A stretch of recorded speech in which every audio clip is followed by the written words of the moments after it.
Welcome to Audiobooks Vermeulen. Today we are reading off Cranford, written by Elizabeth Cleghorn Gaskell. If you enjoy this, please subscribe for the next book. Let's begin with Chapter 1. Chapter 1.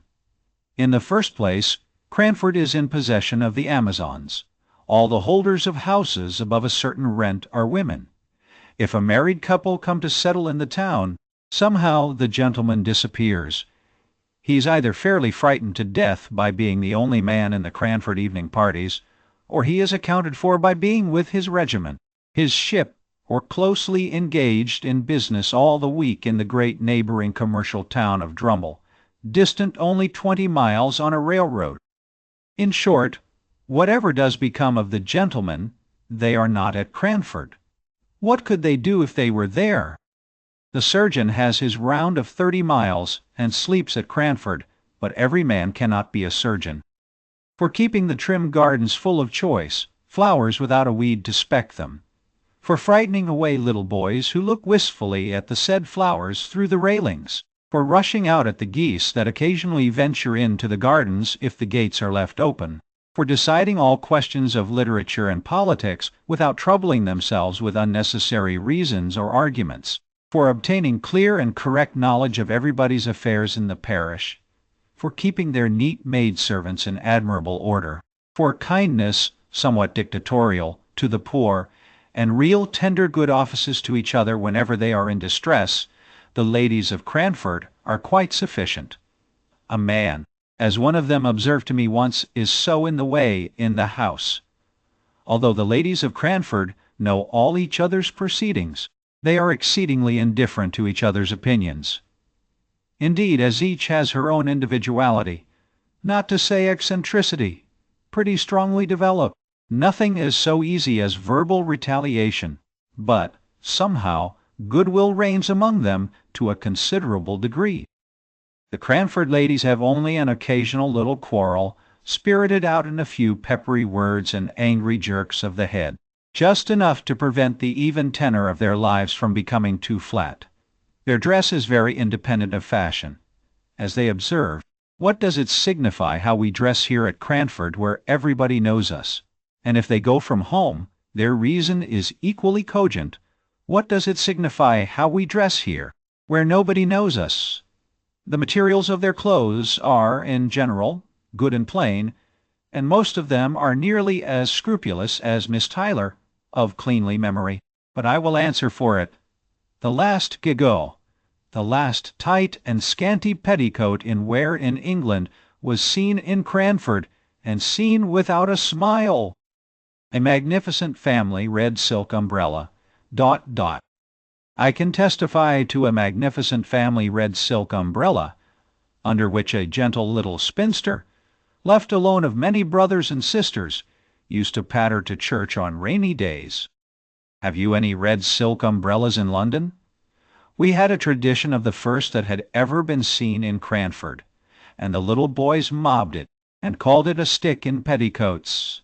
It might have been the very red silk one I have described, held by a strong father over a troop of little ones. The poor little lady, the survivor of all, could scarcely carry it. Then there were rules and regulations for visiting and calls, and they were announced to any young people who might be staying in the town, with all the solemnity with which the old Manx laws were read once a year on the tin-walled mount. Our friends have sent to inquire how you are after your journey tonight. My dear, 15 miles in a gentleman's carriage. They will give you some rest tomorrow, but the next day I have no doubt they will call. So be at liberty after 12. From 12 to 3 are our calling hours, then, after they had called. It is the third day. I dare say your mamma has told you, my dear, never to let more than 3 days elapse between receiving a call and returning it, and also that you are never to stay longer than a quarter of an hour. But am I to look at my watch? How am I to find out when a quarter of an hour has passed? You must keep thinking about the time, my dear, and not allow yourself to forget it in conversation. As everybody had this rule in their minds, whether they received or paid a call, of course no absorbing subject was ever spoken about. We kept ourselves to short sentences of small talk, and were punctual to our time. I imagine that a few of the gentlefolks of Cranford were poor, and had had some difficulty in making both ends meet, but they were like the Spartans, and concealed their smart under a smiling face. We none of us spoke of money because that subject savored of commerce and trade, and though some might be poor, we were all aristocratic. The Cranfordians had that kindly esprit de corps which made them overlook all deficiencies in success when some among them tried to conceal their poverty. When Mrs. Forrester, for instance, gave a party in her baby house of a dwelling, and the little maiden disturbed the ladies on the sofa by a request that she might get the tea-tray out from underneath, everyone took this novel proceeding as the most natural thing in the world, and talked on about household forms and ceremonies as if we all believed that our hostess had a regular servants' hall, second table, with housekeeper and steward, instead of the one little charity school maiden whose short ruddy arms could never have been strong enough to carry the tray upstairs, if she had not been assisted in private by her mistress, who now sat in state, pretending not to know what cakes were sent up, though she knew, and we knew, and she knew that we knew, and we knew that she knew that we knew, she had been busy all the morning making tea-bread and sponge-cakes. There were one or two consequences arising from this general but unacknowledged poverty, and this very much acknowledged gentility, which were not amiss, and which might be introduced into many circles of society to their great improvement. For instance, the inhabitants of Cranford kept early hours, and clattered home in their pattens under the guidance of a lantern-bearer about 9 o'clock at night, and the whole town was abed and asleep by 10:30. Moreover, it was considered vulgar, a tremendous word in Cranford, to give anything expensive, in the way of eatable or drinkable, at the evening entertainments. Wafer bread and butter and sponge biscuits were all that the Honourable Mrs. Jamieson gave, and she was sister-in-law to the late Earl of Glenmire, although she did practice such elegant economy. Elegant economy! How naturally one falls back into the phraseology of Cranford. There, economy was always elegant, and money-spending always vulgar and ostentatious, a sort of sour grapeyism which made us very peaceful and satisfied. I never shall forget the dismay felt when a certain Captain Brown came to live at Cranford, and openly spoke about his being poor, not in a whisper to an intimate friend, the doors and windows being previously closed, but in the public street, in a loud military voice, alleging his poverty as a reason for not taking a particular house. The ladies of Cranford were already rather moaning over the invasion of their territories by a man and a gentleman. He was a half-pay captain, and had obtained some situation on a neighboring railroad, which had been vehemently petitioned against by the little town, and if, in addition to his masculine gender, and his connection with the obnoxious railroad, he was so brazen as to talk of being poor, why then indeed he must be sent to Coventry. Death was as true and as common as poverty, yet people never spoke about that loud out in the streets. It was a word not to be mentioned to ears polite. We had tacitly agreed to ignore that any with whom we associated on terms of visiting equality could ever be prevented by poverty from doing anything that they wished. If we walked to or from a party, it was because the night was so fine or the air so refreshing, not because sedan chairs were expensive. If we wore prints instead of summer silks, it was because we preferred a washing material, and so on, till we blinded ourselves to the vulgar fact that we were, all of us, people of very moderate means. Of course, then, we did not know what to make of a man who could speak of poverty as if it was not a disgrace. Yet, somehow, Captain Brown made himself respected in Cranford, and was called upon, in spite of all resolutions to the contrary. I was surprised to hear his opinions quoted as authority at a visit which I paid to Cranford about a year after he had settled in the town. My own friends had been among the bitterest opponents of any proposal to visit the captain and his daughters only 12 months before, and now he was even admitted in the tabooed hours before 12. True, it was to discover the cause of a smoking chimney, before the fire was lighted, But still Captain Brown walked upstairs, nothing daunted, spoke in a voice too large for the room, and joked quite in the way of a tame man about the house. He had been blind to all the small slights and omissions of trivial ceremonies with which he had been received. He had been friendly, though the Cranford ladies had been cool. He had answered small sarcastic compliments in good faith, and with his manly frankness had overpowered all the shrinking which met him as a man who was not ashamed to be poor. And at last his excellent masculine common sense, and his facility in devising expedients to overcome domestic dilemmas, had gained him an extraordinary place as authority among the Cranford ladies. He himself went on in his course, as unaware of his popularity as he had been of the reverse, and I am sure he was startled one day when he found his advice so highly esteemed as to make some counsel which he had given in jest to be taken in sober, serious earnest. It was on this subject. An old lady had an Alderney cow, which she looked upon as a daughter. You could not pay the short quarter-of-an-hour call without being told of the wonderful milk or wonderful intelligence of this animal. The whole town knew and kindly regarded Miss Betsy Barker's Alderney. Therefore great was the sympathy and regret when, in an unguarded moment, the poor cow tumbled into a lime-pit. She moaned so loudly that she was soon heard and rescued. But meanwhile the poor beast had lost most of her hair, and came out looking naked, cold, and miserable, in a bare skin. Everybody pitied the animal, though a few could not restrain their smiles at her droll appearance.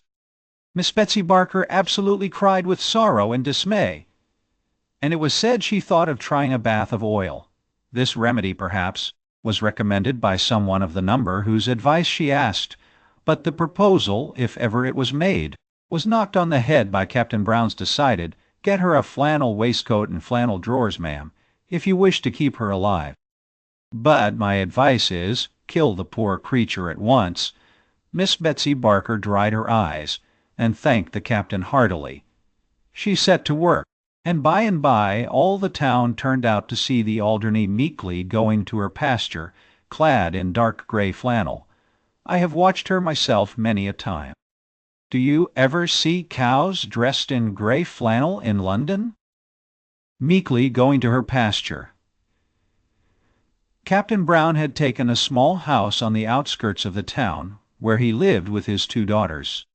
He must have been upwards of 60 at the time of the first visit I paid to Cranford after I had left it as a residence. But he had a wiry, well-trained, elastic figure, a stiff military throw-back of his head, and a springing step, which made him appear much younger than he was. His eldest daughter looked almost as old as himself, and betrayed the fact that his real was more than his apparent age. Miss Brown must have been 40. She had a sickly, pained, careworn expression on her face, and looked as if the gaiety of youth had long faded out of sight. Even when young she must have been plain and hard-featured. Miss Jessie Brown was 10 years younger than her sister, and 20 shades prettier. Her face was round and dimpled. Miss Jenkins once said in a passion against Captain Brown, the cause of which I will tell you presently, that she thought it was time for Miss Jessie to leave off her dimples, and not always to be trying to look like a child. It was true there was something childlike in her face, and there will be, I think, till she dies. Though she should live to 100, her eyes were large blue wondering eyes, looking straight at you. Her nose was unformed and snub, and her lips were red and dewy. She wore her hair, too, in little rows of curls, which heightened this appearance. I do not know whether she was pretty or not, but I liked her face, and so did everybody, and I do not think she could help her dimples. She had something of her father's jauntiness of gait and manner, and any female observer might detect a slight difference in the attire of the 2 sisters, that of Miss Jessie being about £2 per annum more expensive than Miss Brown's. £2 was a large sum in Captain Brown's annual disbursements. Such was the impression made upon me by the Brown family when I first saw them all together in Cranford Church. The captain I had met before, on the occasion of the smoky chimney, which he had cured by some simple alteration in the flue. In church he held his double eyeglass to his eyes during the morning hymn, and then lifted up his head erect and sang out loud and joyfully. He made the responses louder than the clerk, an old man with a piping feeble voice, who I think felt aggrieved at the captain's sonorous bass, and quivered higher and higher in consequence. On coming out of church, the brisk captain paid the most gallant attention to his two daughters. He nodded and smiled to his acquaintances, but he shook hands with none until he had helped Miss Brown to unfurl her umbrella, had relieved her of her prayer book, and had waited patiently till she, with trembling, nervous hands, had taken up her gown to walk through the wet roads. I wonder what the Cranford ladies did with Captain Brown at their parties. We had often rejoiced in former days that there was no gentleman to be attended to, and to find conversation for, at the card parties. We had congratulated ourselves upon the snugness of the evenings, and in our love for gentility and distaste of mankind, we had almost persuaded ourselves that to be a man was to be vulgar. So that when I found my friend and hostess, Miss Jenkins, was going to have a party in my honor, and that Captain and the Miss Browns were invited, I wondered much what would be the course of the evening. Card tables with green baize tops were set out by daylight, just as usual. It was the third week in November, so the evenings closed in about 4. Candles and clean packs of cards were arranged on each table. The fire was made up. The neat maid-servant had received her last directions, and there we stood, dressed in our best, each with a candle-lighter in our hands, ready to dart at the candles as soon as the first knock came.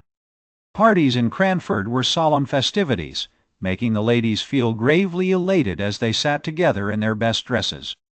As soon as 3 had arrived, we sat down to preference, I being the unlucky 4th. The next 4 comers were put down immediately to another table.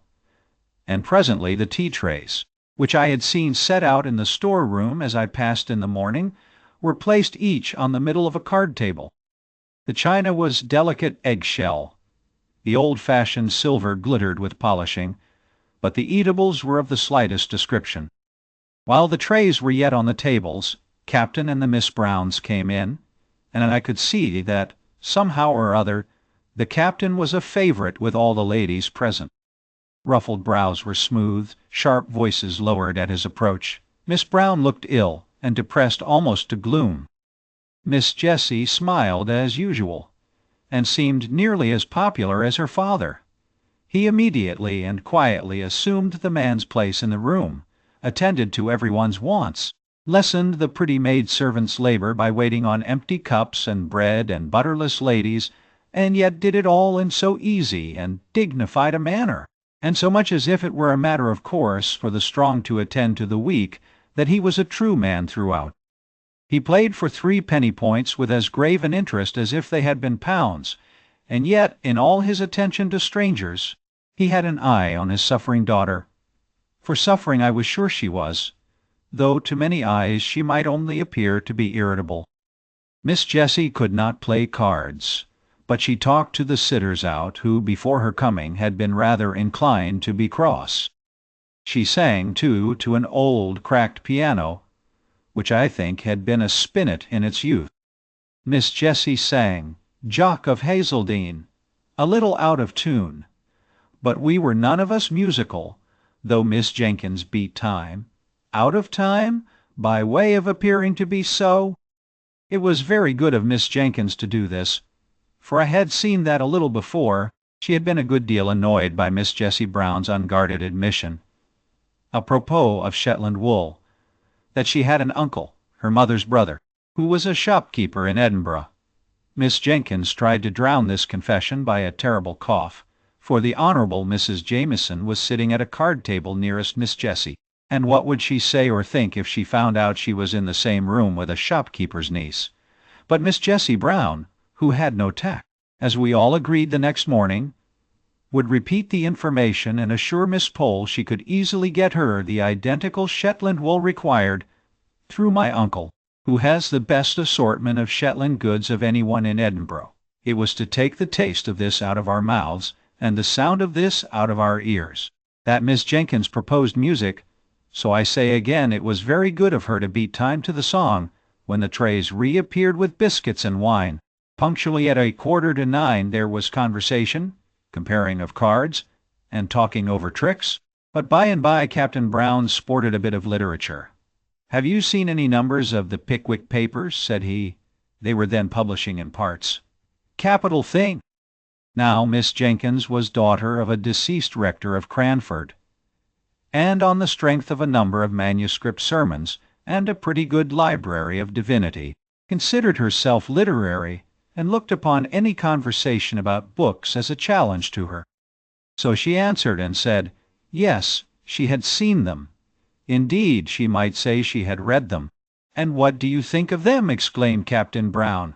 "Aren't they famously good?" So urged, Miss Jenkins could not but speak. "I must say, I don't think they are by any means equal to Dr. Johnson. Still, perhaps the author is young. Let him persevere, and who knows what he may become if he will take the great doctor for his model." This was evidently too much for Captain Brown to take placidly, and I saw the words on the tip of his tongue before Miss Jenkins had finished her sentence. "It is quite a different sort of thing, my dear madam," he began. "I am quite aware of that," returned she. "And I make allowances, Captain Brown. Just allow me to read you a scene out of this month's number," pleaded he. "I had it only this morning, and I don't think the company can have read it yet." "As you please," said she, settling herself with an air of resignation. He read the account of the soiree which Sam Weller gave at Bath. Some of us laughed heartily. I did not dare, because I was staying in the house. Miss Jenkins sat in patient gravity. When it was ended, she turned to me and said with mild dignity, "Fetch me Rasselas, my dear, out of the book-room." When I had brought it to her, she turned to Captain Brown. "Now allow me to read you a scene, and then the present company can judge between your favorite Mr. Boz and Dr. Johnson." She read one of the conversations between Rasselas and Imlac in a high-pitched, majestic voice, and when she had ended, she said, "I imagine I am now justified in my preference of Dr. Johnson as a writer of fiction." The captain screwed his lips up and drummed on the table, but he did not speak. She thought she would give him a finishing blow or two, endeavoring to beguile her into conversation. "I consider it vulgar, and below the dignity of literature, to publish in numbers." "How was the Rambler published, ma'am?" asked Captain Brown in a low voice, which I think Miss Jenkins could not have heard. "Dr. Johnson's style is a model for young beginners. My father recommended it to me when I began to write letters. I have formed my own style upon it. I recommend it to your favorite. I should be very sorry for him to exchange his style for any such pompous writing," said Captain Brown. Miss Jenkins felt this as a personal affront, in a way of which the captain had not dreamed. Epistolary writing she and her friends considered as her forte. Many a copy of many a letter have I seen written and corrected on the slate before she seized the half-hour just previous to post-time to assure her friends of this or of that. And Dr. Johnson was, as she said, her model in these compositions. She drew herself up with dignity, and only replied to Captain Brown's last remark by saying, with marked emphasis on every syllable, "I prefer Dr. Johnson to Mr. Boz." It is said, I won't vouch for the fact, that Captain Brown was heard to say, "Sotto voce, D. and Dr. Johnson." If he did, he was penitent afterwards, as he showed by going to stand near Miss Jenkins' armchair and endeavoring to beguile her into conversation on some more pleasing subject. But she was inexorable. The next day she made the remark I have mentioned about Miss Jessie's dimples. Chapter 2. It was impossible to live a month at Cranford and not know the daily habits of each resident, and long before my visit was ended I knew much concerning the whole Brown trio. There was nothing new to be discovered respecting their poverty, for they had spoken simply and openly about that from the very first. They made no mystery of the necessity for their being economical. All that remained to be discovered was the captain's infinite kindness of heart, and the various modes in which, unconsciously to himself, he manifested it. Some little anecdotes were talked about for some time after they occurred. As we did not read much, and as all the ladies were pretty well suited with servants, there was a dearth of subjects for conversation. We therefore discussed the circumstance of the captain taking a poor old woman's dinner out of her hands one very slippery Sunday. He had met her returning from the bakehouse as he came from church, and noticed her precarious footing, and, with the grave dignity with which he did everything, he relieved her of her burden, and steered along the street by her side, carrying her baked mutton and potatoes safely home. This was thought very eccentric, and it was rather expected that he would pay a round of calls on the Monday morning to explain and apologize to the Cranford sense of propriety, but he did no such thing, and then it was decided that he was ashamed and was keeping out of sight. In a kindly pity for him, we began to say, after all, the Sunday morning's occurrence showed great goodness of heart, and it was resolved that he should be comforted on his next appearance amongst us. But, lo, he came down upon us, untouched by any sense of shame, speaking loud and bass as ever, his head thrown back, his wig as jaunty and well curled as usual, and we were obliged to conclude he had forgotten all about Sunday. Miss Pole and Miss Jessie Brown had set up a kind of intimacy on the strength of the Shetland wool and the new knitting stitches. So it happened that when I went to visit Miss Pole, I saw more of the Browns than I had done while staying with Miss Jenkins, who had never got over what she called Captain Brown's disparaging remarks upon Dr. Johnson as a writer of light and agreeable fiction. I found that Miss Brown was seriously ill of some lingering, incurable complaint, the pain occasioned by which gave the uneasy expression to her face that I had taken for unmitigated crossness. Cross, too, she was at times, when the nervous irritability occasioned by her disease became past endurance. Miss Jessie bore with her at these times, even more patiently than she did with the bitter self-upbraidings by which they were invariably succeeded. Miss Brown used to accuse herself, not merely of hasty and irritable temper, but also of being the cause why her father and sister were obliged to pinch, in order to allow her the small luxuries which were necessaries in her condition. She would so fain have made sacrifices for them, and have lightened their cares, that the original generosity of her disposition added acerbity to her temper. All this was borne by Miss Jessie and her father with more than placidity, with absolute tenderness. I forgave Miss Jessie her singing out of tune, and her juvenility of dress when I saw her at home. I came to perceive that Captain Brown's dark Brutus wig and padded coat, alas, too often threadbare, were remnants of the military smartness of his youth, which he now wore unconsciously. He was a man of infinite resources gained in his barrack experience. As he confessed, no one could black his boots to please him except himself. But indeed he was not above saving the little maid-servant's labors in every way, knowing most likely that his daughter's illness made the place a hard one. He endeavored to make peace with Miss Jenkins soon after the memorable dispute I have named, by a present of a wooden fire-shovel, his own making, having heard her say how much the grating of an iron one annoyed her. She received the present with cool gratitude, and thanked him formally. When he was gone, she bade me put it away in the lumber-room, feeling, probably, that no present from a man who preferred Mr. Boz to Dr. Johnson could be less jarring than an iron fire-shovel. Such was the state of things when I left Cranford and went to Drumble. I had, however, several correspondents who kept me au fait as to the proceedings of the dear little town. There was Miss Pole, who was becoming as much absorbed in crochet as she had been once in knitting, and the burden of whose letter was something like, "But don't you forget the white worsted at Flint's" of the old song, for at the end of every sentence of news came a fresh direction as to some crochet commission which I was to execute for her. Miss Matilda Jenkins, who did not mind being called Miss Matty when Miss Jenkins was not by, wrote nice, kind, rambling letters, now and then venturing into an opinion of her own, but suddenly pulling herself up, and either begging me not to name what she had said, as Deborah thought differently, and she knew, or else putting in a postscript to the effect that since writing the above she had been talking over the subject with Deborah, and was quite convinced that, etc. Here probably followed a recantation of every opinion she had given in the letter. Then came Miss Jenkins, Deborah, as she liked Miss Matty to call her, her father having once said that the Hebrew name ought to be so pronounced. I secretly think she took the Hebrew prophetess for a model in character. And indeed she was not unlike the stern prophetess in some ways, making allowance, of course, for modern customs and difference in dress.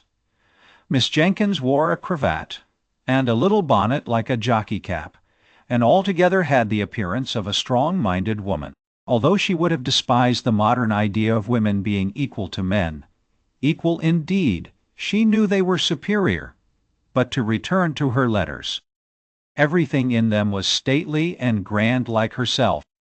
I have been looking them over, dear Miss Jenkins, how I honored her.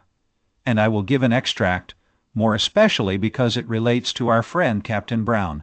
The Honorable Mrs. Jameson has only just quitted me, and in the course of conversation, she communicated to me the intelligence that she had yesterday received a call from her revered husband's quondam friend, Lord Mauleverer.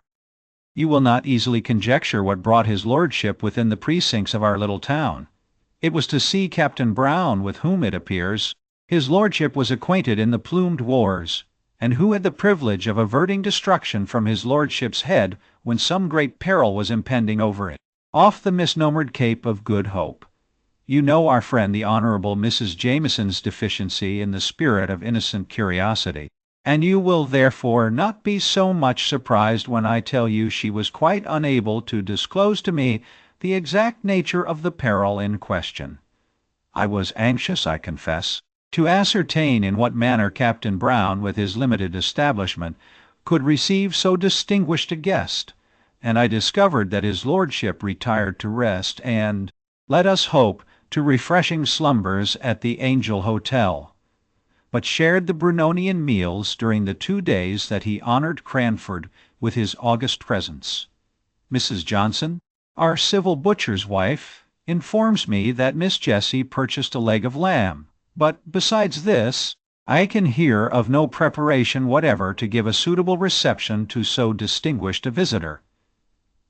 Perhaps they entertained him with the feast of reason and the flow of soul, and to us, who are acquainted with Captain Brown's sad want of relish for the pure wells of English undefiled, it may be matter for congratulation that he has had the opportunity of improving his taste by holding converse with an elegant and refined member of the British aristocracy.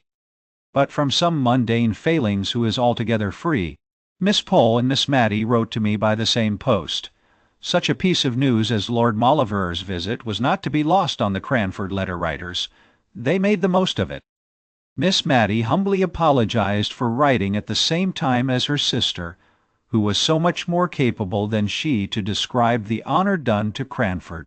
But in spite of a little bad spelling, Miss Matty's account gave me the best idea of the commotion occasioned by his lordship's visit after it had occurred. For, except the people at the Angel, the Browns, Mrs. Jameson, and a little lad his lordship had sworn at for driving a dirty hoop against the aristocratic legs, I could not hear of anyone with whom his lordship had held conversation. My next visit to Cranford was in the summer. There had been neither births, deaths, nor marriages since I was there last. Everybody lived in the same house, and wore pretty nearly the same well-preserved, old-fashioned clothes. The greatest event was that Miss Jenkins had purchased a new carpet for the drawing-room. Oh, the busy work Miss Matty and I had in chasing the sunbeams as they fell in an afternoon right down on this carpet through the blindless window. We spread newspapers over the places and sat down to our book or our work. And lo, in a quarter of an hour the sun had moved, and was blazing away on a fresh spot.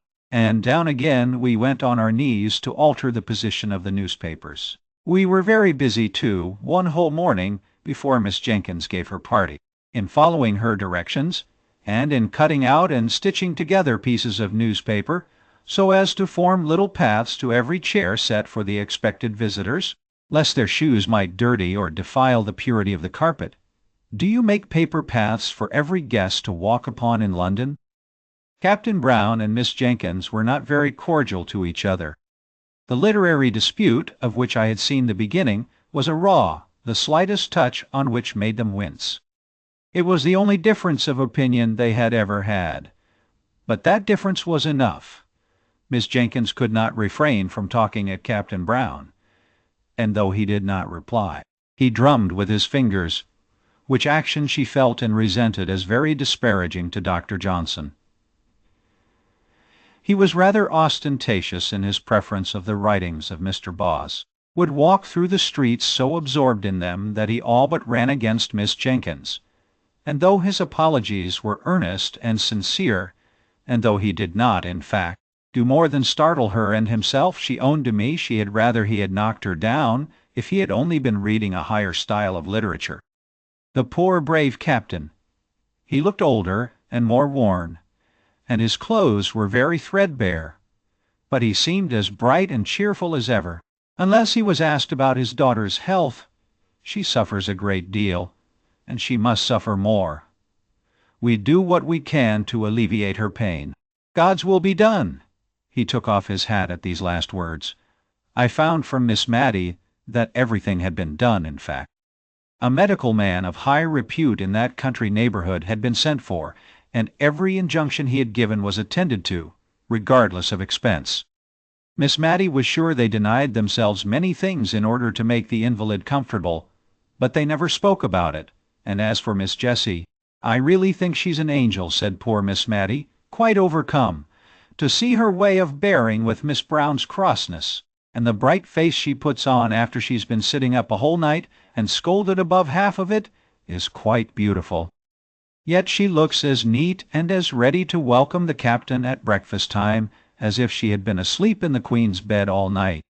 My dear, you could never laugh at her prim little curls or her pink bows again if you saw her as I have done. I could only feel very penitent, and greet Miss Jessie with double respect when I met her next. She looked faded and pinched, and her lips began to quiver, as if she was very weak when she spoke of her sister. But she brightened, and sent back the tears that were glittering in her pretty eyes, as she said, "But, to be sure, what a town Cranford is for kindness! I don't suppose anyone has a better dinner than usual cooked, but the best part of all comes in a little covered basin for my sister. The poor people will leave their earliest vegetables at our door for her. They speak short and gruff, as if they were ashamed of it, but I am sure it often goes to my heart to see their thoughtfulness." The tears now came back and overflowed, but after a minute or two she began to scold herself, and ended by going away the same cheerful Miss Jessie as ever. "But why does not this Lord Mauleverer do something for the man who saved his life?" said I. "Why, you see, unless Captain Brown has some reason for it. He never speaks about being poor." And he walked along by his lordship, looking as happy and cheerful as a prince. And as they never called attention to their dinner by apologies, and as Miss Brown was better that day, and all seemed bright, I dare say his lordship never knew how much care there was in the background. He did send game in the winter pretty often, but now he is gone abroad. I had often occasion to notice the use that was made of fragments and small opportunities in Cranford, the rose leaves that were gathered ere they fell to make into a potpourri for someone who had no garden, the little bundles of lavender flowers sent to strew the drawers of some town dweller or to burn in the chamber of some invalid. Things that many would despise, and actions which it seemed scarcely worth while to perform, were all attended to in Cranford. Miss Jenkins stuck an apple full of cloves, to be heated and smell pleasantly in Miss Brown's room, and as she put in each clove she uttered a Johnsonian sentence. Indeed, she never could think of the Browns without talking Johnson, and as they were seldom absent from her thoughts just then, I heard many a rolling three-piled sentence. Captain Brown called one day to thank Miss Jenkins for many little kindnesses, which I did not know until then that she had rendered. He had suddenly become like an old man. His deep bass voice had a quavering in it, his eyes looked dim, and the lines on his face were deep. He could not speak cheerfully of his daughter's state, but he talked with manly, pious resignation, and not much. Twice over he said, "What Jessie has been to us, God only knows." And after the second time, he got up hastily, shook hands all round without speaking, and left the room. That afternoon we perceived little groups in the street, all listening with faces aghast to some tale or other. Miss Jenkins wondered what could be the matter for some time before she took the undignified step of sending Jenny out to inquire. Jenny came back with a white face of terror. "Oh, ma'am! Oh, Miss Jenkins, ma'am! Captain Brown is killed by them nasty, cruel railroads." And she burst into tears. She, along with many others, had experienced the poor captain's kindness. How? Where? Good God! "Jenny, don't waste time in crying, but tell us something." Miss Matty rushed out into the street at once and collared the man who was telling the tale. She brought the affrighted Carter into the drawing-room. Come to my sister at once, Miss Jenkins, the rector's daughter.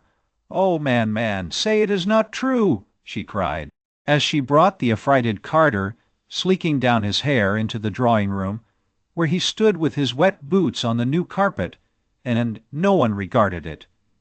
"Please, mum, it is true. I seed it myself," and he shuddered at the recollection. "The captain was a-reading some new book as he was deep in, a-waiting for the down train, and there was a little lass as wanted to come to its mammy, and gave its sister the slip, and came toddling across the line, and he looked up sudden, at the sound of the train coming, and seed the child, and he darted on the line and cotched it up, and his foot slipped, and the train came over him in no time." "Oh, Lord!" "Mum, it's quite true, and they've come over to tell his daughters. The child's safe, though, with only a bang on its shoulder as he threw it to its mammy. Poor captain would be glad of that, mum, wouldn't he? God bless him!" The great rough Carter puckered up his manly face and turned away to hide his tears. I turned to Miss Jenkins. She looked very ill, as if she were going to faint, and signed to me to open the window. "Matilda, bring me my bonnet. I must go to those girls." God pardon me, if ever I have spoken contemptuously to the captain. Miss Jenkins arrayed herself to go out, telling Miss Matilda to give the man a glass of wine. While she was away, Miss Matty and I huddled over the fire, talking in a low and awestruck voice. I know we cried quietly all the time. Miss Jenkins came home in a silent mood, and we durst not ask her many questions. She told us that Miss Jessie had fainted, and that she and Miss Pole had had some difficulty in bringing her round, but that, as soon as she recovered, she begged one of them to go and sit with her sister. "Mr. Hoggins says she cannot live many days, and she shall be spared this shock," said Miss Jessie, shivering with feelings to which she dared not give way. "But how can you manage, my dear?" asked Miss Jenkins. "You cannot bear up. She must see your tears. God will help me. I will not give way. She was asleep when the news came. She may be asleep yet. She would be so utterly miserable, not merely at my father's death, but to think of what would become of me. She is so good to me." She looked up earnestly in their faces with her soft, true eyes, and Miss Pole told Miss Jenkins afterwards she could hardly bear it, knowing, as she did, how Miss Brown treated her sister. However, it was settled according to Miss Jessie's wish. Miss Brown was to be told her father had been summoned to take a short journey on railway business. They had managed it in some way. Miss Jenkins could not exactly say how. Miss Pole was to stop with Miss Jessie. Mrs. Jamieson had sent to inquire. And this was all we heard that night. And a sorrowful night it was. The next day, a full account of the fatal accident was in the county paper, which Miss Jenkins took in. Her eyes were very weak, she said, and she asked me to read it. When I came to the gallant gentleman was deeply engaged in the perusal of a number of Pickwick, which he had just received. Miss Jenkins shook her head long and solemnly. and then inside out. Poor dear infatuated man. The corpse was to be taken from the station to the parish church, there to be interred. Miss Jessie had set her heart on following it to the grave, and no dissuasives could alter her resolve. Her restraint upon herself made her almost obstinate. She resisted all Miss Pole's entreaties and Miss Jenkins' advice. At last Miss Jenkins gave up the point, and after a silence, which I feared portended some deep displeasure against Miss Jessie, Miss Jenkins said she should accompany the latter to the funeral. "It is not fit for you to go alone. It would be against both propriety and humanity were I to allow it." Miss Jessie seemed as if she did not half like this arrangement, but her obstinacy, if she had any, had been exhausted in her determination to go to the interment. She longed, poor thing, I have no doubt, to cry alone over the grave of the dear father to whom she had been all in all, and to give way, for one little half-hour, uninterrupted by sympathy and unobserved by friendship. But it was not to be. That afternoon Miss Jenkins sent out for a yard of black crape, and employed herself busily in trimming the little black silk bonnet I have spoken about. When it was finished she put it on, and looked at us for approbation. Admiration she despised. I was full of sorrow, but, by one of those whimsical thoughts which come unbidden into our heads in times of deepest grief, I no sooner saw the bonnet than I was reminded of a helmet, and in that hybrid bonnet, half helmet, half jockey cap, did Miss Jenkins attend Captain Brown's funeral, and I believe supported Miss Jessie with a tender, indulgent firmness which was invaluable, allowing her to weep her passionate fill before they left. Miss Pole, Miss Matty, and I, meanwhile attended to Miss Brown, and hard work we found it to relieve her querulous and never-ending complaints. But if we were so weary and dispirited, what must Miss Jessie have been? Yet she came back almost calm, as if she had gained a new strength. She put off her morning dress and came in, looking pale and gentle, thanking us each with a soft, long pressure of the hand. She could even smile, a faint, sweet, wintry smile, as if to reassure us of her power to endure. But her look made our eyes fill suddenly with tears, more than if she had cried outright. It was settled that Miss Pole was to remain with her all the watching livelong night, and that Miss Matty and I were to return in the morning to relieve them, and give Miss Jessie the opportunity for a few hours of sleep. But when the morning came, Miss Jenkins appeared at the breakfast table, equipped in her helmet bonnet, and ordered Miss Matty to stay at home, as she meant to go and help to nurse. She was evidently in a state of great friendly excitement, which she showed by eating her breakfast standing, and scolding the household all round.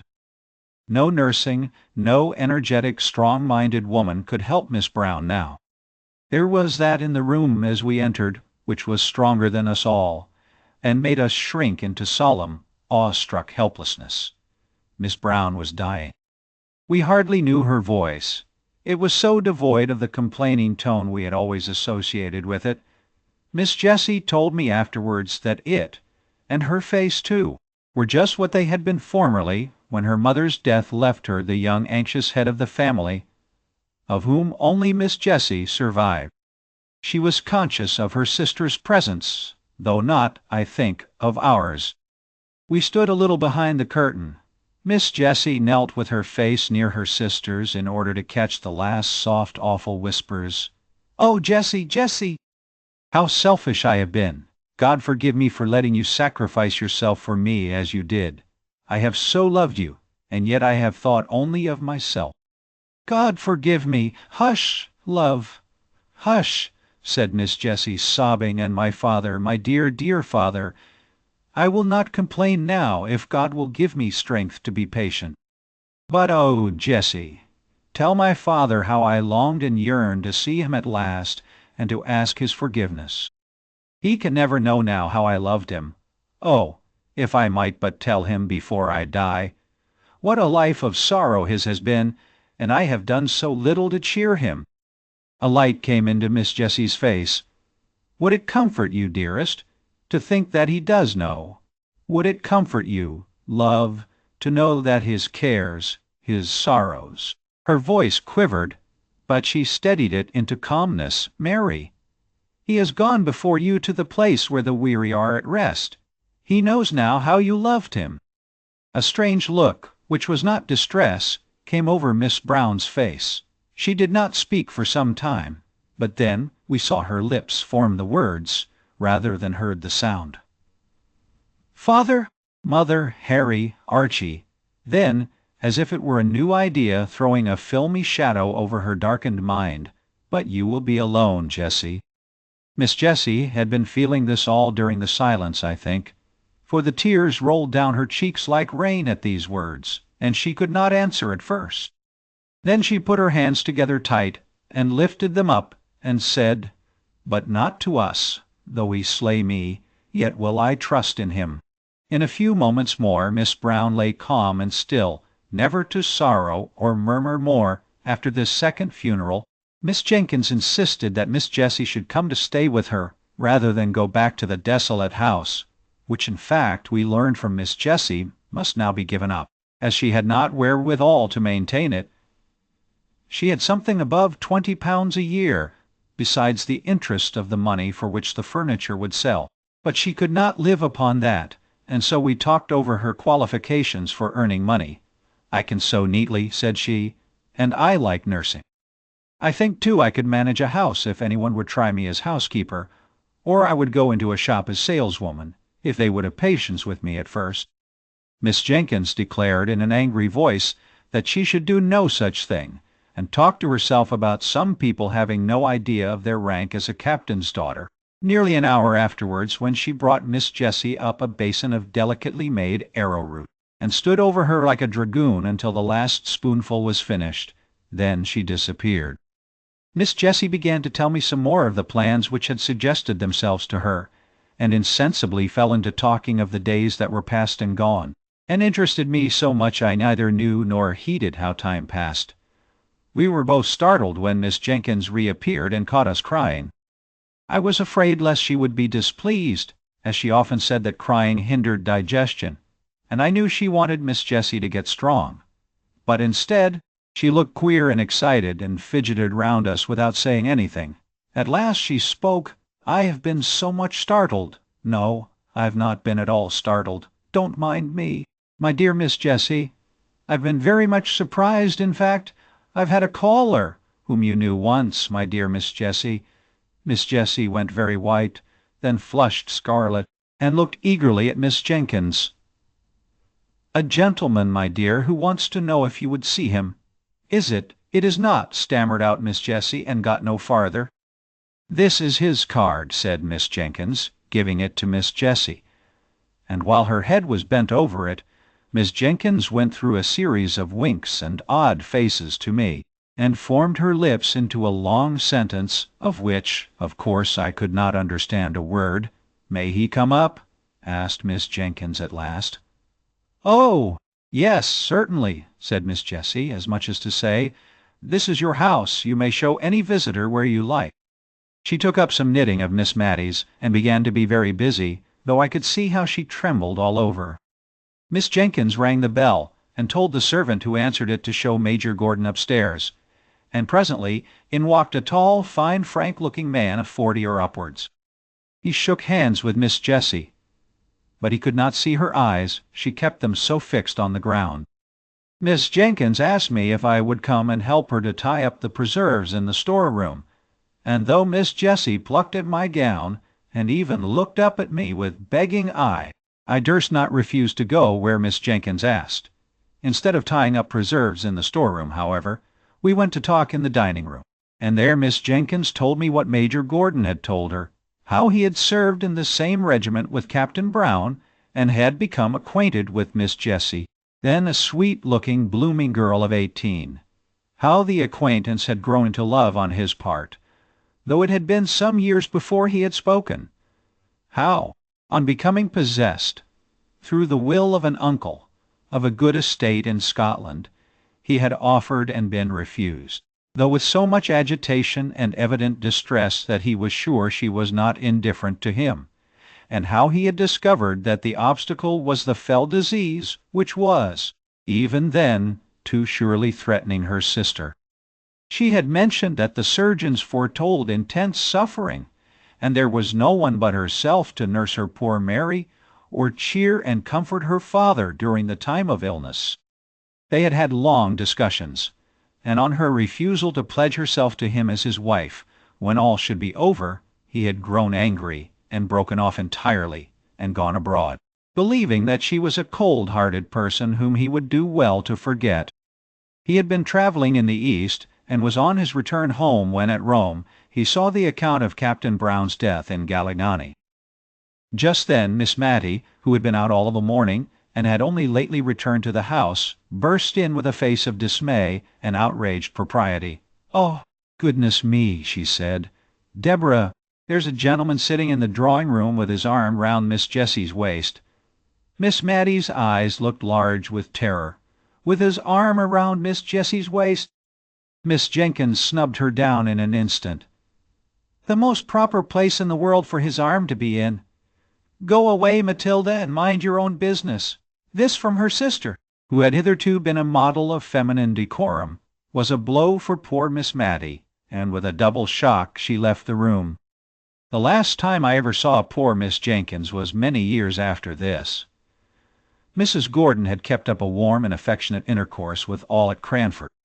Miss Jenkins, Miss Matty, and Miss Pole had all been to visit her, and returned with wonderful accounts of her house, her husband, her dress, and her looks.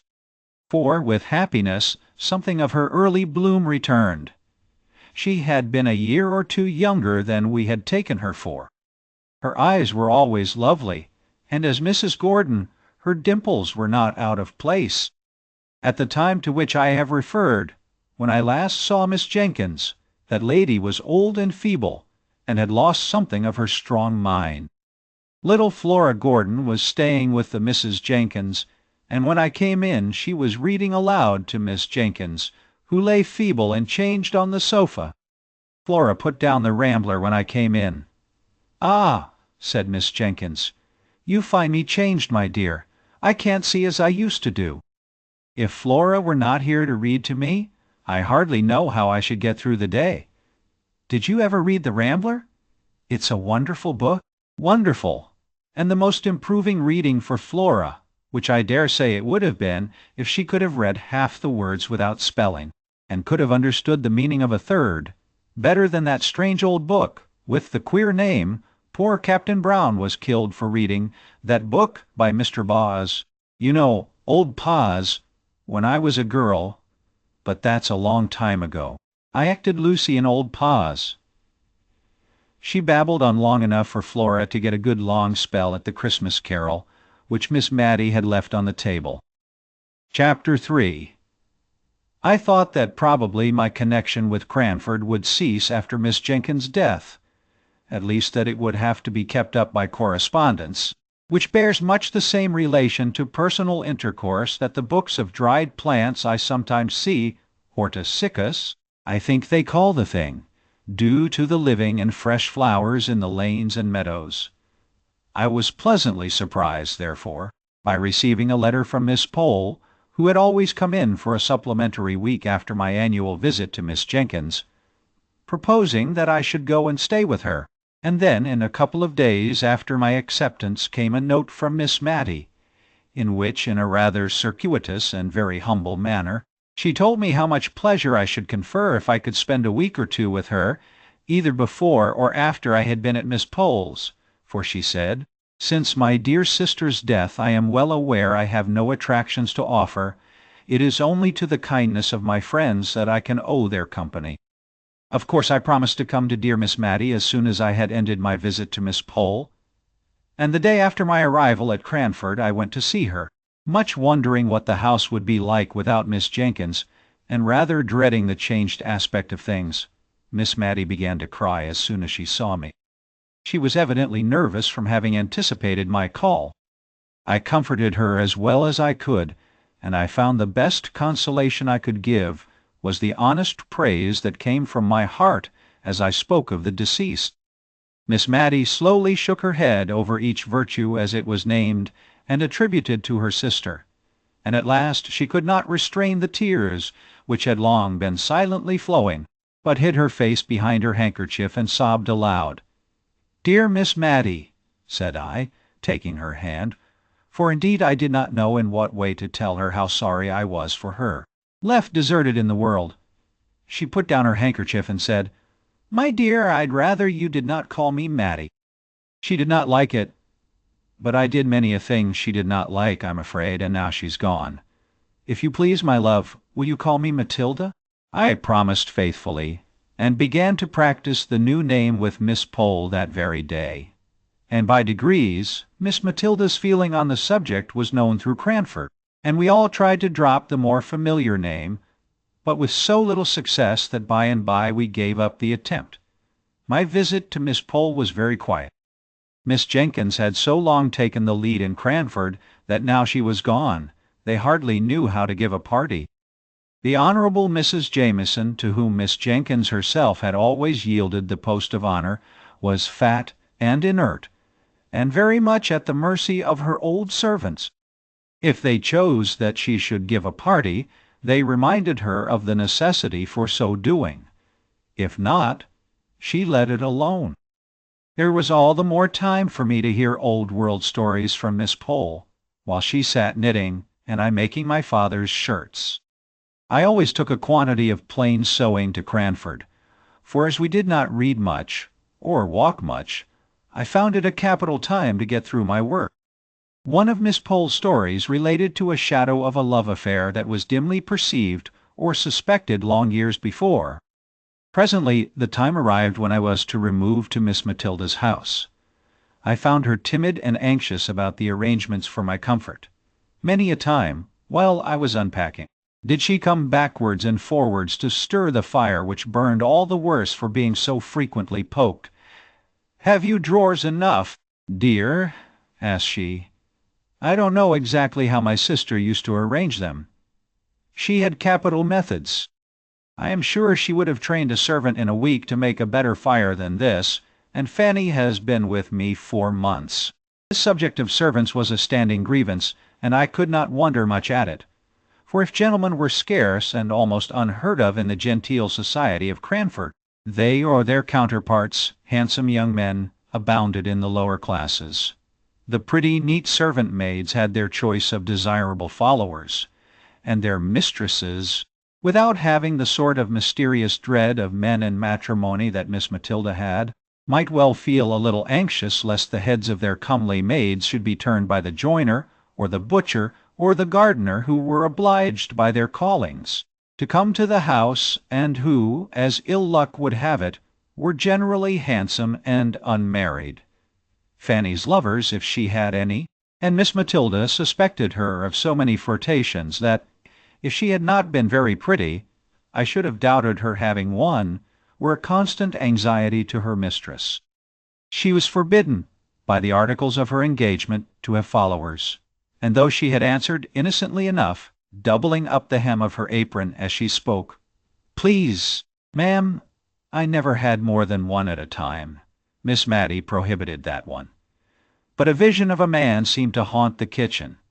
Fanny assured me that it was all fancy, or else I should have said myself that I had seen a man's coat-tails whisk into the scullery once, when I went on an errand into the storeroom at night, and another evening, when, our watches having stopped, I went to look at the clock, there was a very odd appearance, singularly like a young man squeezed up between the clock and the back of the open kitchen door, and I thought Fanny snatched up the candle very hastily, so as to throw the shadow on the clock face, while she very positively told me the time half an hour too early, as we found out afterwards by the church clock.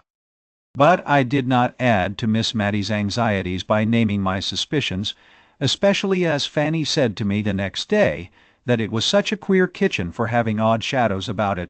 She really was almost afraid to stay, for you know, miss, she added, I don't see a creature from 6 o'clock tea till Mrs. rings the bell for prayers at 10. However, it so fell out that Fanny had to leave, and Miss Matilda begged me to stay and settle her with the new maid, to which I consented, After I had heard from my father that he did not want me at home, the new servant was a rough, honest-looking country girl who had only lived in a farm place before. But I liked her looks when she came to be hired, and I promised Miss Matilda to put her in the ways of the house. The said ways were religiously such as Miss Matilda thought her sister would approve. Many a domestic rule and regulation had been a subject of plaintive, whispered murmur to me during Miss Jenkins's life. But now that she was gone, I do not think that even I, who was a favorite, durst have suggested an alteration. To give an instance, we constantly adhered to the forms which were observed at mealtimes in my father, the rector's house. Accordingly, we had always wine and dessert, but the decanters were only filled when there was a party, and what remained was seldom touched, though we had 2 wine-glasses apiece every day after dinner, until the next festive occasion arrived, when the state of the remainder wine was examined into in a family council. The dregs were often given to the poor, but occasionally, when a good deal had been left at the last party, 5 months ago, it might be, it was added to some of a fresh bottle, brought up from the cellar. I fancy poor Captain Brown did not much like wine, for I noticed he never finished his first glass, and most military men take several. Then, as to our dessert, Miss Jenkins used to gather currants and gooseberries for it herself, which I sometimes thought would have tasted better fresh from the trees. But then, as Miss Jenkins observed, there would have been nothing for dessert in summer-time. As it was, we felt very genteel with our 2 glasses apiece, and a dish of gooseberries at the top, of currants and biscuits at the sides, and 2 decanters at the bottom. When oranges came in, a curious proceeding was gone through. Miss Jenkins did not like to cut the fruit, for, as she observed, the juice all ran out nobody knew where. Sucking, only I think she used some more recondite word, was in fact the only way of enjoying oranges. But then there was the unpleasant association with a ceremony frequently gone through by little babies. And so, after dessert in orange season, Miss Jenkins and Miss Mattie used to rise up, possess themselves each of an orange in silence, and withdraw to the privacy of their own rooms to indulge in sucking oranges. I had once or twice tried on such occasions to prevail on Miss Mattie to stay, and had succeeded in her sister's lifetime. I held up a screen, and did not look, and as she said, she tried not to make the noise very offensive, but now that she was left alone, she seemed quite horrified when I begged her to remain with me in the warm dining parlor, and enjoy her orange as she liked best. And so it was in everything. Miss Jenkins's rules were made more stringent than ever, because the framer of them was gone where there could be no appeal. In all things else Miss Matilda was meek and undecided to a fault. I have heard Fanny turn her round 20 times in a morning about dinner, just as the little hussy chose, and I sometimes fancied she worked on Miss Matilda's weakness in order to bewilder her, and to make her feel more in the power of her clever servant. I determined that I would not leave her till I had seen what sort of a person Martha was, and if I found her trustworthy, I would tell her not to trouble her mistress with every little decision. Martha was blunt and plain-spoken to a fault, otherwise she was a brisk, well-meaning, but very ignorant girl. She had not been with us a week before Miss Matilda and I were astounded one morning by the receipt of a letter from a cousin of hers who had been 20 or 30 years in India, and who had lately, as we had seen by the army list, returned to England, bringing with him an invalid wife who had never been introduced to her English relations. Major Jenkins wrote to propose that he and his wife should spend a night at Cranford, on his way to Scotland, at the inn, if it did not suit Miss Matilda to receive them into her house, in which case they should hope to be with her as much as possible during the day. Of course it must suit her, as she said, for all Cranford knew that she had her sister's bedroom at liberty. But I am sure she wished the Major had stopped in India and forgotten his cousins out and out. "Oh, how must I manage?" asked she helplessly. "If Deborah had been alive, she would have known what to do with a gentleman visitor. Must I put razors in his dressing-room?" "Dear, dear, and I've got none. Deborah would have had them. And slippers and coat brushes? I suggested that probably he would bring all these things with him. And after dinner, how am I to know when to get up and leave him to his wine? Deborah would have done it so well, she would have been quite in her element. Will he want coffee, do you think? I undertook the management of the coffee, and told her I would instruct Martha in the art of waiting, in which it must be owned she was terribly deficient, and that I had no doubt Major and Mrs. Jenkins would understand the quiet mode in which a lady lived by herself in a country town. But she was sadly fluttered. I made her empty her decanters and bring up 2 fresh bottles of wine. I wished I could have prevented her from being present at my instructions to Martha, for she frequently cut in with some fresh direction, muddling the poor girl's mind as she stood open-mouthed, listening to us both. "Hand the vegetables round," said I, foolishly I see now, for it was aiming at more than we could accomplish with quietness and simplicity. And then, seeing her look bewildered, I added, "Take the vegetables round to people, and let them help themselves, and mind you go first to the ladies," put in Miss Matilda. "Always go to the ladies before gentlemen when you are waiting." "I'll do it as you tell me, ma'am," said Martha. "But I like lads best." We felt very uncomfortable and shocked at this speech of Martha's, yet I don't think she meant any harm, and on the whole she attended very well to our directions, except that she nudged the Major when he did not help himself as soon as she expected to the potatoes, while she was handing them round. The Major and his wife were quiet, unpretending people enough when they did come. Languid, as all East Indians are, I suppose. We were rather dismayed at their bringing 2 servants with them, a Hindu body servant for the Major, and a steady elderly maid for his wife.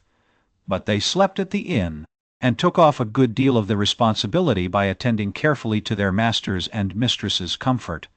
Martha, to be sure, had never ended her staring at the East Indian's white turban and brown complexion, and I saw that Miss Matilda shrunk away from him a little as he waited at dinner. Indeed, she asked me when they were gone, if he did not remind me of Bluebeard.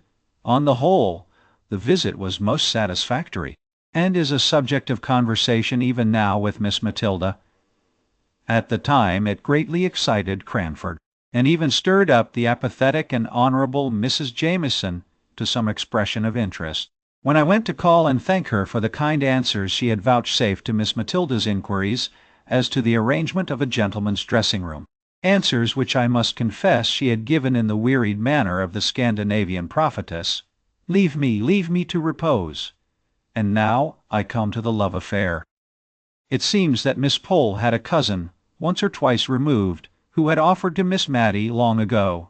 Now this cousin lived 4 or 5 miles from Cranford on his own estate, but his property was not large enough to entitle him to rank higher than a yeoman, or rather, with something of the pride which apes humility, he had refused to push himself on, as so many of his class had done, into the ranks of the squires.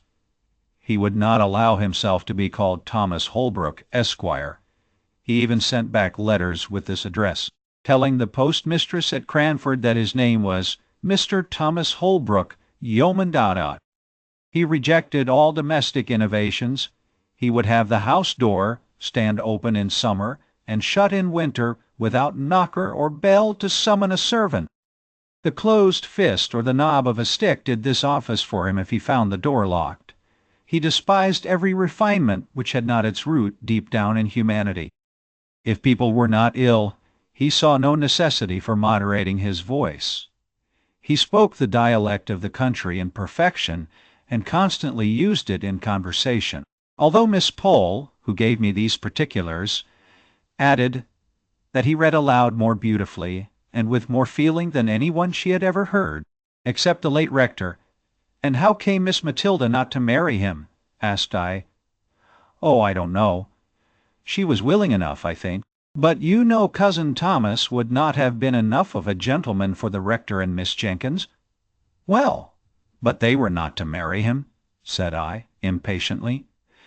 "No, but they did not like Miss Matty to marry below her rank. You know she was the rector's daughter, and somehow they are related to Sir Peter Arley. Miss Jenkins thought a deal of that. Poor Miss Matty, said I. Nay now, no, I don't know anything more than that he offered, and was refused. Miss Matty might not like him, and Miss Jenkins might never have said a word. It is only a guess of mine. Has she never seen him since? I inquired. No, I think not. You see, Woodley, Cousin Thomas's house, lies halfway between Cranford and Misselton, and I know he made Misselton his market town very soon after he had offered to Miss Matty, and I don't think he has been into Cranford above once or twice since, once when I was walking with Miss Matty in High Street, and suddenly she darted from me, and went up Shire Lane. A few minutes after I was startled by meeting Cousin Thomas. How old is he? I asked, after a pause of castle building. He must be about 70, I think, my dear, said Miss Pole, blowing up my castle, as if by gunpowder, into small fragments. Very soon after, at least during my long visit to Miss Matilda, I had the opportunity of seeing Mr. Holbrook, seeing, too, his first encounter with his former love after 30 or 40 years' separation. I was helping to decide whether any of the new assortment of colored silks which they had just received at the shop would do to match a gray and black mousseline delaine that wanted a new breadth, when a tall, thin, Don Quixote-looking old man came into the shop for some woolen gloves.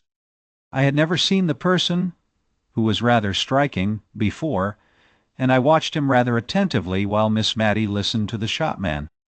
The stranger wore a blue coat with brass buttons, drab breeches and gaiters, and drummed with his fingers on the counter until he was attended to.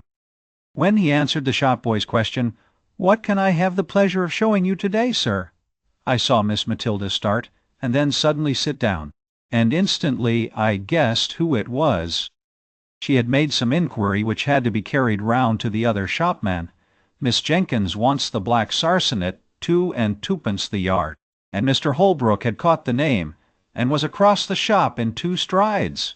Matty, Miss Matilda, Miss Jenkins. God bless my soul, I should not have known you. How are you? How are you? He kept shaking her hand in a way which proved the warmth of his friendship. But he repeated so often, as if to himself, I should not have known you, that any sentimental romance which I might be inclined to build was quite done away with by his manner. However, he kept talking to us all the time we were in the shop, and then waving the shopman with the unpurchased gloves on one side, with another time, "Sir!" Another time, he walked home with us. I am happy to say my client, Miss Matilda, also left the shop in an equally bewildered state, not having purchased either green or red silk. Mr. Holbrook was evidently full with honest, loud-spoken joy at meeting his old love again. He touched on the changes that had taken place. He even spoke of Miss Jenkins as your poor sister. Well, well, we have all our faults, and bade us good-bye with many a hope that he should soon see Miss Matty again. She went straight to her room, and never came back till our early tea-time, when I thought she looked as if she had been crying. Mr. Holbrook bade us good-bye. Chapter 4. A few days after, a note came from Mr. Holbrook, asking both of us in a formal old-fashioned style to spend a day at his house, a long June day, for it was June now.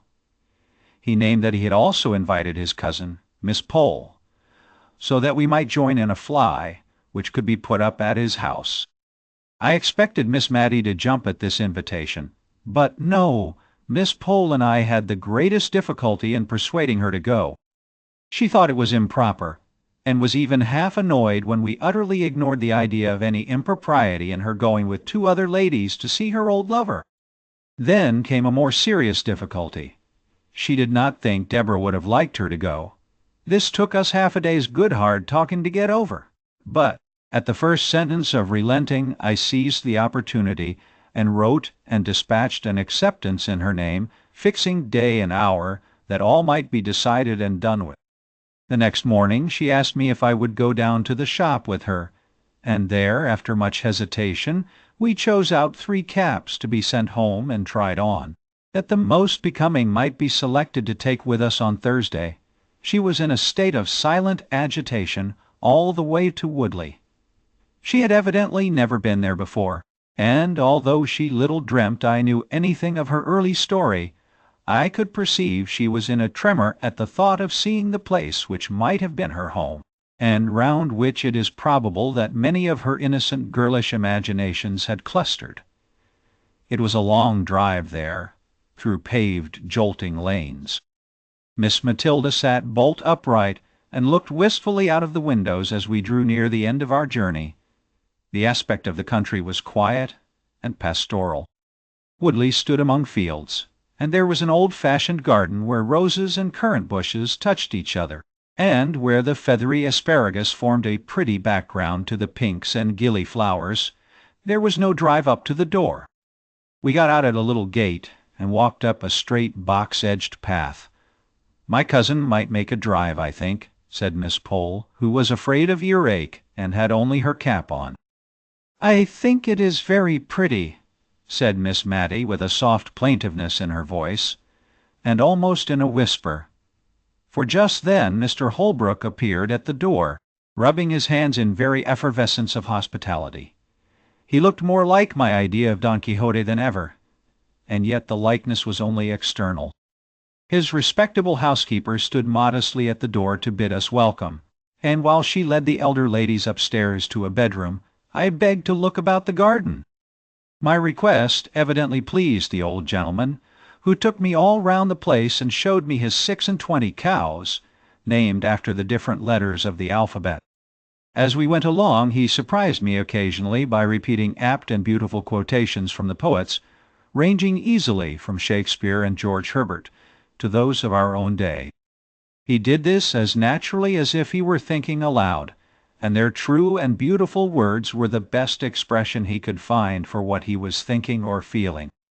To be sure, he called Byron my Lord Byron, and pronounced the name of Goethe strictly in accordance with the English sound of the letters, as Goethe says, "Ye ever verdant palaces," and see altogether, I never met with a man, before or since, who had spent so long a life in a secluded and not impressive country, with ever-increasing delight in the daily and yearly change of season and beauty. When he and I went in, we found that dinner was nearly ready in the kitchen, for so I suppose the room ought to be called, as there were oak dressers and cupboards all round, all over by the side of the fireplace, and only a small Turkey carpet in the middle of the flag floor. The room might have been easily made into a handsome dark oak dining parlor by removing the oven and a few other appurtenances of a kitchen, which were evidently never used, the real cooking place being at some distance. The room in which we were expected to sit was a stiffly furnished, ugly apartment, but that in which we did sit was what Mr. Holbrook called the counting-house, where he paid his laborers their weekly wages at a great desk near the door.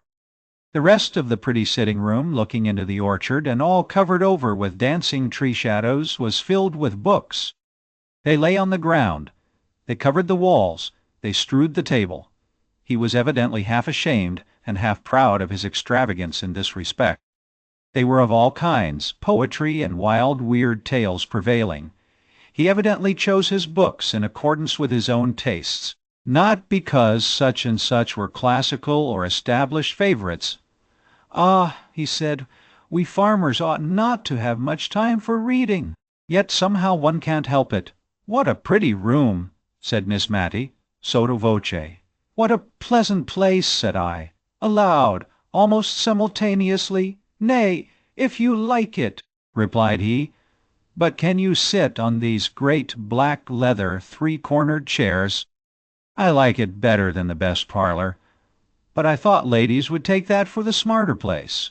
It was the smarter place, but like most smart things not at all pretty, or pleasant or homelike. So while we were at dinner, the servant girl dusted and scrubbed the counting-house chairs, and we sat there all the rest of the day.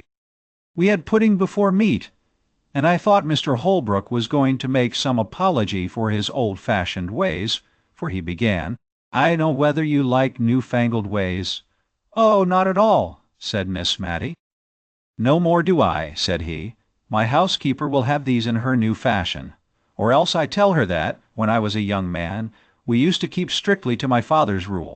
No broth, no ball, no beef, and always began dinner with broth. Then we had suet puddings, boiled in the broth with the beef, and then the meat itself. If we did not sup our broth, we had no ball, which we liked a deal better. And the beef came last of all, and only those had it who had done justice to the broth and the ball. Now folks begin with sweet things and turn their dinners topsy-turvy. When the ducks and green peas came, we looked at each other in dismay. We had only two-pronged, black-handled forks. It is true the steel was as bright as silver, but what were we to do? Miss Matty picked up her peas, one by one, on the point of the prongs, much as Amine ate her grains of rice after her previous feast with the ghoul. Miss Pole sighed over her delicate young peas as she left them on one side of her plate untasted, for they would drop between the prongs. I looked at my host. The peas were going wholesale into his capacious mouth, shoveled up by his large round-ended knife. I saw, I imitated, I survived. My friends, in spite of my precedent, could not muster up courage enough to do an ungenteel thing. And if Mr. Holbrook had not been so heartily hungry, he would probably have seen that the good peas went away almost untouched after dinner. A clay pipe was brought in, and a spittoon, and asking us to retire to another room, where he would soon join us if we disliked tobacco smoke, he presented his pipe to Miss Matty, and requested her to fill the bowl. This was a compliment to a lady in his youth, but it was rather inappropriate to propose it as an honor to Miss Matty, who had been trained by her sister to hold smoking of every kind in utter abhorrence. But if it was a shock to her refinement, it was also a gratification to her feelings to be thus selected. So she daintily stuffed the strong tobacco into the pipe, and then we withdrew. "It is very pleasant dining with a bachelor," said Miss Matty softly, as we settled ourselves in the counting-house. "I only hope it is not improper. So many pleasant things are." "What a number of books he has," said Miss Pole, looking round the room. "And how dusty they are. I think it must be like one of the great Dr. Johnson's rooms," said Miss Matty. "What a superior man your cousin must be." "Yes," said Miss Pole. "He's a great reader, but I am afraid he has got into very uncouth habits with living alone." "Oh, uncouth is too hard a word. I should call him eccentric. Very clever people always are," replied Miss Matty. "Now, what color are ash buds in March?" When Mr. Holbrook returned, he proposed a walk in the fields, but the two elder ladies were afraid of damp and dirt, and had only very unbecoming calashes to put on over their caps. So they declined, and I was again his companion in a turn which he said he was obliged to take to see after his men. He strode along, either wholly forgetting my existence, or soothed into silence by his pipe, and yet it was not silence exactly. He walked before me with a stooping gait, his hands clasped behind him, and as some tree or cloud or glimpse of distant upland pastures struck him, he quoted poetry to himself, saying it out loud in a grand sonorous voice, with just the emphasis that true feeling and appreciation give. We came upon an old cedar tree, which stood at one end of the house. The cedar spreads his dark green layers of shade. Capital term, layers. Wonderful man. I did not know whether he was speaking to me or not, but I put in an assenting wonderful, although I knew nothing about it, just because I was tired of being forgotten and of being consequently silent. He turned sharp round. "Aye, you may say wonderful. Why, when I saw the review of his poems in Blackwood, I set off within an hour, and walked 7 miles to Misselton, for the horses were not in the way, and ordered them. Now, what color are ash buds in March? Is the man going mad?" thought I. He is very like Don Quixote. "What color are they, I say?" repeated he vehemently. "I am sure I don't know, sir," said I, with the meekness of ignorance. "I knew you didn't." No more did I, an old fool that I am, till this young man comes and tells me. Black as ash buds in March. And I've lived all my life in the country. More shame for me not to know. "Black. They are jet black, madam. and he went off again, swinging along to the music of some rhyme he had got hold of. When we came back, nothing would serve him, but he must read us the poems he had been speaking of. And Miss Pole encouraged him in his proposal, I thought, because she wished me to hear his beautiful reading, of which she had boasted. But she afterwards said it was because she had got to a difficult part of her crochet, and wanted to count her stitches without having to talk. Whatever he had proposed would have been right to Miss Matty, although she did fall sound asleep within 5 minutes after he had begun a long poem called Locksley Hall, and had a comfortable nap unobserved till he ended, when the cessation of his voice wakened her up, and she said, feeling that something was expected, and that Miss Pole was counting, "What a pretty book! Pretty, madam, it's beautiful, pretty indeed." "Oh, yes, I meant beautiful," said she, fluttered at his disapproval of her word. "It is so like that beautiful poem of Dr. Johnson's my sister used to read. I forget the name of it. What was it, my dear?" turning to me. "Which do you mean, ma'am? What was it about? I don't remember what it was about, and I've quite forgotten what the name of it was. But it was written by Dr. Johnson, and was very beautiful, and very like what Mr. Holbrook has just been reading." "I don't remember it," said he reflectively, "but I don't know Dr. Johnson's poems well. I must read them," as we were getting into the fly to return. "I heard Mr. Holbrook say he should call on the ladies soon, and inquire how they got home." And this evidently pleased and fluttered Miss Matty at the time he said it, but after we had lost sight of the old house among the trees, her sentiments towards the master of it were gradually absorbed into a distressing wonder as to whether Martha had brought in her word, and seized on the opportunity of her mistress's absence to have a follower. Martha looked good and steady and composed enough as she came to help us out. She was always careful of Miss Matty, and tonight she made use of this unlucky speech. "Eh, dear man, to think of your going out in an evening in such a thin shawl. It's no better than muslin. At your age, ma'am, you should be careful." "My age," said Miss Matty, almost speaking crossly. For her, for she was usually gentle, my age. "Why, how old do you think I am?" "That you talk about my age. Well, ma'am, I should say you were not far short of 60, but folks looks as often against them, and I'm sure I meant no harm." "Martha, I'm not yet 52, said Miss Matty, with grave emphasis, for probably the remembrance of her youth had come very vividly before her this day, and she was annoyed at finding that golden time so far away in the past. But she never spoke of any former and more intimate acquaintance with Mr. Holbrook.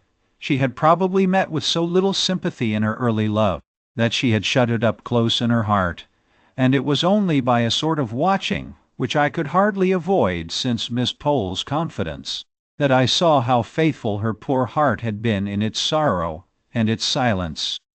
She gave me some good reason for wearing her best cap every day, and sat near the window in spite of her rheumatism in order to see, without being seen, down into the street. He came. He put his open palms upon his knees, which were far apart, as he sat with his head bent down, whistling, after we had replied to his inquiries about our safe return. Suddenly he jumped up. "Well, madam, have you any commands for Paris? I am going there in a week or two." "To Paris?" we both exclaimed. "Yes, madam. I've never been there, and always had a wish to go, and I think if I don't go soon, I mayn't go at all. So as soon as the hay is got in, I shall go before harvest time." We were so much astonished that we had no commissions. Just as he was going out of the room, he turned back, with his favorite exclamation, "God bless my soul, madam, but I nearly forgot half my errand. Here are the poems for you you admired so much the other evening at my house." He tugged away at a parcel in his coat pocket. "Good-bye, miss," said he. "Good-bye, Matty. Take care of yourself." And he was gone. But he had given her a book, and he had called her Matty, just as he used to do 30 years ago. "I wish he would not go to Paris," said Miss Matilda anxiously. "I don't believe frogs will agree with him. He used to have to be very careful what he ate. which was curious in so strong-looking a young man.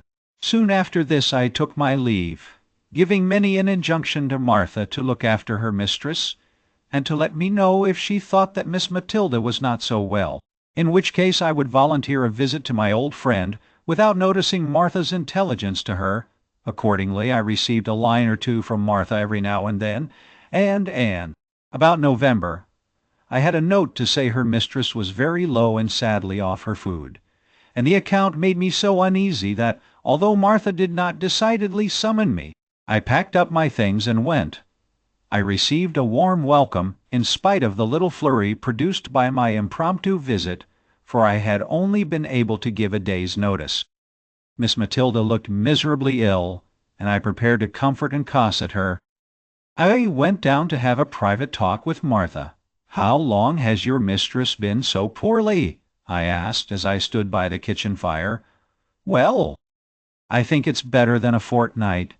"It is, I know. It was one Tuesday, after Miss Pole had been, that she went into this moping way. I thought she was tired, and it would go off with a night's rest. But no, she has gone on and on ever since, till I thought it my duty to write to you, ma'am. You did quite right, Martha. It is a comfort to think she has so faithful a servant about her, and I hope you find your place comfortable." "Well, ma'am, Mrs. is very kind, and there's plenty to eat and drink, and no more work but what I can do easily." But Martha hesitated. "But what, Martha?" "Why, it seems so hard of Mrs. not to let me have any followers. There's such lots of young fellows in the town, and many a one has as much as offered to keep company with me, and I may never be in such a likely place again, and it's like wasting an opportunity. Many a girl as I know would have 'em unbeknownst to Mrs. But I've given my word, and I'll stick to it, or else this is just the house for Mrs. never to be the wiser if they did come. And it's such a capable kitchen, there's such dark corners in it. I'd be bound to hide anyone. I counted up last Sunday night, for I'll not deny I was crying, because I had to shut the door in Jem Hearn's face. And he's a steady young man, fit for any girl. Only I had given Mrs. my word. Martha was all but crying again, and I had little comfort to give her, for I knew from old experience of the horror with which both the Miss Jenkinses looked upon followers, and in Miss Mattie's present nervous state this dread was not likely to be lessened. I went to see Miss Pole the next day, and took her completely by surprise, for she had not been to see Miss Matilda for 2 days. And now I must go back with you, my dear, for I promised to let her know how Thomas Holbrook went on, and I'm sorry to say his housekeeper has sent me word today that he hasn't long to live. Poor Thomas! That journey to Paris was quite too much for him. His housekeeper says he has hardly ever been round his fields since, but just sits with his hands on his knees in the counting-house, not reading or anything, but only saying what a wonderful city Paris was. Paris has much to answer for if it's killed my cousin Thomas, for a better man never lived. Does Miss Matilda know of his illness?" asked I, a new light as to the cause of her indisposition dawning upon me. "Dear, to be sure, yes. Has not she told you? I let her know a fortnight ago, or more, when first I heard of it." "How odd she shouldn't have told you." "Not at all," I thought, but I did not say anything.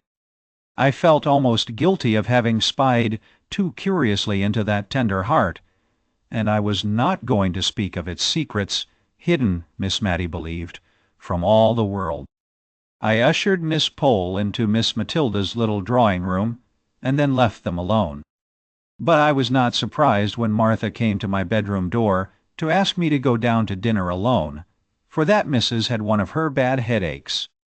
She came into the drawing-room at tea-time, but it was evidently an effort to her, and as if to make up for some reproachful feeling against her late sister, Miss Jenkins, which had been troubling her all the afternoon, and for which she now felt penitent, she kept telling me how good and how clever Deborah was in her youth, how she used to settle what gowns they were to wear at all the parties, faint, ghostly ideas of grim parties, far away in the distance, when Miss Mattie and Miss Pole were young, and how Deborah and her mother had started the Benefit Society for the poor, and taught girls cooking and plain sewing, and how Deborah had once danced with a lord, and how she used to visit at Sir Peter Arley's, and tried to remodel the quiet rectory establishment on the plans of Arley Hall, where they kept 30 servants, and how she had nursed Miss Matty through a long, long illness, of which I had never heard before, but which I now dated in my own mind as following the dismissal of the suit of Mr. Holbrook.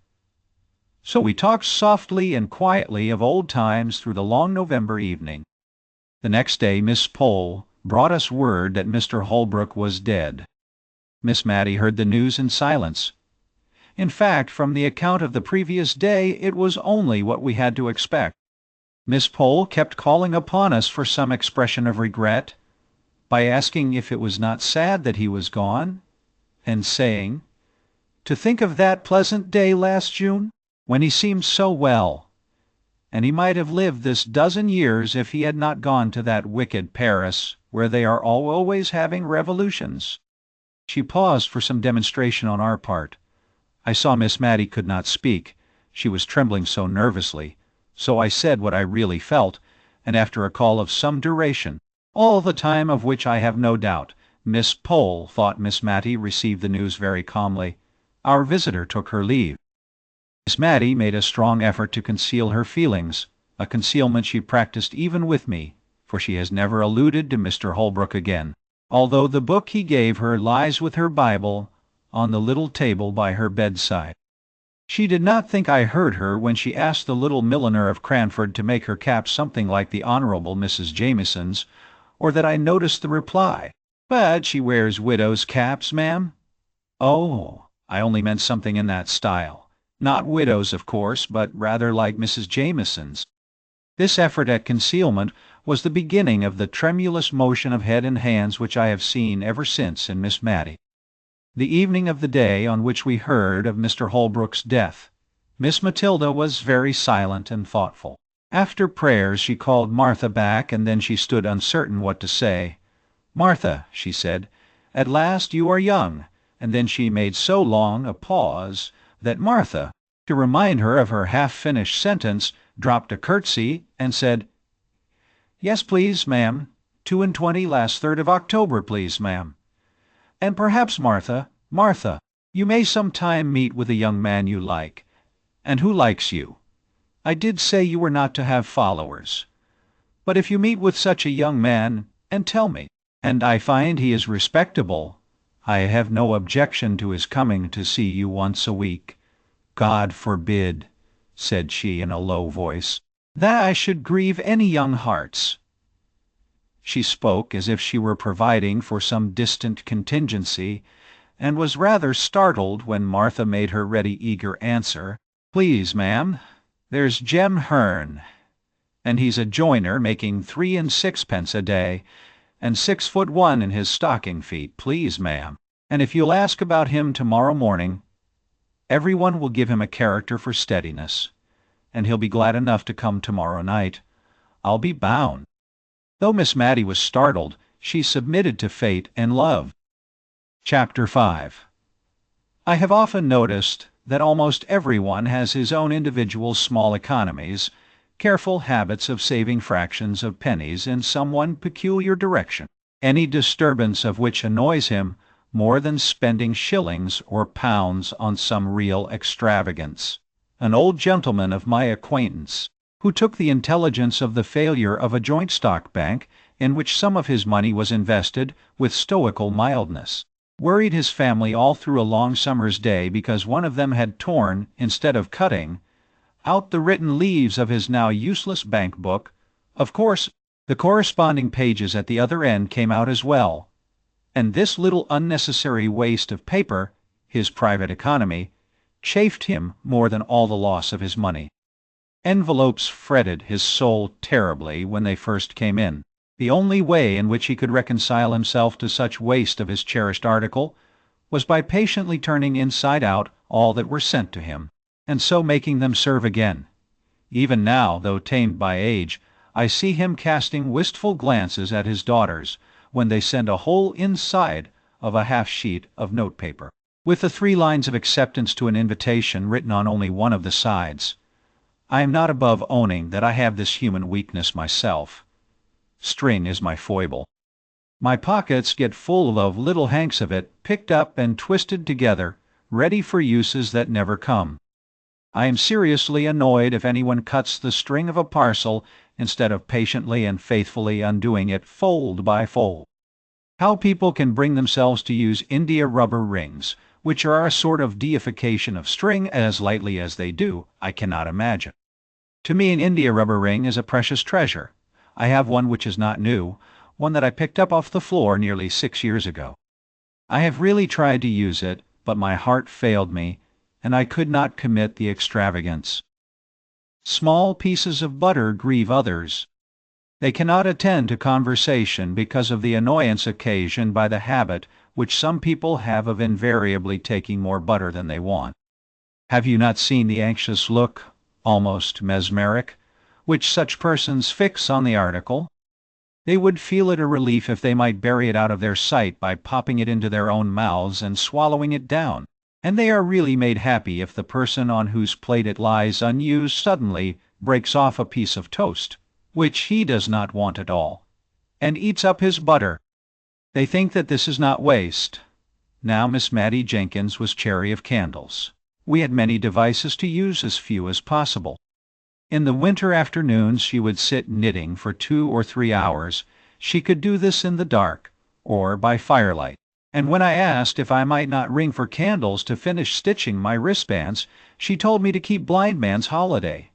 They were usually brought in with tea, but we only burnt one at a time, as we lived in constant preparation for a friend who might come in any evening, but who never did. It required some contrivance to keep our 2 candles of the same length, ready to be lighted, and to look as if we burnt 2 always.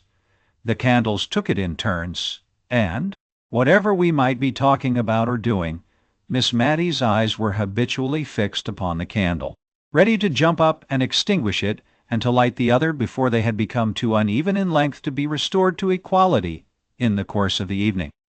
One night, I remember, this candle economy particularly annoyed me. I had been very much tired of my compulsory blind man's holiday, especially as Miss Mattie had fallen asleep, and I did not like to stir the fire and run the risk of awakening her. So I could not even sit on the rug and scorch myself with sewing by firelight, according to my usual custom.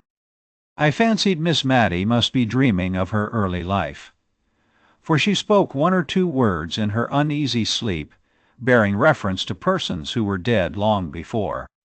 When Martha brought in the lighted candle and tea, Miss Mattie started into wakefulness, with a strange, bewildered look around, as if we were not the people she expected to see about her.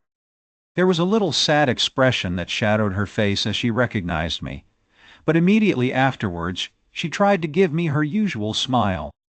All through tea-time her talk ran upon the days of her childhood and youth. Perhaps this reminded her of the desirableness of looking over all the old family letters, and destroying such as ought not to be allowed to fall into the hands of strangers, for she had often spoken of the necessity of this task, but had always shrunk from it, with a timid dread of something painful. Tonight, however, she rose up after tea and went for them in the dark, for she piqued herself on the precise neatness of all her chamber arrangements, and used to look uneasily at me when I lighted a bed-candle to go to another room for anything. When she returned, there was a faint, pleasant smell of tonquin beans in the room.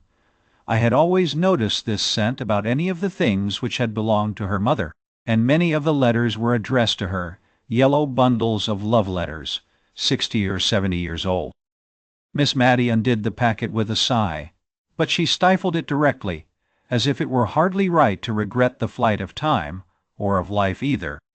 We agreed to look them over separately, each taking a different letter out of the same bundle and describing its contents to the other before destroying it. I never knew what sad work the reading of old letters was before that evening, though I could hardly tell why. The letters were as happy as letters could be, at least those early letters were. There was in them a vivid and intense sense of the present time, which seemed so strong and full, as if it could never pass away, and as if the warm living hearts that so expressed themselves could never die, and be as nothing to the sunny earth. I should have felt less melancholy, I believe, if the letters had been more so. I saw the tears stealing down the well-worn furrows of Miss Mattie's cheeks, and her spectacles often wanted wiping. I trusted at last that she would light the other candle, for my own eyes were rather dim, and I wanted more light to see the pale, faded ink. But no, even through her tears, she saw and remembered her little economical ways. The earliest set of letters were 2 bundles tied together, and ticketed, in Miss Jenkins's handwriting, letters interchanged between my ever-honored father and my dearly beloved mother, prior to their marriage, in July 1774.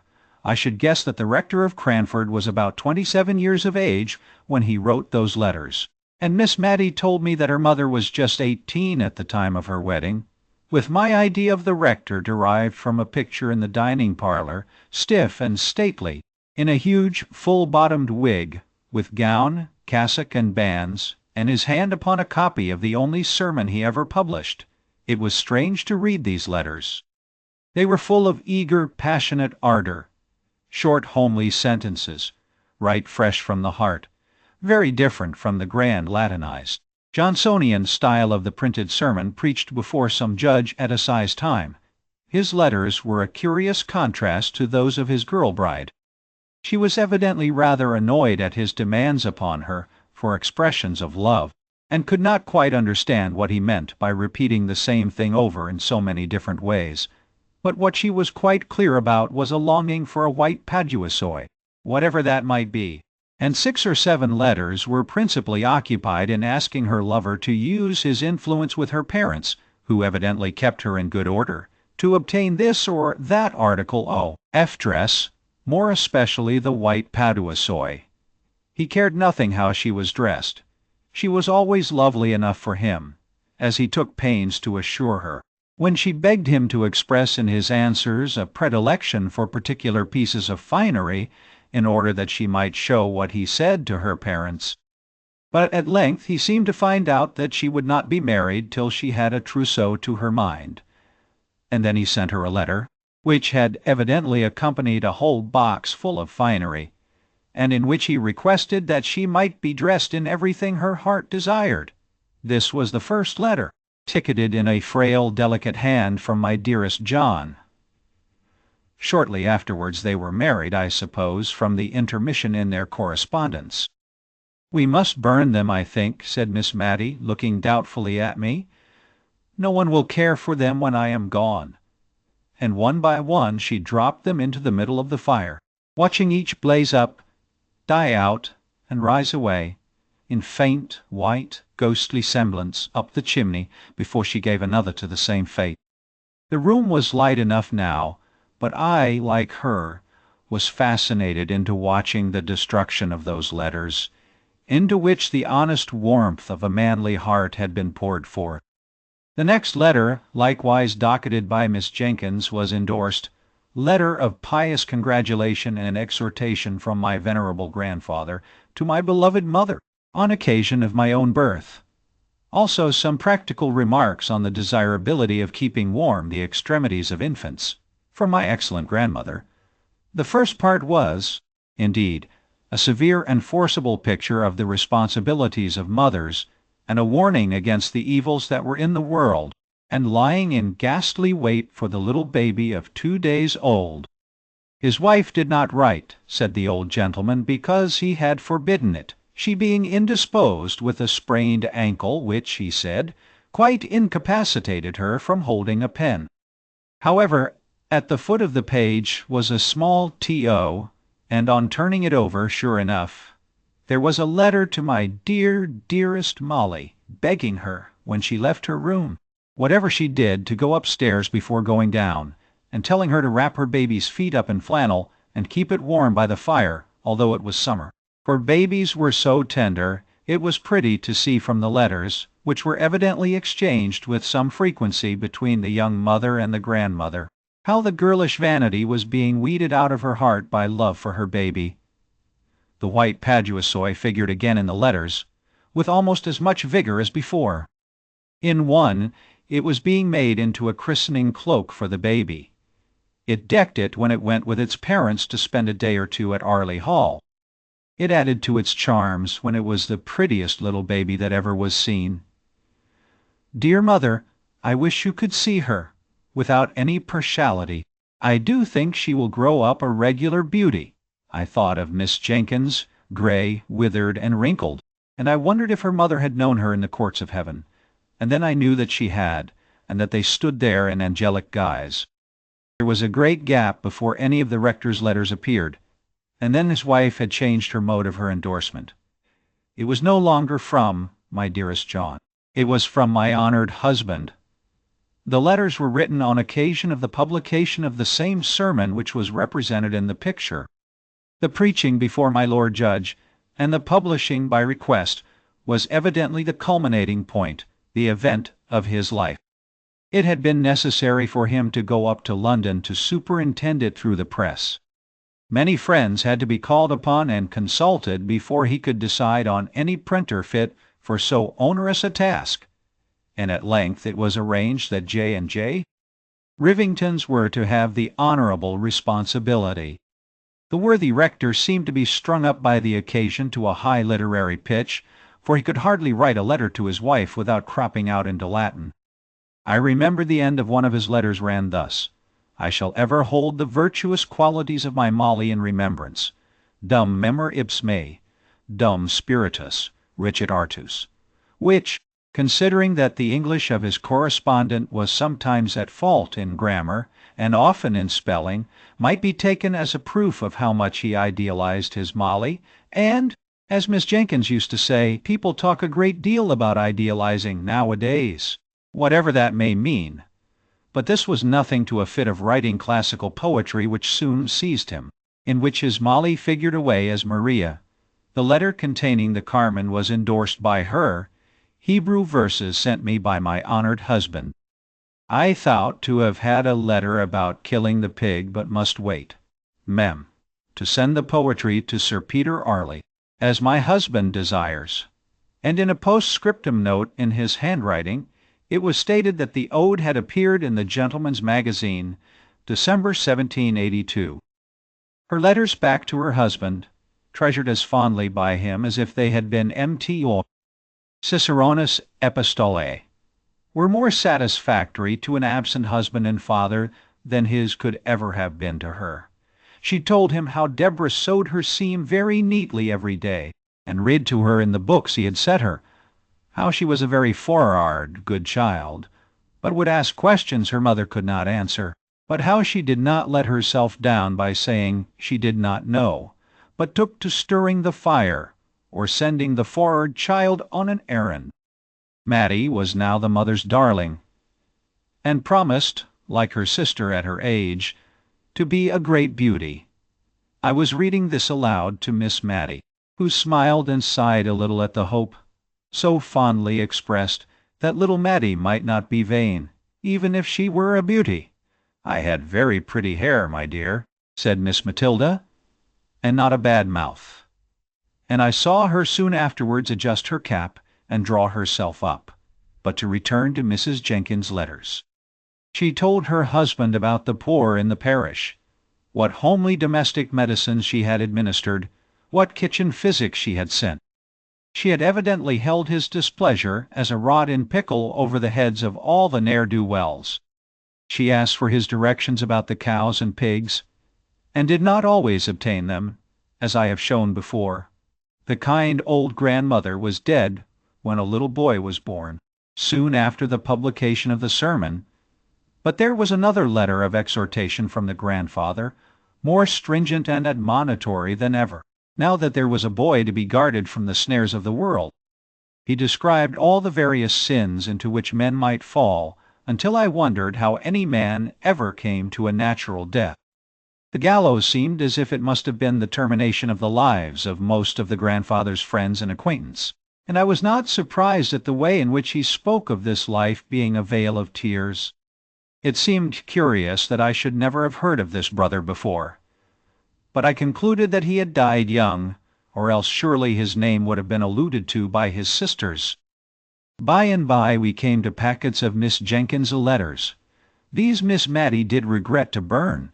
She said all the others had been only interesting to those who loved the writers, and that it seemed as if it would have hurt her to allow them to fall into the hands of strangers who had not known her dear mother and how good she was, although she did not always spell quite in the modern fashion.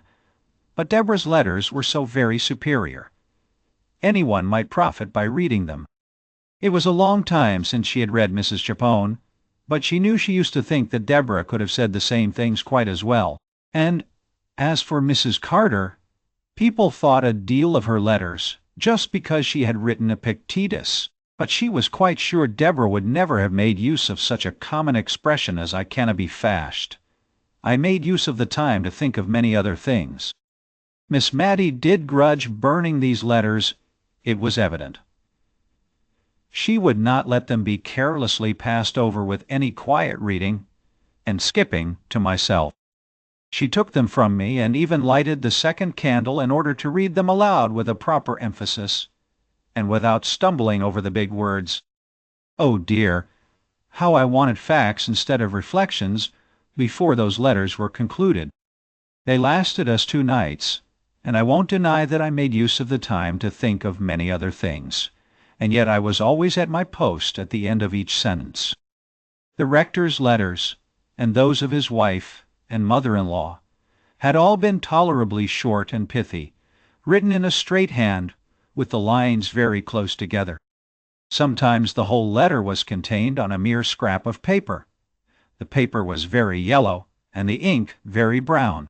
Some of the sheets were, as Miss Matty made me observe, the old original post, with the stamp in the corner representing a postboy riding for life and twanging his horn. The letters of Mrs. Jenkins and her mother were fastened with a great round red wafer, for it was before Miss Edgeworth's patronage had banished wafers from polite society. It was evident, from the tenor of what was said, that francs were in great request, and were even used as a means of paying debts by needy members of Parliament.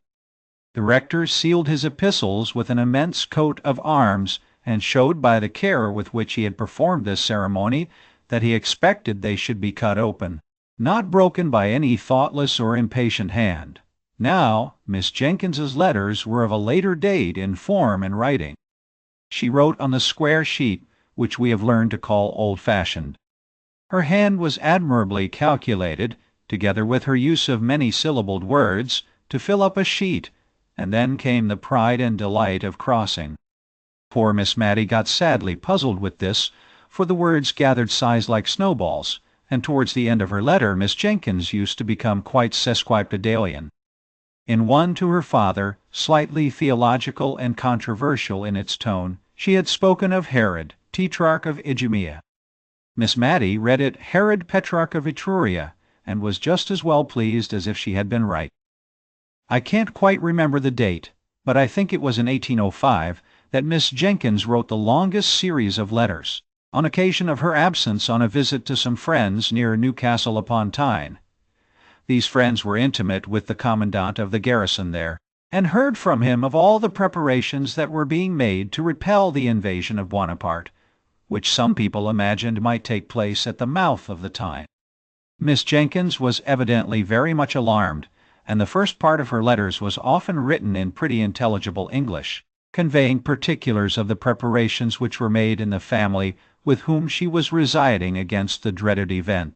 The bundles of clothes that were packed up ready for a flight to Alston Moor, a wild hilly piece of ground between Northumberland and Cumberland, the signal that was to be given for this flight, and for the simultaneous turning out of the volunteers under arms, which said signal was to consist, if I remember rightly, in ringing the church bells in a particular and ominous manner.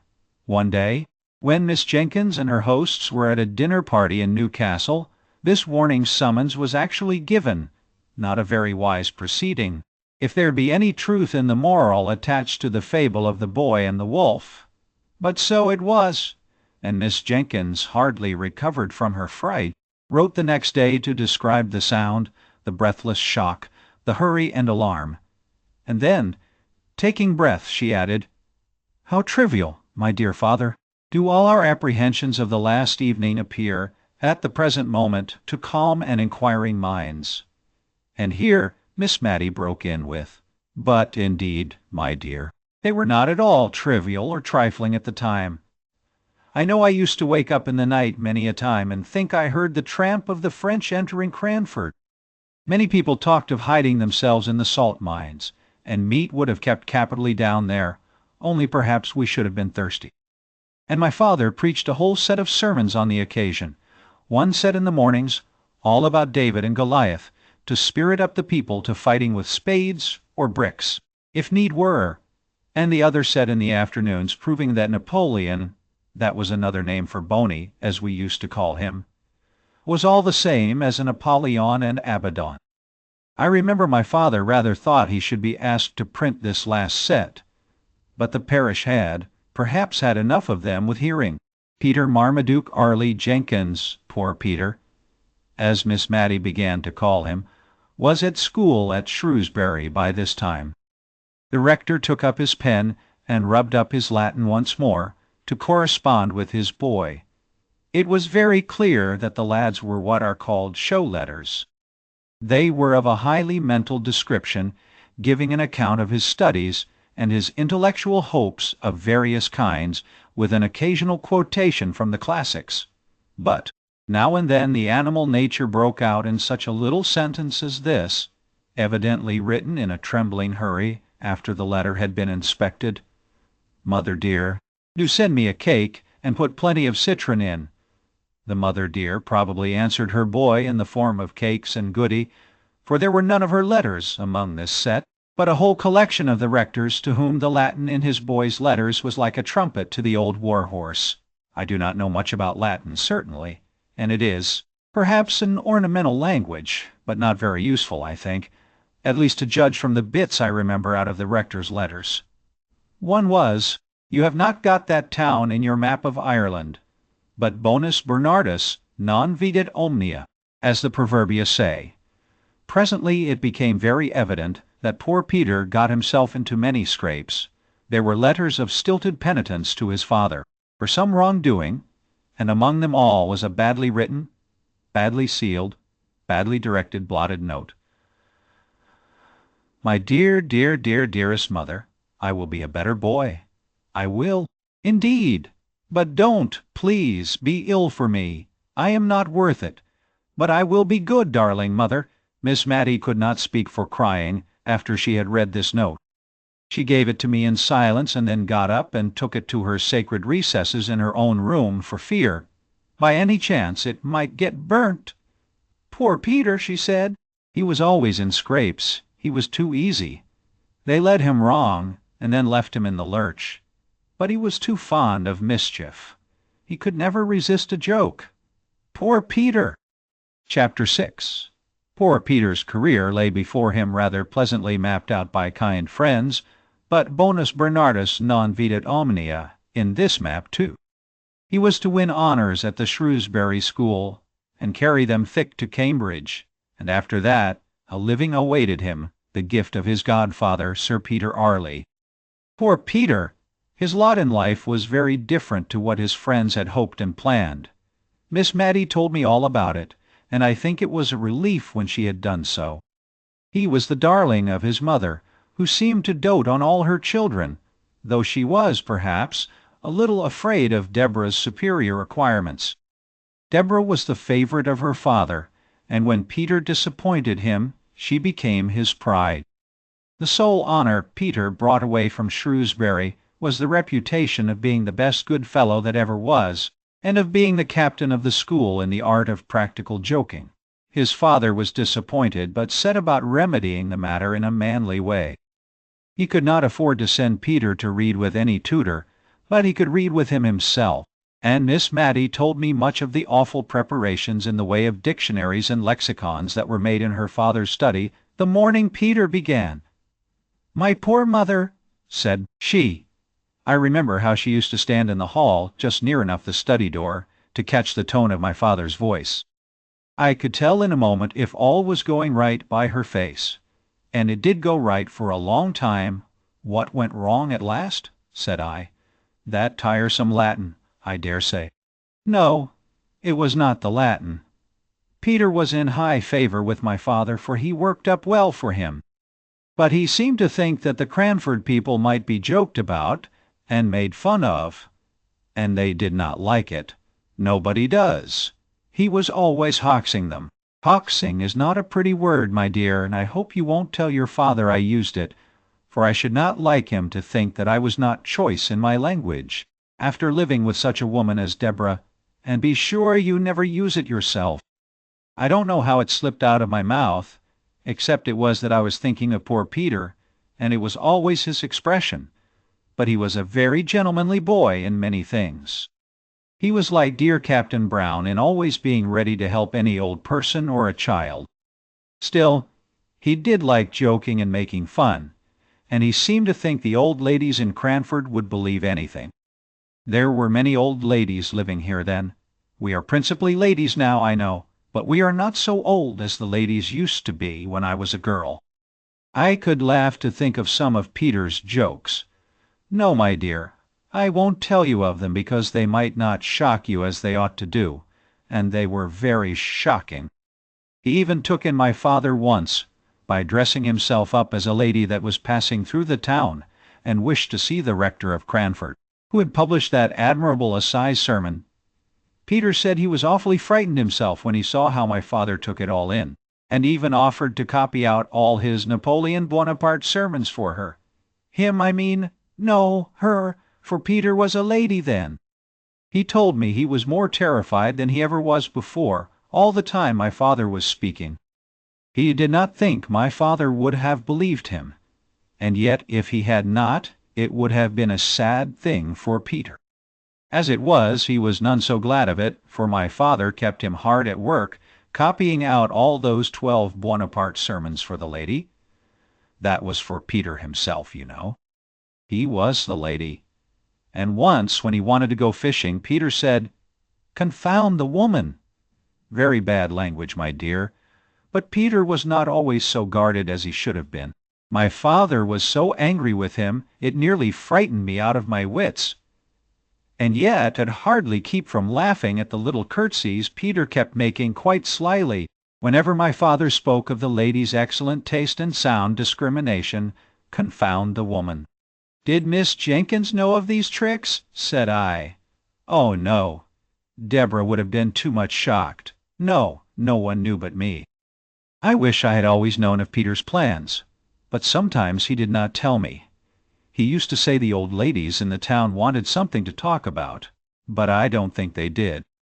They had the St. James's Chronicle 3 times a week, just as we have now, and we have plenty to say. And I remember the clacking noise there always was when some of the ladies got together. But probably schoolboys talk more than ladies. At last there was a terrible sad thing happened. Miss Mattie got up, went to the door, and opened it. No one was there. She rang the bell for Martha, and when Martha came, her mistress told her to go for eggs to a farm at the other end of the town. "I will lock the door after you, Martha." "You are not afraid to go, are you?" "No, ma'am, not at all. Jem Hearn will be only too proud to go with me." Miss Mattie drew herself up, and as soon as we were alone she wished that Martha had more maidenly reserve. "We'll put out the candle, my dear. We can talk just as well by firelight, you know. There. Well, you see, Deborah had gone from home for a fortnight or so. It was a very still, quiet day, I remember, overhead, and the lilacs were all in flower. So I suppose it was spring. My father had gone out to see some sick people in the parish. I recollect seeing him leave the house with his wig and shovel hat and cane. What possessed our poor Peter I don't know. He had the sweetest temper, and yet he always seemed to like to plague Deborah. She never laughed at his jokes, and thought him ungenteel, and not careful enough about improving his mind, and that vexed him. Well, he went to her room, it seems, and dressed himself in her old gown and shawl and bonnet, just the thing she used to wear in Cranford, and was known by everywhere. And he made the pillow into a little— You are sure you locked the door, my dear? For I should not like anyone to hear into a little baby, with white long clothes. It was only, as he told me afterwards, to make something to talk about in the town. He never thought of it as affecting Deborah. And he went and walked up and down in the filbert walk, just half hidden by the rails and half seen, and he cuddled his pillow, just like a baby, and talked to it all the nonsense people do. Oh dear! And my father came stepping stately up the street, as he always did, and what should he see but a little black crowd of people, I dare say as many as 20, all peeping through his garden rails. So he thought at first they were only looking at a new rhododendron that was in full bloom, and that he was very proud of, and he walked slower, that they might have more time to admire. And he wondered if he could make out a sermon from the occasion, and thought perhaps there was some relation between the rhododendrons and the lilies of the field. My poor father, when he came nearer, he began to wonder that they did not see him, but their heads were all so close together, peeping and peeping. My father was amongst them, meaning, he said, to ask them to walk into the garden with him and admire the beautiful vegetable production, when, oh my dear, I tremble to think of it, he looked through the rails himself and saw, I don't know what he thought he saw, but old Clare told me his face went quite gray-white with anger, and his eyes blazed out under his frowning black brows. And he spoke out, oh so terribly, and bade them all stop where they were, not one of them to go, not one of them to stir a step, and, swift as light, he was in at the garden door, and down the filbert walk, and seized hold of poor Peter, and tore his clothes off his back, bonnet, shawl, gown, and all, and threw the pillow among the people over the railings. And then he was very, very angry indeed, and before all the people he lifted up his cane and flogged Peter. My dear, that boy's trick, on that sunny day, when all seemed going straight and well, broke my mother's heart, and changed my father for life. It did indeed. Old Clare said Peter looked as white as my father, and stood as still as a statue to be flogged, and my father struck hard. When my father stopped to take breath, Peter said, "Have you done enough, sir?" quite hoarsely, and still standing quite quiet. I don't know what my father said, or if he said anything, but old Clare said Peter turned to where the people outside the railing were, and made them a low bow, as grand and as grave as any gentleman, and then walked slowly into the house. I was in the storeroom helping my mother to make cowslip wine. I cannot abide the wine now, nor the scent of the flowers. They turn me sick and faint, as they did that day when Peter came in, looking as haughty as any man indeed, looking like a man, not like a boy. "Mother," he said, "I am come to say, God bless you forever." I saw his lips quiver as he spoke, and I think he durst not say anything more loving, for the purpose that was in his heart. She looked at him rather frightened and wondering, and asked him what was to do. He did not smile or speak, but put his arms round her and kissed her as if he did not know how to leave off, and before she could speak again he was gone. We talked it over, and could not understand it, and she bade me go and seek my father, and ask what it was all about. I found him walking up and down, looking very highly displeased. "Tell your mother I have flogged Peter, and that he richly deserved it." I durst not ask any more questions.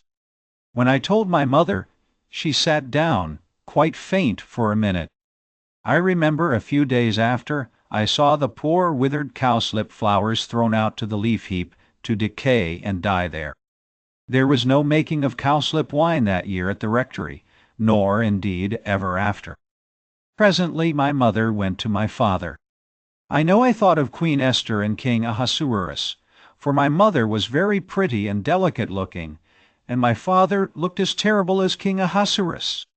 Some time after they came out together, and then my mother told me what had happened, and that she was going up to Peter's room at my father's desire, though she was not to tell Peter this, to talk the matter over with him. But no Peter was there. We looked over the house. No Peter was there. Even my father, who had not liked to join in the search at first, helped us before long. The rectory was a very old house, steps up into a room, steps down into a room, all through, At first my mother went calling low and soft, as if to reassure the poor boy. "Peter, Peter, dear, it's only me." But by and by, as the servants came back from the errands my father had sent them in different directions, to find where Peter was, as we found he was not in the garden, nor the hayloft, nor anywhere about, my mother's cry grew louder and wilder. "Peter, Peter, my darling, where are you?" For then she felt and understood that that long kiss meant some sad kind of goodbye. The afternoon went on, my mother never resting, but seeking again and again in every possible place that had been looked into 20 times before, nay, that she had looked into over and over again herself. My father sat with his head in his hands, not speaking except when his messengers came in, bringing no tidings. Then he lifted up his face, so strong and sad, and told them to go again in some new direction. My mother kept passing from room to room, in and out of the house, moving noiselessly, but never ceasing. Neither she nor my father durst leave the house, which was the meeting place for all the messengers. At last, and it was nearly dark, my father rose up. He took hold of my mother's arm as she came with wild, sad pace through one door, and quickly towards another. She started at the touch of his hand, for she had forgotten all in the world but Peter. "Molly," said he, "I did not think all this would happen."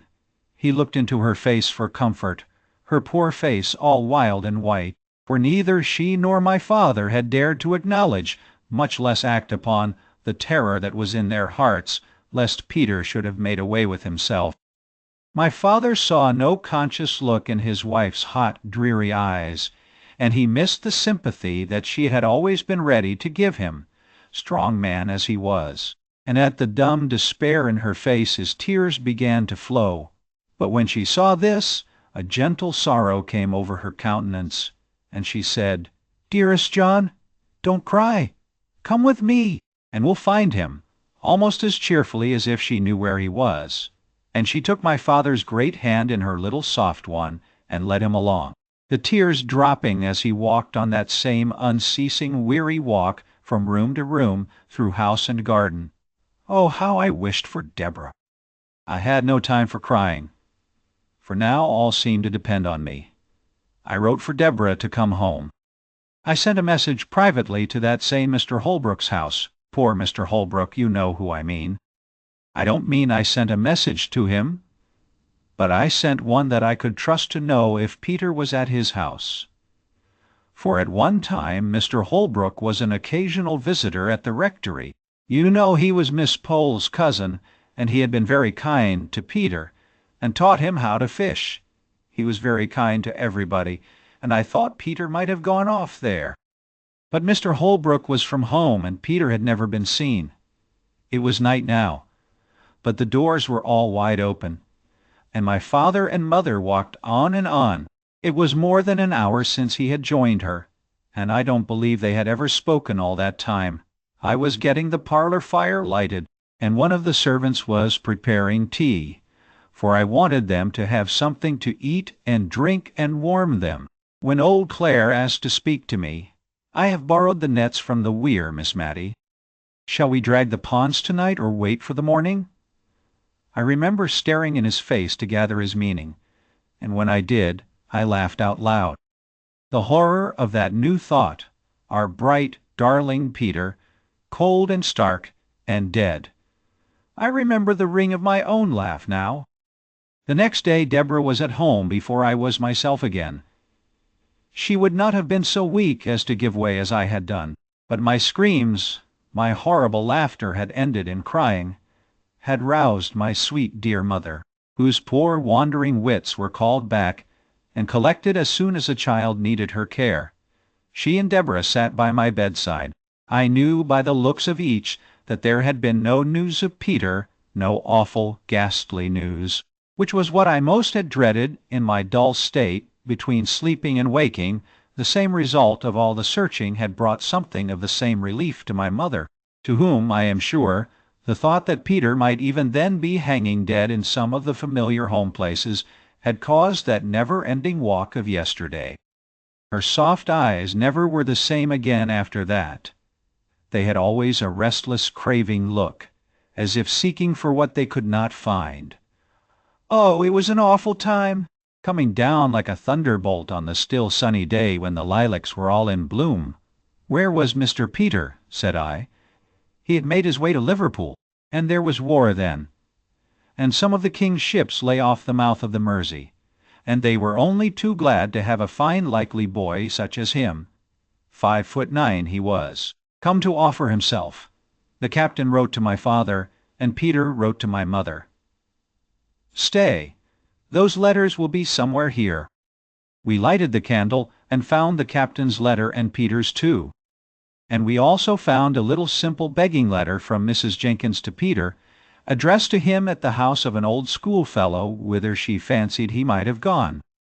They had returned it unopened, and unopened it had remained ever since, having been inadvertently put by among the other letters of that time.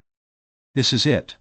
My dearest Peter, you did not think we should be so sorry as we are, I know, or you would never have gone away. You are too good. Your father sits and sighs till my heart aches to hear him. He cannot hold up his head for grief. And yet he only did what he thought was right. Perhaps he has been too severe, and perhaps I have not been kind enough. But God knows how we love you, my dear, only boy. Don looks so sorry you are gone. Come back, and make us happy, who love you so much. I know you will come back. But Peter did not come back. That spring day was the last time he ever saw his mother's face.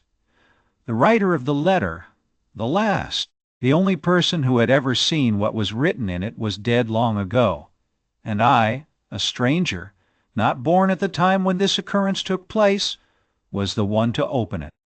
The captain's letter summoned the father and mother to Liverpool instantly, if they wished to see their boy, and by some of the wild chances of life, the captain's letter had been detained somewhere, somehow, Miss Matty went on, and it was race time, and all the post-horses at Cranford were gone to the races. But my father and mother set off in our own gig, and oh, my dear, they were too late. The ship was gone. And now read Peter's letter to my mother.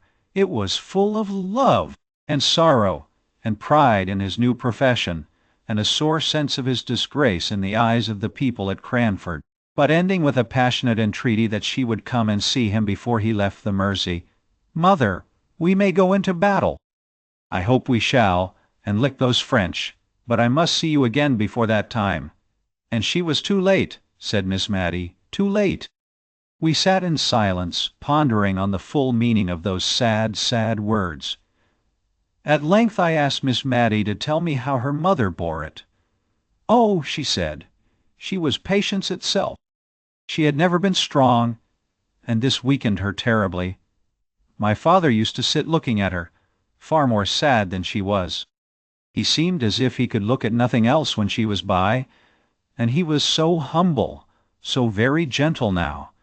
He would, perhaps, speak in his old way, laying down the law, as it were, and then in a minute or two he would come round and put his hand on our shoulders, and ask us in a low voice if he had said anything to hurt us.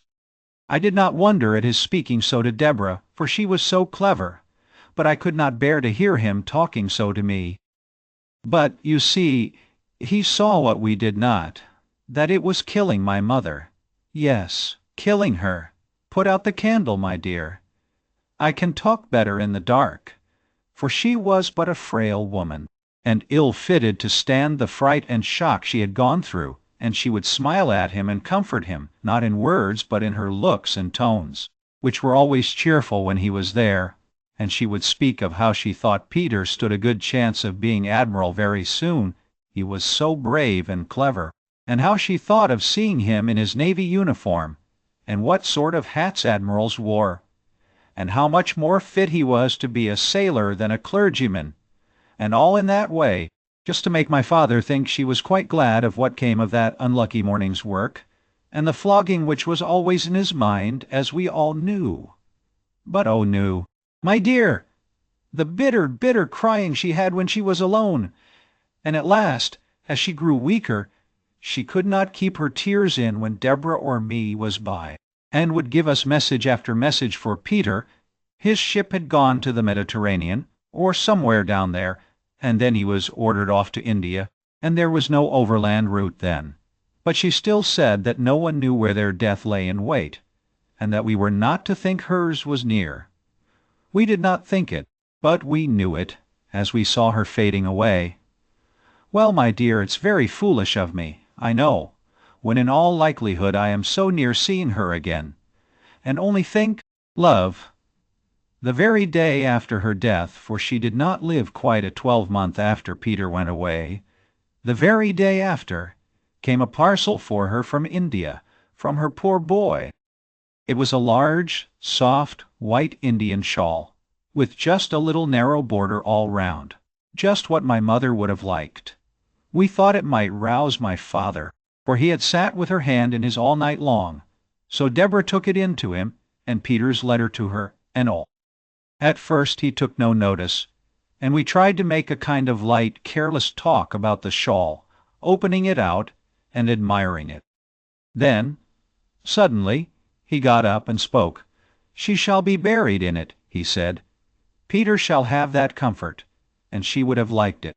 Well, perhaps it was not reasonable, but what could we do or say? One gives people in grief their own way. He took it up and felt it. It is just such a shawl as she wished for when she was married, and her mother did not give it her. I did not know of it till after, or she should have had it, she should. But she shall have it now. My mother looked so lovely in her death. She was always pretty, and now she looked fair and waxen, and younger than Deborah, as she stood trembling and shivering by her. We decked her in the long, soft folds. She lay smiling as if pleased, and people came, all Cranford came, to beg to see her, for they had loved her dearly. As well they might. And the country women brought posies. Old Clare's wife brought some white violets, and begged they might lie on her breast. Deborah said to me, the day of my mother's funeral, that if she had 100 offers, she never would marry and leave my father. It was not very likely she would have so many. I don't know that she had one, but it was not less to her credit to say so. She was such a daughter to my father as I think there never was before or since. His eyes failed him, and she read book after book, and wrote and copied, and was always at his service in any parish business. She could do many more things than my poor mother could. She even once wrote a letter to the bishop for my father, but he missed my mother sorely. The whole parish noticed it. Not that he was less active. I think he was more so, and more patient in helping everyone. I did all I could to set Deborah at liberty to be with him, for I knew I was good for little, and that my best work in the world was to do odd jobs quietly, and set others at liberty. But my father was a changed man. Did Mr. Peter ever come home? Yes, once. He came home a lieutenant. He did not get to be admiral, and he and my father were such friends. My father took him into every house in the parish, he was so proud of him. He never walked out without Peter's arm to lean upon. Deborah used to smile. I don't think we ever laughed again after my mother's death, and say she was quite put in a corner. Not but what my father always wanted her when there was letter writing or reading to be done, or anything to be settled. And then, said I, after a pause, then Peter went to sea again, and by my father died, blessing us both, and thanking Deborah for all she had been to him, and, of course, our circumstances were changed. And instead of living at the rectory, and keeping 3 maids and a man, we had to come to this small house, and be content with a servant of all work. But as Deborah used to say, we have always lived genteelly, even if circumstances have compelled us to simplicity. Poor Deborah! And Mr. Peter? Asked I. Oh, there was some great war in India, I forget what they call it, and we have never heard of Peter since then. I believe he is dead myself, and it sometimes fidgets me that we have never put on mourning for him. And then again, when I sit by myself, and all the house is still. I think I hear his step coming up the street, and my heart begins to flutter and beat, but the sound always goes past, and Peter never comes. That's Martha back? No! I'll go, my dear. I can always find my way in the dark, you know.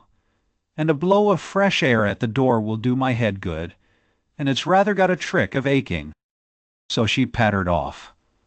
I had lighted the candle to give the room a cheerful appearance against her return. Was it Martha? Asked I. Yes, and I am rather uncomfortable, for I heard such a strange noise just as I was opening the door. Where? I asked, for her eyes were round with affright. In the street just outside. It sounded like talking, I put in as she hesitated a little. No, kissing. Chapter 7. One morning, as Miss Matty and I sat at our work, it was before 12 o'clock, and Miss Matty had not changed the cap with yellow ribbons that had been Miss Jenkins's best, and which Miss Matty was now wearing out in private, putting on the one made in imitation of Mrs. Jameson's at all times when she expected to be seen. Martha came up, and asked if Miss Betty Barker might speak to her mistress. Miss Matty assented, and quickly disappeared to change the yellow ribbons, while Miss Barker came upstairs, but as she had forgotten her spectacles, and was rather flurried by the unusual time of the visit, I was not surprised to see her return with one cap on the top of the other. She was quite unconscious of it herself, and looked at us with bland satisfaction, nor do I think Miss Barker perceived it, for, putting aside the little circumstance that she was not so young as she had been, she was very much absorbed in her errand, which she delivered herself of with an oppressive modesty that found vent in endless apologies. Miss Betty Barker was the daughter of the old clerk at Cranford who had officiated in Mr. Jenkins's time. She and her sister had had pretty good situations as ladies' maids, and had saved money enough to set up a milliner's shop which had been patronized by the ladies in the neighborhood. Lady Arley, for instance, would occasionally give Miss Barkers the pattern of an old cap of hers, which they immediately copied and circulated among the elite of Cranford. I say the elite, for Miss Barkers had caught the trick of the place, and piqued themselves upon their aristocratic connection. They would not sell their caps and ribbons to anyone without a pedigree. Many a farmer's wife or daughter turned away, huffed from Miss Barker's select millinery, and went rather to the universal shop, where the profits of brown soap and moist sugar enabled the proprietor to go straight to Paris, he said, until he found his customers too patriotic and John Bullish to wear what the Mounseers wore. London, where, as he often told his customers, Queen Adelaide had appeared, only the very week before, in a cap exactly like the one he showed them, trimmed with yellow and blue ribbons, and had been complimented by King William on the becoming nature of her headdress. Miss Barkers, who confined themselves to truth and did not approve of miscellaneous customers, throve notwithstanding. They were self-denying, good people. Many a time have I seen the eldest of them, she that had been maid to Mrs. Jameson, carrying out some delicate mess to a poor person. They only aped their betters in having nothing to do with the class immediately below theirs. And when Miss Barker died, their profits and income were found to be such that Miss Betty was justified in shutting up shop and retiring from business. She also, as I think I have before said, set up her cow, a mark of respectability in Cranford almost as decided as setting up a gig is among some people. She dressed finer than any lady in Cranford, and we did not wonder at it, for it was understood that she was wearing out all the bonnets and caps and outrageous ribbons which had once formed her stock-in-trade. It was 5 or 6 years since she had given up shop, so in any other place than Cranford her dress might have been considered passé. And now Miss Betty Barker had called to invite Miss Matty to tea at her house on the following Tuesday. She gave me also an impromptu invitation, as I happened to be a visitor, though I could see she had a little fear lest, since my father had gone to live in Drumble, he might have engaged in that horrid cotton trade, and so dragged his family down out of aristocratic society. She prefaced this invitation with so many apologies that she quite excited my curiosity. Her presumption was to be excused. What had she been doing? She seemed so overpowered by it I could only think that she had been writing to Queen Adelaide to ask for a receipt for washing lace. But the act which she so characterized was only an invitation she had carried to her sister's former mistress, Mrs. Jamieson. Her former occupation considered, could Miss Matty excuse the liberty? Ah, thought I, she has found out that double cap, and is going to rectify Miss Matty's headdress. No, it was simply to extend her invitation to Miss Matty and to me. Miss Matty bowed acceptance, and I wondered that, in the graceful action, she did not feel the unusual weight and extraordinary height of her headdress. But I do not think she did, for she recovered her balance, and went on talking to Miss Betty in a kind, condescending manner, very different from the fidgety way she would have had if she had suspected how singular her appearance was. "Mrs. Jamieson is coming, I think you said?" asked Miss Matty. "Yes." Mrs. Jamieson most kindly and condescendingly said she would be happy to come. One little stipulation she made, that she should bring Carlo. I told her that if I had a weakness, it was for dogs and Miss Pole. Questioned Miss Matty, who was thinking of her pool at Preference, in which Carlo would not be available as a partner. I am going to ask Miss Pole. Of course, I could not think of asking her until I had asked you, madam, the rector's daughter, madam. Believe me, I do not forget the situation my father held under yours. And Mrs. Forrester, of course. And Mrs. Forrester. I thought, in fact, of going to her before I went to Miss Pole. Although her circumstances are changed, madam, she was born a Tyrrell, and we can never forget her alliance to the Biggas of Bigelow Hall.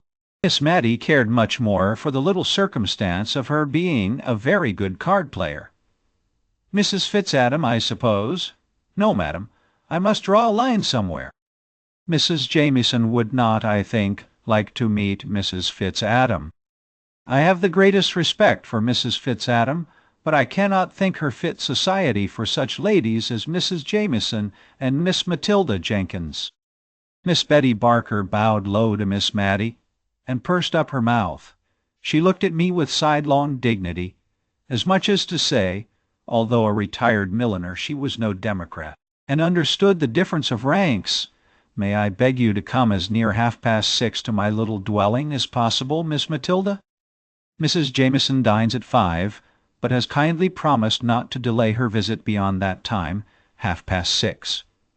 And with a swimming curtsy, Miss Betty Barker took her leave. My prophetic soul foretold a visit that afternoon from Miss Pole, who usually came to call on Miss Matilda after any event, or indeed in sight of any event, to talk it over with her. Miss Betty told me it was to be a choice and select few, said Miss Pole, as she and Miss Matty compared notes. Yes, so she said. Not even Mrs. Fitzadam. Now Mrs. Fitzadam was the widowed sister of the Cranford surgeon, whom I have named before. Their parents were respectable farmers, content with their station. The name of these good people was Hoggins. Mr. Hoggins was the Cranford doctor now. We disliked the name and considered it coarse, but, as Miss Jenkins said, if he changed it to Piggins it would not be much better. We had hoped to discover a relationship between him and that Marchioness of Exeter whose name was Molly Hoggins, but the man, careless of his own interests, utterly ignored and denied any such relationship, although, as dear Miss Jenkins had said, he had a sister called Mary, and the same Christian names were very apt to run in families. Soon after Miss Mary Hoggins married Mr. Fitzadam, she disappeared from the neighborhood for many years. She did not move in a sphere in Cranford society sufficiently high to make any of us care to know what Mr. Fitzadam was. He died and was gathered to his fathers without our ever having thought about him at all. And then Mrs. Fitzadam reappeared in Cranford, as bold as a lion, Miss Pole said, a well-to-do widow, dressed in rustling black silk, so soon after her husband's death that poor Miss Jenkins was justified in the remark she made, that Bombazine would have shown a deeper sense of her loss. I remember the convocation of ladies who assembled to decide whether or not Mrs. Fitzadam should be called upon by the old blue-blooded inhabitants of Cranford.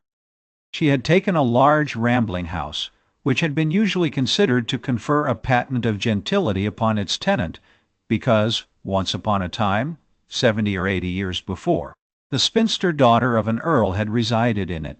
I am not sure if the inhabiting this house was not also believed to convey some unusual power of intellect, for the earl's daughter, Lady Jane, had a sister, Lady Anne, who had married a general officer in the time of the American War, and this general officer had written 1 or 2 comedies which were still acted on the London boards, and which, when we saw them advertised, made us all draw up and feel that Drury Lane was paying a very pretty compliment to Cranford. Still, it was not at all a settled thing that Mrs. Fitzadam was to be visited when dear Miss Jenkins died, and, with her, something of the clear knowledge of the strict code of gentility went out too. As Miss Pole observed, as most of the ladies of good family in Cranford were elderly spinsters, or widows without children, if we did not relax a little and become less exclusive, by and by we should have no society at all. Mrs. Forrester continued on the same side. She had always understood that Fitz meant something aristocratic. There was Fitzroy. She thought that some of the king's children had been called Fitzroy, and there was Fitzclarence now. They were the children of dear good King William the Fourth. Fitzadam, it was a pretty name, and she thought it very probably meant child of Adam. No one who had not some good blood in their veins would dare to be called Fitz. There was a deal in a name. She had had a cousin who spelt his name with 2 little ff's, Fawkes, and he always looked down upon capital letters and said they belonged to lately invented families. She had been afraid he would die a bachelor. He was so very choice. When he met with a Mrs. Farringdon at a watering place, he took to her immediately, and a very pretty genteel woman she was, a widow, with a very good fortune, and my cousin, Mr. Fuchs, married her, and it was all owing to her 2 little f's. Mrs. Fitzadam did not stand a chance of meeting with a Mr. Fitz-anything in Cranford, so that could not have been her motive for settling there. Miss Matty thought it might have been the hope of being admitted into the society of the place, which would certainly be a very agreeable rise for sight of Aunt Miss Hoggins, and if this had been her hope, it would be cruel to disappoint her. So everybody called upon Mrs. Fitzadam, everybody but Mrs. Jamieson, who used to show how honorable she was by never seeing Mrs. Fitzadam when they met at the Cranford parties. There would be only 8 or 10 ladies in the room, and Mrs. Fitzadam was the largest of all, and she invariably used to stand up when Mrs. Jamieson came in, and curtsy very low to her whenever she turned in her direction, so low, in fact, that I think Mrs. Jamieson must have looked at the wall above her, for she never moved a muscle of her face, no more than if she had not seen her. Still Mrs. Fitzadam persevered. The spring evenings were getting bright and long when 3 or 4 ladies in calashes met at Miss Barker's door. Do you know what a calash is? It is a covering worn over caps, not unlike the heads fastened on old-fashioned gigs, but sometimes it is not quite so large. This kind of headgear always made an awful impression on the children in Cranford, and now 2 or 3 left off their play in the quiet, sunny little street, and gathered in wondering silence round Miss Pole, Miss Matty, and myself. We were silent, too, so that we could hear loud, suppressed whispers inside Miss Barker's house. "Wait, Peggy. Wait till I've run upstairs and washed my hands. When I cough, open the door. I'll not be a minute." And true enough, it was not a minute before we heard a noise, between a sneeze and a crow, on which the door flew open. Behind it stood a round-eyed maiden, all aghast at the honorable company of calashes, who marched in without a word. She recovered presence of mind enough to usher us into a small room which had been the shop, but was now converted into a temporary dressing-room. There we unpinned and shook ourselves and arranged our features before the glass into a sweet and gracious company face. And then, bowing backwards with "After you, ma'am," we allowed Mrs. Forrester to take precedence up the narrow staircase that led to Miss Barker's drawing-room. There she sat, as stately and composed as though we had never heard that odd-sounding cough, from which her throat must have been even then sore and rough. Kind, gentle, shabbily dressed, Mrs. Forrester was immediately conducted to the second place of honor, a seat arranged something like Prince Albert's near the Queen's, good, but not so good. The place of preeminence was, of course, reserved for the Honorable Mrs. Jamieson, who presently came panting up the stairs, Carlo rushing round her on her progress, as if he meant to trip her up. And now Miss Betty Barker was a proud and happy woman. She stirred the fire, and shut the door, and sat as near to it as she could, quite on the edge of her chair. When Peggy came in, tottering under the weight of the tea-tray, I noticed that Miss Barker was sadly afraid lest Peggy should not keep her distance sufficiently. She and her mistress were on very familiar terms in their everyday intercourse, and Peggy wanted now to make several little confidences to her, which Miss Barker was on thorns to hear, but which she thought it her duty, as a lady, to repress. So she turned away from all Peggy's asides and signs, but she made one or two very malapropos answers to what was said, and at last, seized with a bright idea, she exclaimed, "Poor sweet Carlo! I'm forgetting him. Come downstairs with me, poorty doggy, and it shall have its tea, it shall." In a few minutes she returned, bland and benignant as before, but I thought she had forgotten to give the poor itty doggy anything to eat, judging by the avidity with which he swallowed down chance pieces of cake. The tea-tray was abundantly loaded. I was pleased to see it, I was so hungry, but I was afraid the ladies present might think it vulgarly heaped up. I know they would have done at their own houses, but somehow the heaps disappeared here. I saw Mrs. Jamieson eating seed cake, slowly and considerately, as she did everything, and I was rather surprised, for I knew she had told us on the occasion of her last party that she never had it in her house. It reminded her so much of scented soap. She always gave us Savoy biscuits. However, Mrs. Jamieson was kindly indulgent to Miss Barker's want of knowledge of the customs of high life, and to spare her feelings, ate 3 large pieces of seed cake, with a placid, ruminating expression of countenance not unlike a cow's. After tea there was some little demur and difficulty. We were 6 in number. 4 could play at preference, and for the other 2 there was cribbage. But all, except myself, I was rather afraid of the Cranford ladies at cards, for it was the most earnest and serious business they ever engaged in, were anxious to be of the pool. Even Miss Barker, while declaring she did not know Spadille from Menil, was evidently hankering to take a hand. The dilemma was soon put an end to by a singular kind of noise. If a baron's daughter-in-law could ever be supposed to snore, I should have said Mrs. Jamieson did so then, for, overcome by the heat of the room and inclined to doze by nature, the temptation of that very comfortable armchair had been too much for her, and Mrs. Jamieson was nodding. Once or twice she opened her eyes with an effort, and calmly but unconsciously smiled upon us. But by and by, even her benevolence was not equal to this exertion, and she was sound asleep. The temptation of the comfortable armchair had been too much for her. "It is very gratifying to me," whispered Miss Barker at the card-table to her 3 opponents, whom, notwithstanding her ignorance of the game, she was basting most unmercifully, "very gratifying indeed, to see how completely Mrs. Jamieson feels at home in my poor little dwelling. She could not have paid me a greater compliment." Miss Barker provided me with some literature, in the shape of 3 or 4 handsomely bound fashion books 10 or 12 years old, observing, as she put a little table and a candle for my especial benefit, that she knew young people liked to look at pictures. Carlo lay and snorted, and started at his mistress's feet. He, too, was quite at home. The card-table was an animated scene to watch. 4 ladies' heads, with noddling caps, all nearly meeting over the middle of the table in their eagerness to whisper quick enough and loud enough, and every now and then came Miss Barker's hush. "Ladies, if you please. Hush! Mrs. Jamieson is asleep." It was very difficult to steer clear between Mrs. Forrester's deafness and Mrs. Jamieson's sleepiness. But Miss Barker managed her arduous task well.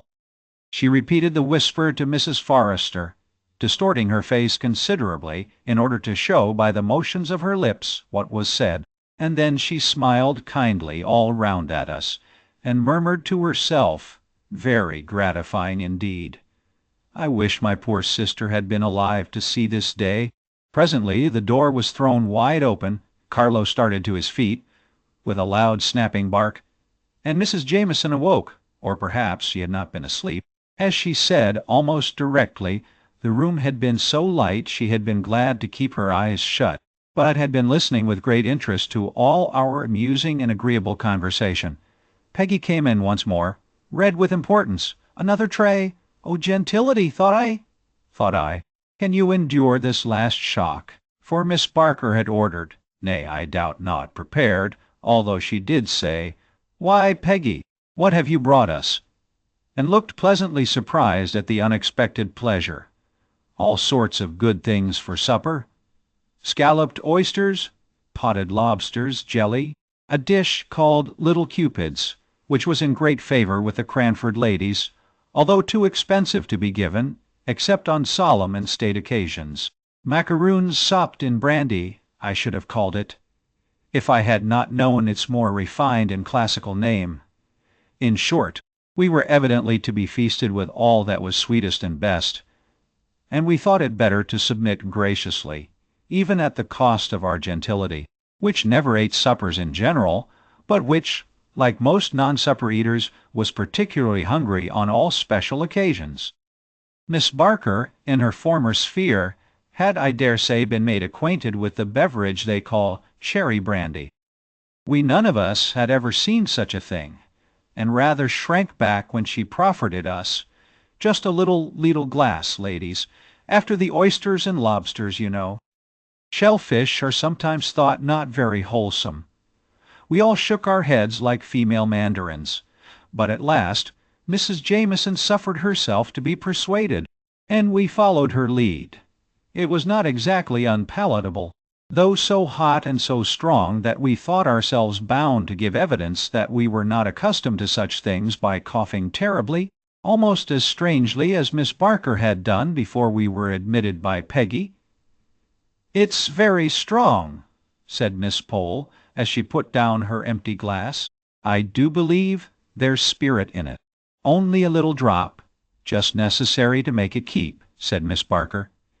"You know we put brandy pepper over our preserves to make them keep. I often feel tipsy myself from eating damson tart. I question whether damson tart would have opened Mrs. Jameson's heart as the cherry brandy did, but she told us of a coming event, respecting which she had been quite silent till that moment. My sister-in-law, Lady Glenmire, is coming to stay with me." There was a chorus of "indeed," and then a pause. Each one rapidly reviewed her wardrobe, as to its fitness to appear in the presence of a baron's widow, for, of course, a series of small festivals were always held in Cranford on the arrival of a visitor at any of our friends' houses. We felt very pleasantly excited on the present occasion. Not long after this, the maids and the lanterns were announced. Mrs. Jameson had the sedan chair, which had squeezed itself into Miss Barker's narrow lobby with some difficulty, and most literally stopped the way. It required some skilful maneuvering on the part of the old chairmen, shoemakers by day, but when summoned to carry the sedan dressed up in a strange old livery, long great coats, with small capes, coeval with the sedan, and similar to the dress of the class in Hogarth's pictures, to edge and back, and try at it again, and finally to succeed in carrying their burden out of Miss Barker's front door. Then we heard their quick pit-a-pat along the quiet little street, as we put on our calashes and pinned up our gowns, Miss Barker hovering about us with offers of help, which, if she had not remembered her former occupation and wished us to forget it, would have been much more pressing. Chapter 8. Early the next morning, directly after 12, Miss Pole made her appearance at Miss Matty's. Some very trifling piece of business was alleged as a reason for the call, but there was evidently something behind. At last out it came. By the way, you'll think I'm strangely ignorant, but do you really know? I am puzzled how we ought to address Lady Glenmire. Do you say your ladyship, where you would say you to a common person? I've been puzzling all morning. And are we to say, my lady, instead of ma'am? Now you knew Lady Arley, will you kindly tell me the most correct way of speaking to the peerage? Poor Miss Matty. She took off her spectacles and she put them on again. But how Lady Arley was addressed she could not remember. It is so long ago. She said, "Dear, dear, how stupid I am. I don't think I ever saw her more than twice. I know we used to call Sir Peter, but he came much oftener to see us than Lady Arley did." Deborah would have known in a minute. "My lady, your ladyship. It sounds very strange, and as if it was not natural. I never thought of it before, but now you have named it, I am all in a puzzle." It was very certain Miss Pole would obtain no wise decision from Miss Matty, who got more bewildered every moment and more perplexed as to etiquettes of address. "Well, I really think," said Miss Pole, "I had better just go and tell Mrs. Forrester about our little difficulty. One sometimes grows nervous, and yet one would not have Lady Glenmire think we were quite ignorant of the etiquettes of high life in Cranford. And will you just step in here, dear Miss Pole, as you come back, please, and tell me what you decide upon. Whatever you and Mrs. Forrester fix upon will be quite right, I'm sure." "Lady Arley, Sir Peter," said Miss Matty to herself, trying to recall the old forms of words, who is Lady Glenmire. "Asked I. Oh, she's the widow of Mr. Jameson. That's Mrs. Jameson's late husband. You know, widow of his eldest brother. Mrs. Jameson was a Miss Walker, daughter of Governor Walker, your ladyship. My dear, if they fix on that way of speaking, you must just let me practice a little on you first, for I shall feel so foolish and hot saying it the first time to Lady Glenmire." It was really a relief to Miss Matty when Mrs. Jameson came on a very unpolite errand. I notice that apathetic people have more quiet impertinence than others, and Mrs. Jameson came now to insinuate pretty plainly that she did not particularly wish that the Cranford ladies should call upon her sister-in-law. I can hardly say how she made this clear, for I grew very indignant and warm, while with slow deliberation she was explaining her wishes to Miss Matty, who, a true lady herself, could hardly understand the feeling which made Mrs. Jameson wish to appear to her noble sister-in-law as if she only visited county families.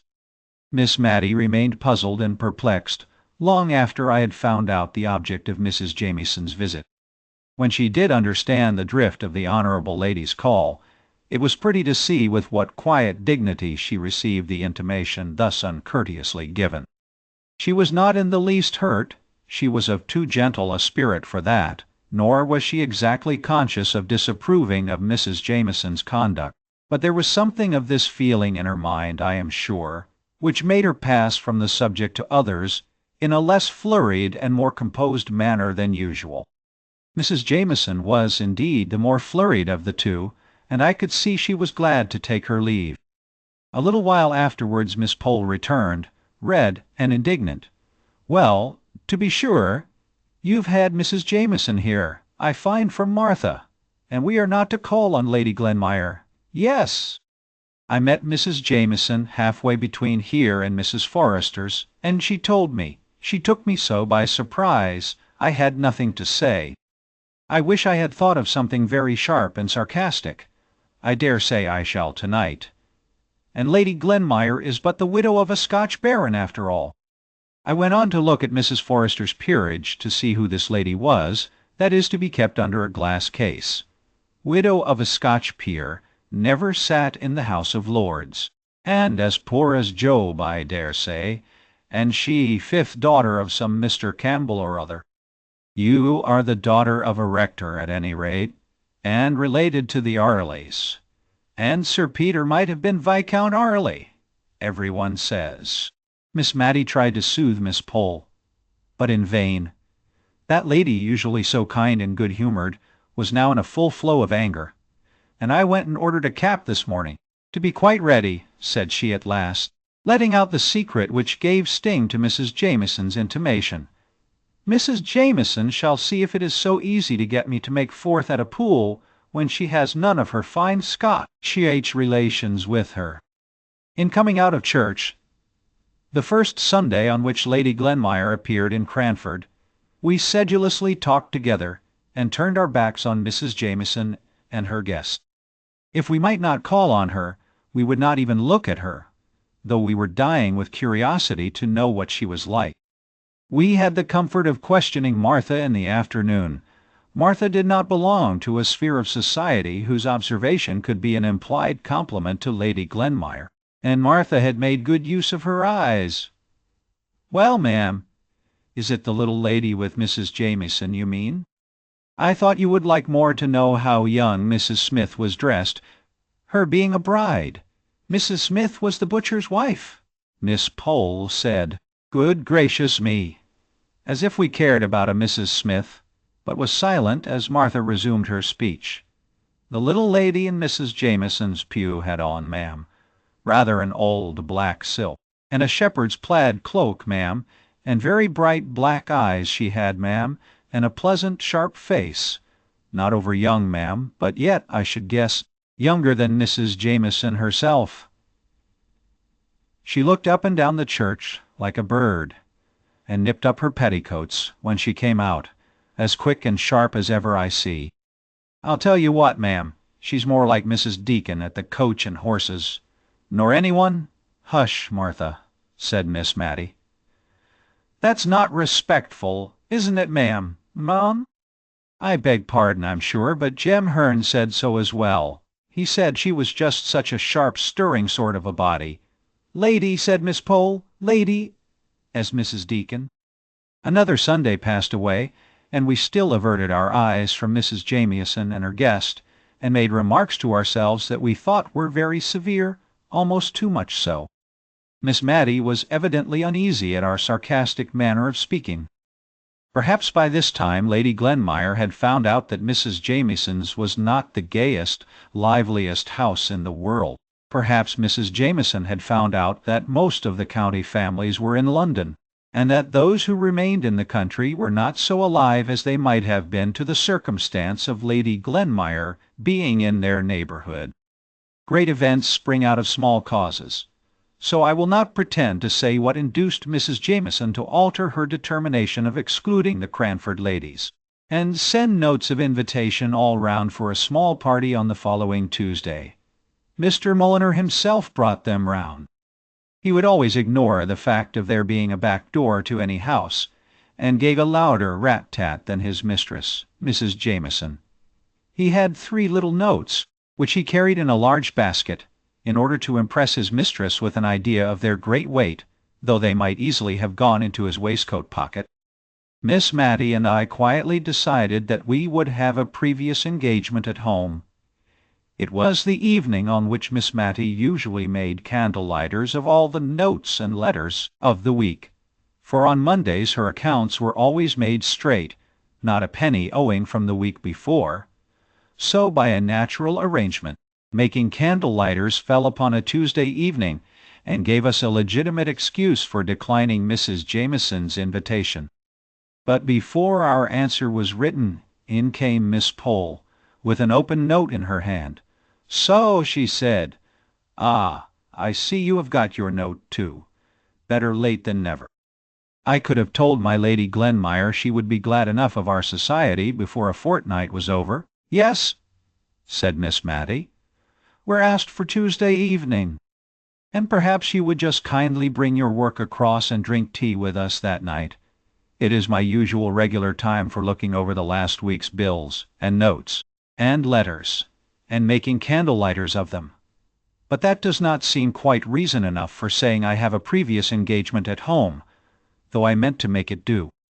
Now, if you would come, my conscience would be quite at ease, and luckily the note is not written yet." I saw Miss Pole's countenance change while Miss Matty was speaking. "Don't you mean to go, then?" asked she. "Oh, no," said Miss Matty quietly. "You don't either, I suppose." "I don't know," replied Miss Pole. "Yes, I think I do," said she, rather briskly. And on seeing Miss Matty look surprised, she added, "You see, One would not like Mrs. Jameson to think that anything she could do or say was of consequence enough to give offense. It would be a kind of letting down of ourselves that I, for one, should not like. It would be too flattering to Mrs. Jameson if we allowed her to suppose that what she had said affected us a week, nay, 10 days afterwards. Well, I suppose it is wrong to be hurt and annoyed so long about anything, and perhaps after all she did not mean to vex us. But I must say, I could not have brought myself to say the things Mrs. Jameson did about our not calling. I really don't think I shall go. Oh, come, Miss Mattie, you must go. You know our friend Mrs. Jameson is much more phlegmatic than most people, and does not enter into the little delicacies of feeling which you possess in so remarkable a degree. I thought you possessed them too. That day Mrs. Jameson called to tell us not to go, said Miss Mattie innocently.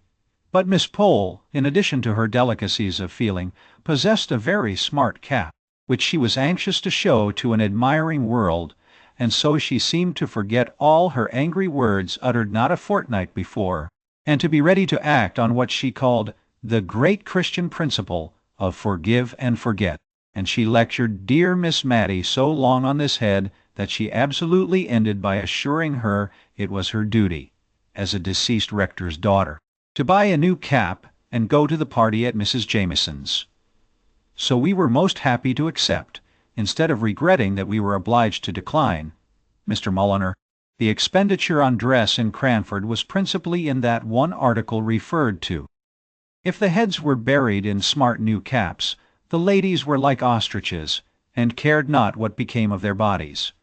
Old gowns, white and venerable collars, any number of brooches, up and down and everywhere, some with dogs' eyes painted in them, some that were like small picture frames with mausoleums and weeping willows neatly executed in hair and side, some, again, with miniatures of ladies and gentlemen sweetly smiling out of a nest of stiff muslin, old brooches for a permanent ornament, and new caps to suit the fashion of the day. The ladies of Cranford always dressed with chaste elegance and propriety, as Miss Barker once prettily expressed it, and with 3 new caps, and a greater array of brooches than had ever been seen together at one time since Cranford was a town, did Mrs. Forrester and Miss Mattie and Miss Pole appear on that memorable Tuesday evening. I counted 7 brooches myself on Miss Pole's dress. 2 were fixed negligently in her cap.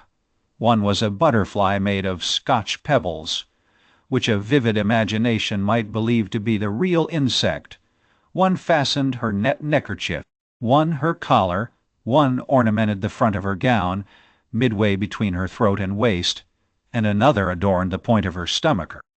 Where the 7th was I have forgotten, but it was somewhere about her, I am sure. But I am getting on too fast in describing the dresses of the company. I should first relate the gathering on the way to Mrs. Jameson's. That lady lived in a large house just outside the town. A road which had known what it was to be a street ran right before the house, which opened out upon it without any intervening garden or court. Whatever the sun was about, he never shone on the front of that house. To be sure, the living rooms were at the back, looking on to a pleasant garden. The front windows only belonged to kitchens and housekeepers' rooms, and pantries, and in one of them Mr. Mulliner was reported to sit, indeed looking askance.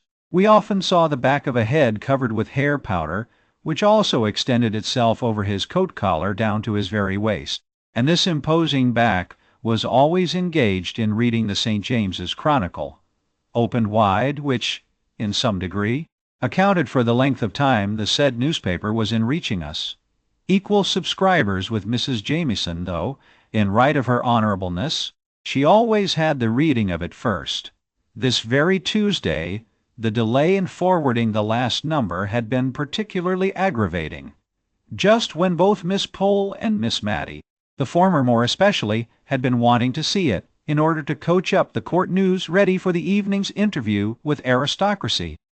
Miss Pole told us she had absolutely taken time by the forelock, and been dressed by 5 o'clock, in order to be ready if the St. James's Chronicle should come in at the last moment. The very St. James's Chronicle, which the powdered head was tranquilly and composedly reading as we passed the accustomed window this evening. "The impudence of the man," said Miss Pole, in a low, indignant whisper. "I should like to ask him whether his mistress pays her quarter share for his exclusive use." We looked at her in admiration of the courage of her thought, for Mr. Mulliner was an object of great awe to all of us. He seemed never to have forgotten his condescension in coming to live at Cranford. Miss Jenkins at times had stood forth as the undaunted champion of her sex, and spoken to him on terms of equality, but even Miss Jenkins could get no higher. In his pleasantest and most gracious moods he looked like a sulky cockatoo. He did not speak except in gruff monosyllables. He would wait in the hall when we begged him not to wait, and then looked deeply offended because we had kept him there while, with trembling, hasty hands, we prepared ourselves for appearing in company.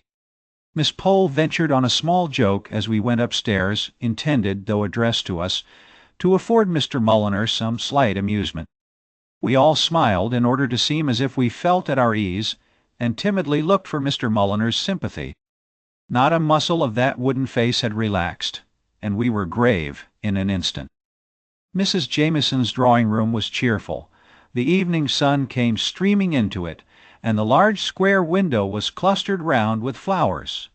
The furniture was white and gold, not the later style Louis XIV, I think they call it, all shells and twirls. No, Mrs. Jamieson's chairs and tables had not a curve or bend about them. The chair and table legs diminished as they neared the ground, and were straight and square in all their corners. The chairs were all a row against the walls, with the exception of 4 or 5 which stood in a circle round the fire. They were railed with white bars across the back, and knobbed with gold. Neither the railings nor the knobs invited to ease.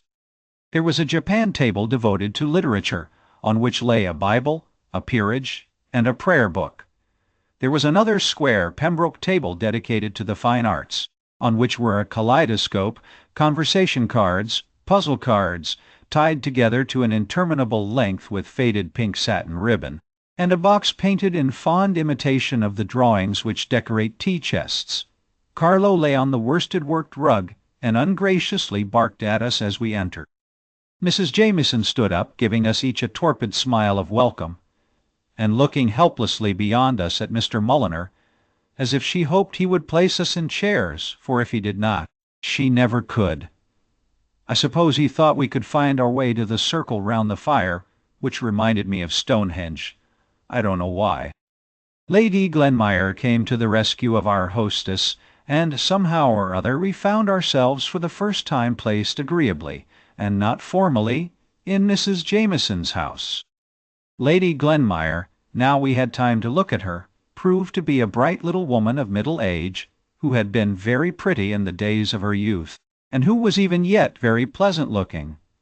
I saw Miss Pole appraising her dress in the first 5 minutes, and I take her word when she said the next day, "My dear, £10 would have purchased every stitch she had on, lace and all." It was pleasant to suspect that a peeress could be poor, and partly reconciled us to the fact that her husband had never sat in the House of Lords, which, when we first heard of it, seemed a kind of swindling us out of our prospects on false pretenses, a sort of a lord and no lord business. We were all very silent at first. We were thinking what we could talk about. That should be high enough to interest my lady. There had been a rise in the price of sugar, which, as preserving time was near, was a piece of intelligence to all our housekeeping hearts, and would have been the natural topic if Lady Glenmire had not been by. But we were not sure if the peerage ate preserves, much less knew how they were made. At last Miss Pole, who had always a great deal of courage and savoir-faire, spoke to Lady Glenmire, who, on her part, had seemed just as much puzzled to know how to break the silence as we were. "Has your ladyship been to court lately?" asked she, and then gave a little glance round at us, half timid and half triumphant, as much as to say, "See how judiciously I have chosen a subject befitting the rank of the stranger."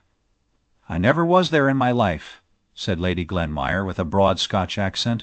but in a very sweet voice.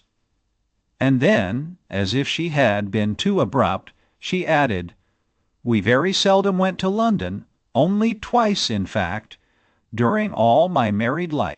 And before I was married, my father had far too large a family. Fifth daughter of Mr. Campbell was in all our minds, I am sure, to take us often from our home, even to Edinburgh." "You'll have been in Edinburgh, maybe," said she, suddenly brightening up with the hope of a common interest. "We had none of us been there, but Miss Pole had an uncle who once had passed a night there, which was very pleasant." Mrs. Jameson, meanwhile, was absorbed in wonder why Mr. Mulliner did not bring the tea, and at length the wonder oozed out of her mouth. "I had better ring the bell, my dear." "Had not I?" said Lady Glenmire briskly. "No, I think not. Mulliner does not like to be hurried. We should have liked our tea, for we dined at an earlier hour than Mrs. Jameson. I suspect Mr. Mulliner had to finish the St. James's Chronicle before he chose to trouble himself about tea." His mistress fidgeted and kept saying, "I can't think why Mulliner does not bring tea. I can't think what he can be about." And Lady Glenmire at last grew quite impatient, but it was a pretty kind of impatience after all, and she rang the bell rather sharply, on receiving a half-permission from her sister-in-law to do so. Mr. Mulliner appeared in dignified surprise. "Oh," said Mrs. Jameson. Lady Glenmire rang the bell. "I believe it was for tea." In a few minutes tea was brought. Very delicate was the china, very old the plate, very thin the bread and butter, and very small the lumps of sugar. Sugar was evidently Mrs. Jameson's favorite economy. I question if the little filigree sugar tongs, made something like scissors, could have opened themselves wide enough to take up an honest, vulgar, good-sized piece. And when I tried to seize 2 little minikin pieces at once, so as not to be detected in too many returns to the sugar basin, they absolutely dropped one, with a little sharp clatter, quite in a malicious and unnatural manner. But before this happened we had had a slight disappointment. In the little silver jug was cream, in the larger one was milk. As soon as Mr. Mulliner came in, Carlo began to beg, which was a thing our manners forbade us to do, though I am sure we were just as hungry, and Mrs. Jameson said she was certain we would excuse her if she gave her poor dumb Carlo his tea first. She accordingly mixed a saucerful for him and put it down for him to lap, and then she told us how intelligent and sensible the dear little fellow was. He knew cream quite well, and constantly refused tea with only milk in it. So the milk was left for us. But we silently thought we were quite as intelligent and sensible as Carlo, and felt as if insult were added to injury when we were called upon to admire the gratitude evinced by his wagging his tail for the cream which should have been ours. After tea we thawed down into common life subjects. We were thankful to Lady Glenmire for having proposed some more bread and butter, and this mutual want made us better acquainted with her than we should ever have been with talking about the court, though Miss Pole did say she had hoped to know how the dear Queen was from someone who had seen her. The friendship begun over bread and butter extended on to cards. Lady Glenmire played preference to admiration, and was a complete authority as to ombre and quadrille. Even Miss Pole quite forgot to say "my lady," and "your ladyship," and said basto, "Ma'am, you have spadille, I believe," just as quietly as if we had never held the great Cranford Parliament on the subject of the proper mode of addressing a peeress. As a proof of how thoroughly we had forgotten that we were in the presence of one who might have sat down to tea with a coronet, instead of a cap, on her head, Mrs. Forrester related a curious little fact to Lady Glenmire, an anecdote known to the circle of her intimate friends, but of which even Mrs. Jameson was not aware. It related to some fine old lace, the sole relic of better days, which Lady Glenmire was admiring on Mrs. Forrester's collar. "Yes," said that lady, "such lace cannot be got now for either love or money, made by the nuns abroad, they tell me.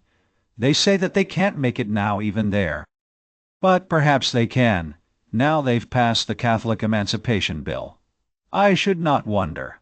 But in the meantime, I treasure up my lace very much.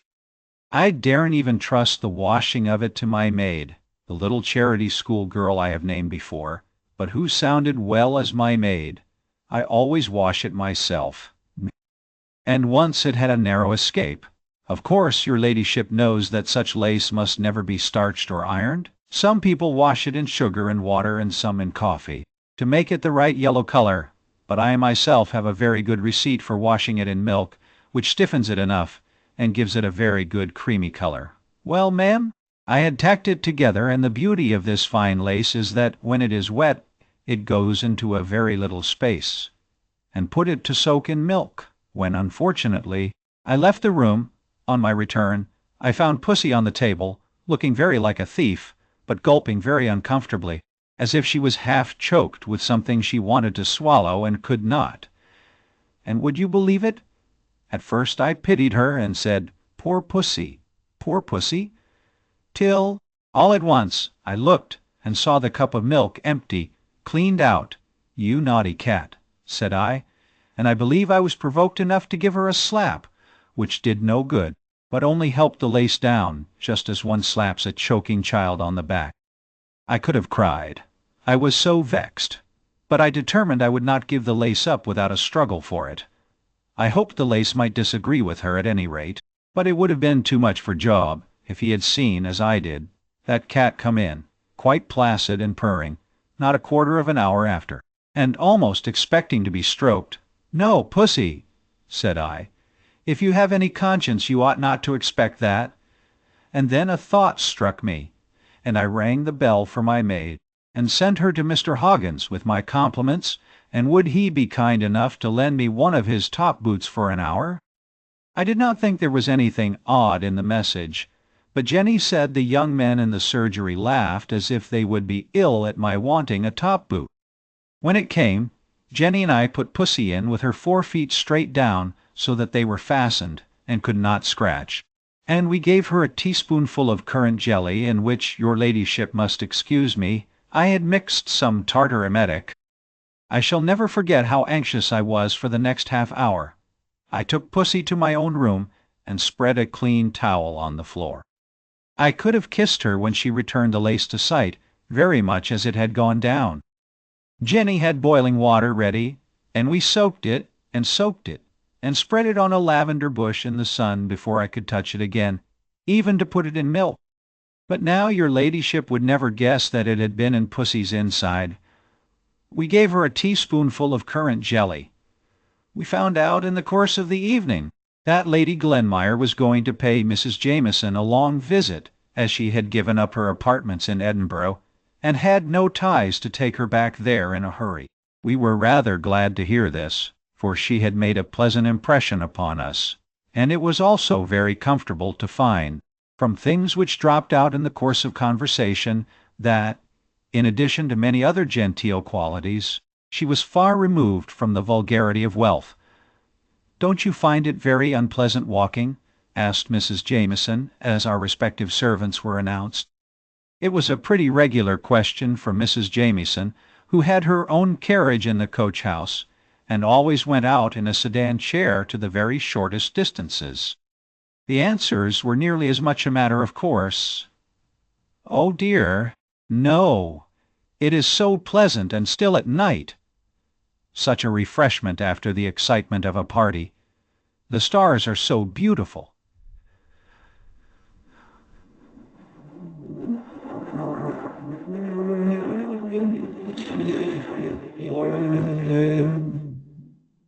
This last was from Miss Mattie. "Are you fond of astronomy?" Lady Glenmire asked. "Not very," replied Miss Mattie, rather confused at the moment to remember which was astronomy and which was astrology. But the answer was true under either circumstance, for she read, and was slightly alarmed at Francis Moore's astrological predictions, and as to astronomy, in a private and confidential conversation, she had told me she never could believe that the earth was moving constantly, and that she would not believe it if she could. It made her feel so tired and dizzy whenever she thought about it. In our pattens we picked our way home with extra care that night, so refined and delicate were our perceptions after drinking tea with my lady. Chapter 9. Soon after the events of which I gave an account in my last paper, I was summoned home by my father's illness, and for a time I forgot, in anxiety about him, to wonder how my dear friends at Cranford were getting on, or how Lady Glenmire could reconcile herself to the dullness of the long visit which she was still paying to her sister-in-law, Mrs. Jamieson. When my father grew a little stronger, I accompanied him to the seaside, so that altogether I seemed banished from Cranford, and was deprived of the opportunity of hearing any chance intelligence of the dear little town for the greater part of that year. Late in November, when we had returned home again, and my father was once more in good health, I received a letter from Miss Matty, and a very mysterious letter it was. She began many sentences without ending them, running them one into another, in much the same confused sort of way in which written words run together on blotting paper. All I could make out was that if my father was better, which she hoped he was, and would take warning and wear a great coat from Michaelmas to Lady Day, if turbans were in fashion, could I tell her? Such a piece of gaiety was going to happen as had not been seen or known of since Wombwell's lions came, when one of them ate a little child's arm, and she was perhaps too old to care about dress, but a new cap she must have, and having heard that turbans were worn, and some of the county families likely to come, she would like to look tidy if I would bring her a cap from the milliner I employed. And oh, dear, how careless of her to forget that she wrote to beg I would come and pay her a visit next Tuesday, when she hoped to have something to offer me in the way of amusement, which she would not now more particularly describe, only sea green was her favorite color. So she ended her letter, but in a P.S. she added, she thought she might as well tell me what was the peculiar attraction to Cranford just now. Signor Brunoni was going to exhibit his wonderful magic in the Cranford Assembly Rooms on Wednesday and Friday evening in the following week. I was very glad to accept the invitation from my dear Miss Matty, independently of the conjurer, and most particularly anxious to prevent her from disfiguring her small, gentle, mousy face with a great Saracen's head turban, and accordingly I bought her a pretty, neat, middle-aged cap, which, however, was rather a disappointment to her when, on my arrival, she followed me into my bedroom, ostensibly to poke the fire, but in reality, I do believe, to see if the sea-green turban was not inside the cap-box with which I had travelled. It was in vain that I twirled the cap round on my hand to exhibit back and side fronts. Her heart had been set upon a turban, and all she could do was to say, with resignation in her look and voice, "I am sure you did your best, my dear. It is just like the caps all the ladies in Cranford are wearing, and they have had theirs for a year, I dare say. I should have liked something newer, I confess, something more like the turbans Miss Betty Barker tells me Queen Adelaide wears, but it is very pretty, my dear. And I dare say lavender will wear better than sea green. Well, after all, what is dress, that we should care anything about it? You'll tell me if you want anything, my dear. Here is the bell. I suppose turbans have not got down to Drumble yet." So saying, the dear old lady gently bemoaned herself out of the room, leaving me to dress for the evening, when, as she informed me, she expected Miss Pole and Mrs. Forrester, and she hoped I should not feel myself too much tired to join the party. Of course I should not, and I made some haste to unpack and arrange my dress, but with all my speed I heard the arrivals and the buzz of conversation in the next room before I was ready. Just as I opened the door, I caught the words I was foolish to expect anything very genteel out of the Drumble shops, poor girl. She did her best, I've no doubt, but, for all that, I had rather that she blamed Drumble and me than disfigured herself with a turban. Miss Pole was always the person, in the trio of Cranford ladies now assembled, to have had adventures. She was in the habit of spending the morning in rambling from shop to shop, not to purchase anything, except an occasional reel of cotton or a piece of tape, but to see the new articles and report upon them, and to collect all the stray pieces of intelligence in the town. She had a way, too, of demurely popping hither and thither into all sorts of places to gratify her curiosity on any point, a way which, if she had not looked so very genteel and prim, might have been considered impertinent, and now, by the expressive way in which she cleared her throat, and waited for all minor subjects, such as caps and turbans, to be cleared off the course, we knew she had something very particular to relate when the due pause came, and I defy any people possessed of common modesty to keep up a conversation long, where one among them sits up aloft in silence, looking down upon all the things they chance to say as trivial and contemptible compared to what they could disclose, if properly entreated. Miss Pole began. As I was stepping out of Gordon's shop today, I chanced to go into the George. My Betty has a second cousin who is chambermaid there, and I thought Betty would like to hear how she was. And, not seeing anyone about, I strolled up the staircase, and found myself in the passage leading to the assembly room. You and I remember the assembly room, I am sure, Miss Mattie, and the minuets de la cour. So I went on, not thinking of what I was about, when all at once I perceived that I was in the middle of the preparations for tomorrow night, the room being divided with great clothes-maids, over which Crosby's men were tacking red flannel. Very dark and odd it seemed. It quite bewildered me, and I was going on behind the screens, in my absence of mind, when a gentleman, quite the gentleman, I can assure you, stepped forwards and asked if I had any business he could arrange for me. He spoke such pretty broken English, I could not help thinking of Thaddeus of Warsaw, and the Hungarian brothers, and Santo Sebastiani, and while I was busy picturing his past life to myself, he had bowed me out of the room. But wait a minute. You have not heard half my story yet. I was going downstairs when who should I meet but Betty's second cousin. So, of course, I stopped to speak to her for Betty's sake, and she told me that I had really seen the conjurer. The gentleman who spoke broken English was Signor BRUNONI himself. Just at this moment he passed us on the stairs, making such a graceful bow, in reply to which I dropped a curtsy. All foreigners have such polite manners. One catches something of it. But when he had gone downstairs, I bethought me that I had dropped my glove in the assembly room. It was safe in my muff all the time, but I never found it till afterwards. So I went back, and just as I was creeping up the passage left on one side of the great screen that goes nearly across the room, who should I see but the very same gentleman that had met me before, and passed me on the stairs, coming now forwards from the inner part of the room, to which there is no entrance, you remember, Miss Mattie, and just repeating in his pretty broken English the inquiry if I had any business there. I don't mean that he put it quite so bluntly, but he seemed very determined that I should not pass the screen. So of course I explained about my glove, which, curiously enough, I found at that very moment. Miss Pole, then, had seen the conjurer, the real, live conjurer, and numerous were the questions we all asked her. Had he a beard? Was he young or old? Fair or dark? Did he look? Unable to shape my question prudently, I put it in another form. How did he look? In short, Miss Pole was the heroine of the evening, owing to her morning's encounter. If she was not the rose, that is to say, the conjurer, she had been near it.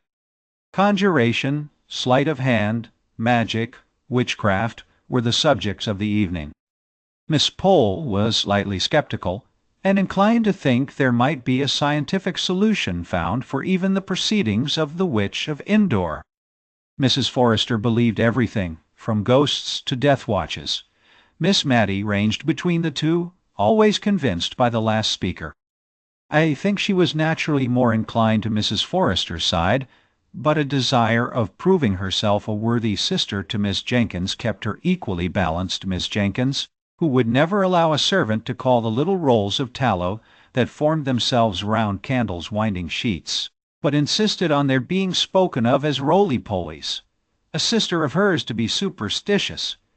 It would never do after tea.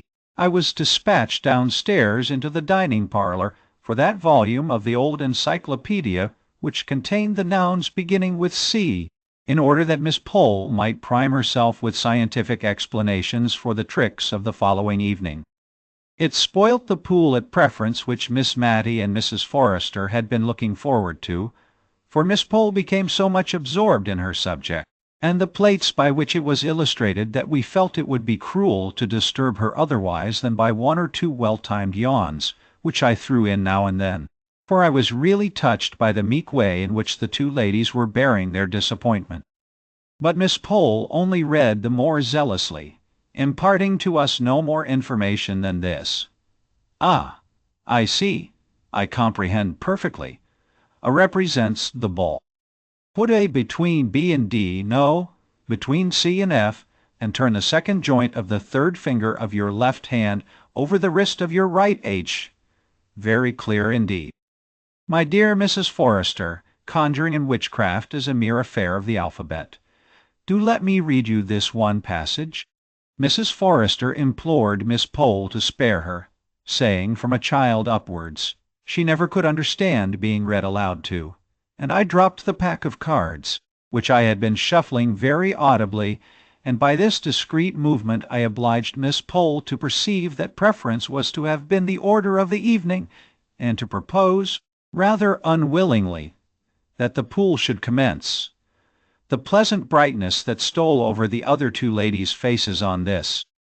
Miss Matty had one or two twinges of self-reproach for having interrupted Miss Pole in her studies, and did not remember her cards well, or give her full attention to the game, until she had soothed her conscience by offering to lend the volume of the encyclopedia to Miss Pole, who accepted it thankfully, and said Betty should take it home when she came with the lantern. The next evening we were all in a little gentle flutter at the idea of the gaiety before us.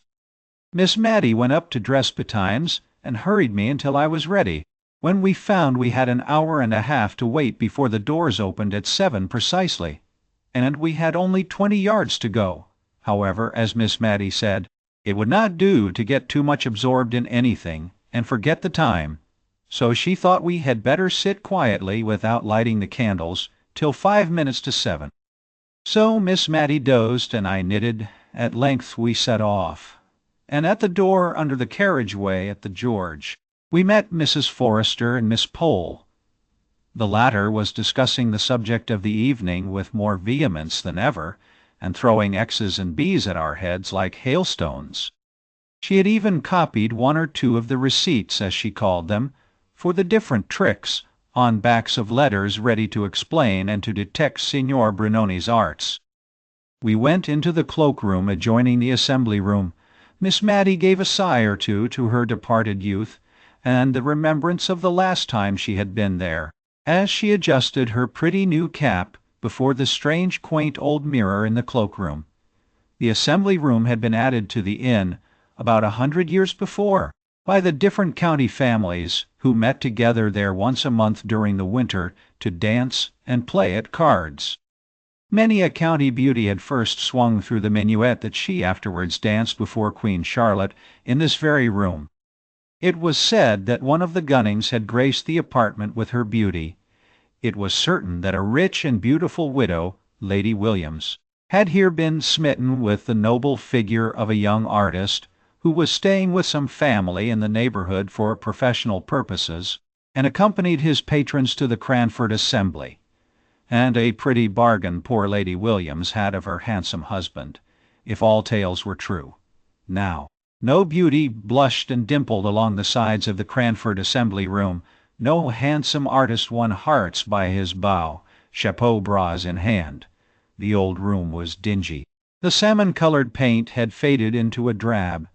Great pieces of plaster had chipped off from the fine wreaths and festoons on its walls, but still a mouldy odor of aristocracy lingered about the place, and a dusty recollection of the days that were gone made Miss Matty and Mrs. Forrester bridle up as they entered, and walk mincingly up the room, as if there were a number of genteel observers, instead of two little boys, with a stick of toffee between them, with which to beguile the time. We stopped short at the second front row. I could hardly understand why, until I heard Miss Pole ask a stray waiter if any of the county families were expected. And when he shook his head and believed not, Mrs. Forrester and Miss Matty moved forwards, and our party represented a conversational square. The front row was soon augmented and enriched by Lady Glenmire and Mrs. Jamieson. We 6 occupied the 2 front rows, and our aristocratic seclusion was respected by the groups of shopkeepers who strayed in from time to time and huddled together on the back benches. At least I conjectured so, from the noise they made and the sonorous bumps they gave in sitting down. But when, in weariness of the obstinate green curtain that would not draw up, but would stare at me with 2 odd eyes, seen through holes, as in the old tapestry story, I would fain have looked round at the merry chattering people behind me. Miss Pole clutched my arm and begged me not to turn, for it was not the thing. What the thing was I never could find out, but it must have been something eminently dull and tiresome. However, we all sat eyes right square front, gazing at the tantalizing curtain, and hardly speaking intelligibly. We were so afraid of being caught in the vulgarity of making any noise in a place of public amusement. Mrs. Jamieson was the most fortunate, for she fell asleep. At length the eyes disappeared. The curtain quivered. One side went up before the other, which stuck fast. It was dropped again, and with a fresh effort, and a vigorous pull from some unseen hand, it flew up, revealing to our sight a magnificent gentleman in the Turkish costume, seated before a little table, gazing at us, I should have said, with the same eyes that I had last seen through the hole in the curtain, with calm and condescending dignity, like a being of another sphere, as I heard a sentimental voice ejaculate behind me, "That's not Signor Brunoni," said Miss Pole decidedly, and so audibly that I am sure he heard, for he glanced down over his flowing beard at our party with an air of mute reproach. Signor Brunoni had no beard, but perhaps he'll come soon. So she lulled herself into patience. Meanwhile Miss Matty had reconnoitered through her eyeglass, wiped it, and looked again. Then she turned round and said to me, in a kind, mild, sorrowful tone, "You see, my dear, turbans are worn." But we had no time for more conversation. The Grand Turk, as Miss Pole chose to call him, arose and announced himself as Signor Brunoni. "I don't believe him!" exclaimed Miss Pole in a defiant manner. He looked at her again, with the same dignified upbraiding in his countenance. "I don't," she repeated more positively than ever. Signor Brunoni had not got that muffy sort of thing about his chin, but looked like a close-shaved Christian gentleman. Miss Pole's energetic speeches had the good effect of wakening up Mrs. Jamieson, who opened her eyes wide, in sign of the deepest attention, a proceeding which silenced Miss Pole and encouraged the Grand Turk to proceed, which he did in very broken English, so broken that there was no cohesion between the parts of his sentences, a fact which he himself perceived at last, and so left off speaking and proceeded to action. Now we were astonished. How he did his tricks I could not imagine. No, not even when Miss Pole pulled out her pieces of paper and began reading aloud, or at least in a very audible whisper, the separate receipts for the most common of his tricks. If ever I saw a man frown and look enraged, I saw the Grand Turk frown at Miss Pole. But, as she said, what could be expected but unchristian looks from a Mussulman?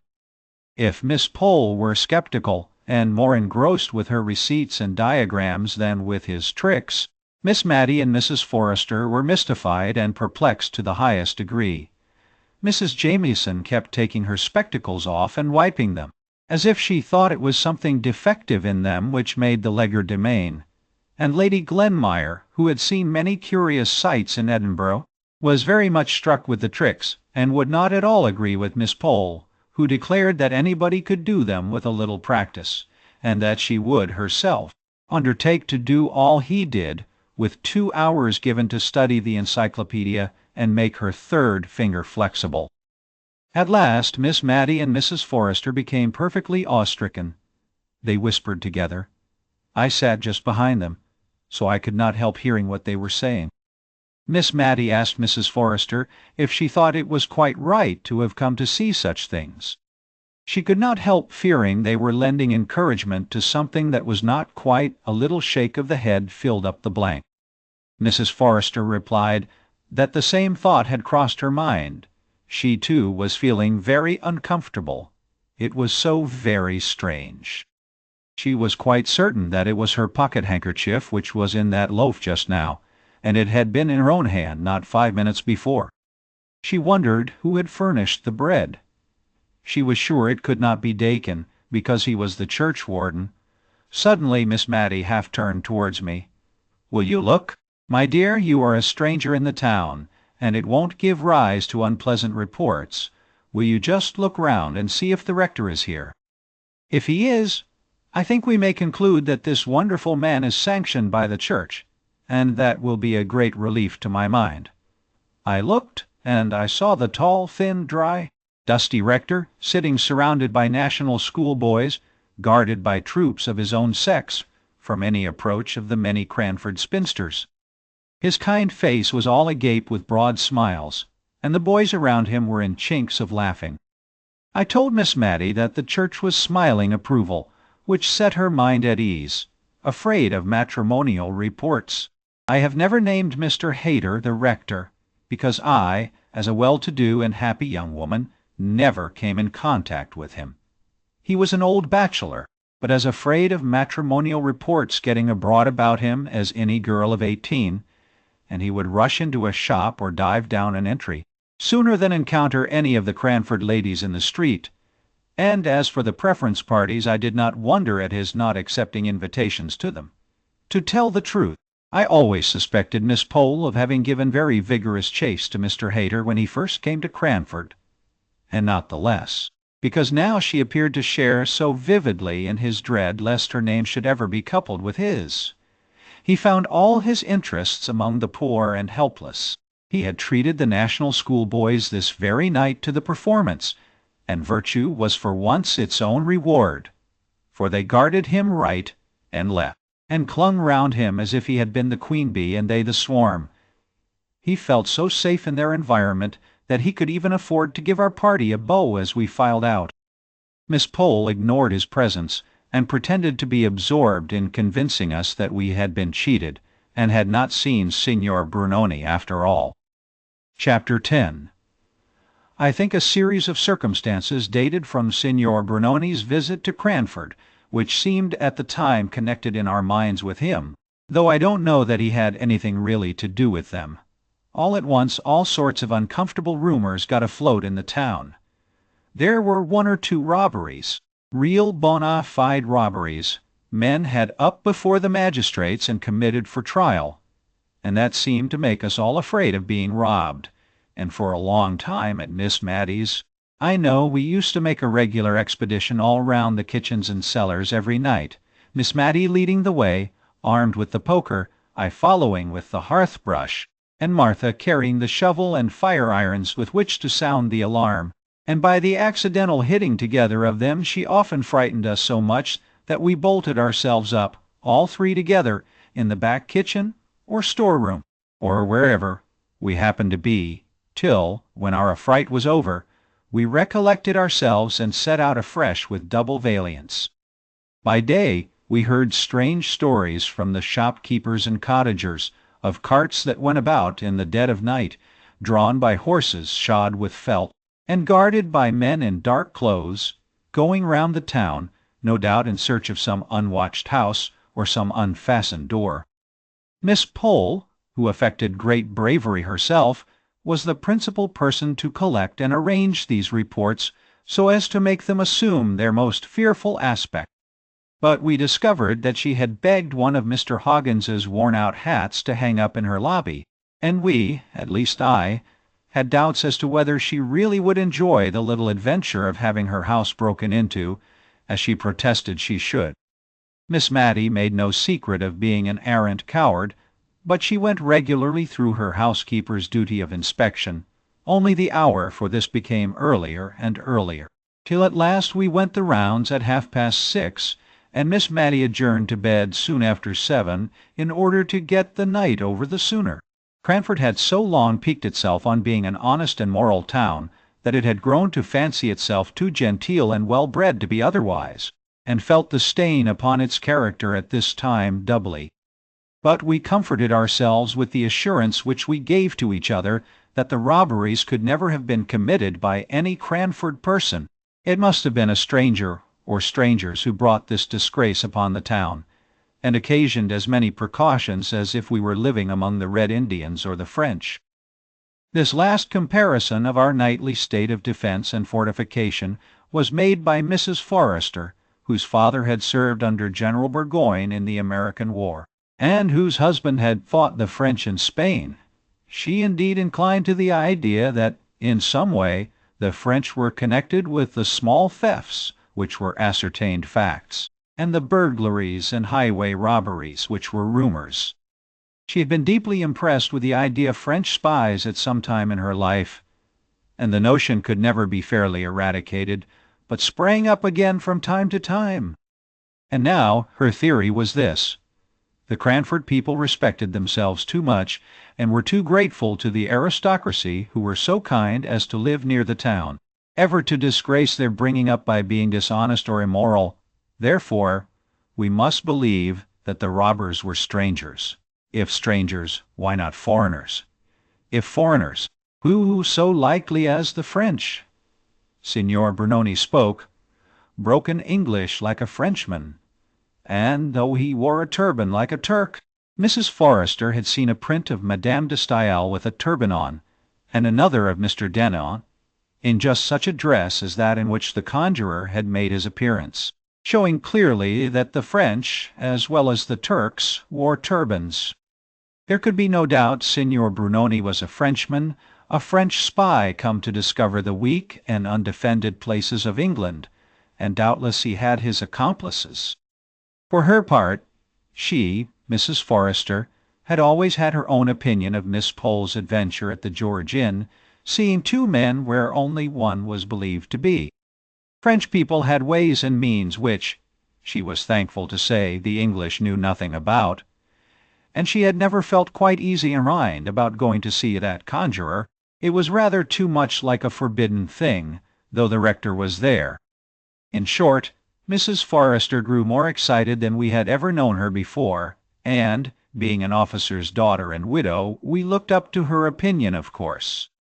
Really, I do not know how much was true or false in the reports which flew about like wildfire just at this time, but it seemed to me then that there was every reason to believe that at Marden, a small town about 8 miles from Cranford, houses and shops were entered by holes made in the wall, the bricks being silently carried away in the dead of the night, and all done so quietly that no sound was heard either in or out of the house. Miss Matty gave it up in despair when she heard of this.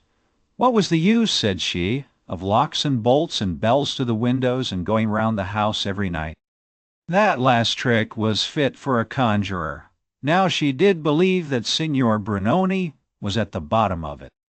One afternoon, about 5 o'clock, we were startled by a hasty knock at the door. Miss Matty bade me run and tell Martha on no account to open the door till she, Miss Matty, had reconnoitred through the window, and she armed herself with a footstool to drop down on the head of the visitor in case he should show a face covered with black crape, as he looked up in answer to her inquiry of who was there. But it was nobody but Miss Pole and Betty. The former came upstairs carrying a little hand-basket, and she was evidently in a state of great agitation. "Take care of that," said she to me, as I offered to relieve her of her basket. "It's my plate. I am sure there is a plan to rob my house tonight. I am come to throw myself on your hospitality, Miss Matty. Betty is going to sleep with her cousin at the George. I can sit up here all night if you will allow me, but my house is so far from any neighbors, and I don't believe we could be heard if we screamed ever so." "But," said Miss Matty, "what has alarmed you so much? Have you seen any men lurking about the house?" "Oh, yes," answered Miss Pole. "Two very bad-looking men have gone 3 times past the house, very slowly, and an Irish beggar woman came not half an hour ago. and all but forced herself in past Betty, saying her children were starving, and she must speak to the mistress. You see, she said mistress, though there was a hat hanging up in the hall, and it would have been more natural to have said master. But Betty shut the door in her face, and came up to me, and we got the spoons together, and sat in the parlour window watching till we saw Thomas Jones going from his work, when we called to him and asked him to take care of us into the town.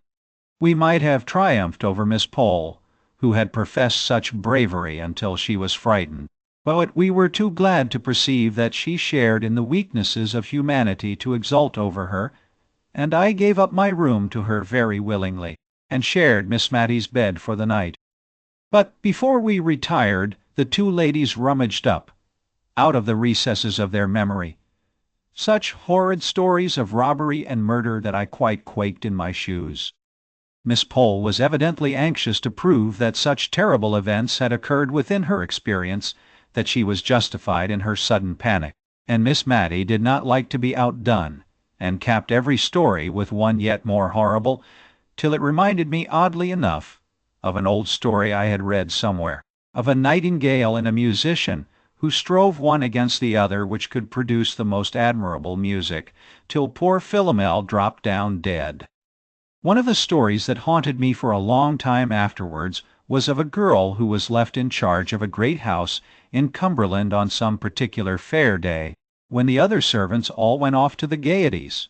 The family were away in London, and a pedlar came by and asked to leave his large and heavy pack in the kitchen, saying he would call for it again at night. And the girl, a gamekeeper's daughter, roaming about in search of amusement, chanced to hit upon a gun hanging up in the hall, and took it down to look at the chasing, and it went off through the open kitchen door, hit the pack, and a slow dark thread of blood came oozing out. How Miss Pole enjoyed this part of the story, dwelling on each word as if she loved it. She rather hurried over the further account of the girl's bravery, and I have but a confused idea that, somehow, she baffled the robbers with Italian irons, heated red-hot, and then restored to blackness by being dipped in grease. We parted for the night with an awe-stricken wonder as to what we should hear of in the morning, and on my part, with a vehement desire for the night to be over and gone. I was so afraid lest the robbers should have seen from some dark lurking-place that Miss Pole had carried off her plate, and thus have a double motive for attacking our house. Asked him to take care of us. But until Lady Glenmire came to call next day, we heard of nothing unusual. The kitchen fire-irons were in exactly the same position against the back door as when Martha and I had skilfully piled them up, like spillikins, ready to fall with an awful clatter if only a cat had touched the outside panels. I had wondered what we should all do if thus awakened and alarmed, and had proposed to Miss Matty that we should cover up our faces under the bedclothes, so that there should be no danger of the robbers, thinking that we could identify them. But Miss Matty, who was trembling very much, scouted this idea, and said we owed it to society to apprehend them, and that she should certainly do her best to lay hold of them and lock them up in the garret till morning. When Lady Glenmire came, we almost felt jealous of her. Mrs. Jamieson's house had really been attacked.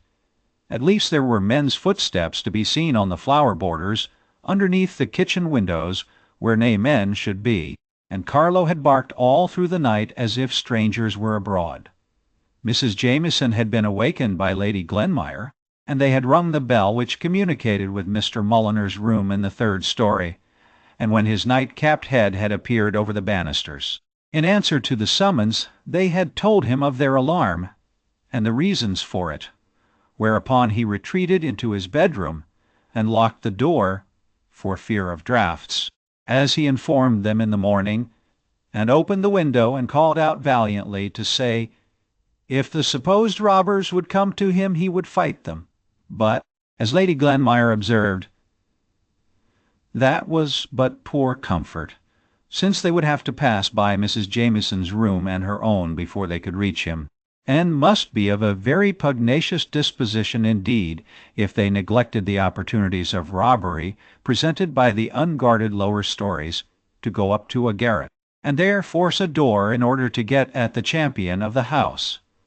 Lady Glenmire, after waiting and listening for some time in the drawing-room, had proposed to Mrs. Jameson that they should go to bed, but that lady said she should not feel comfortable unless she sat up and watched, and accordingly she packed herself warmly up on the sofa, where she was found by the housemaid, when she came into the room at 6 o'clock, fast asleep, but Lady Glenmire went to bed, and kept awake all night.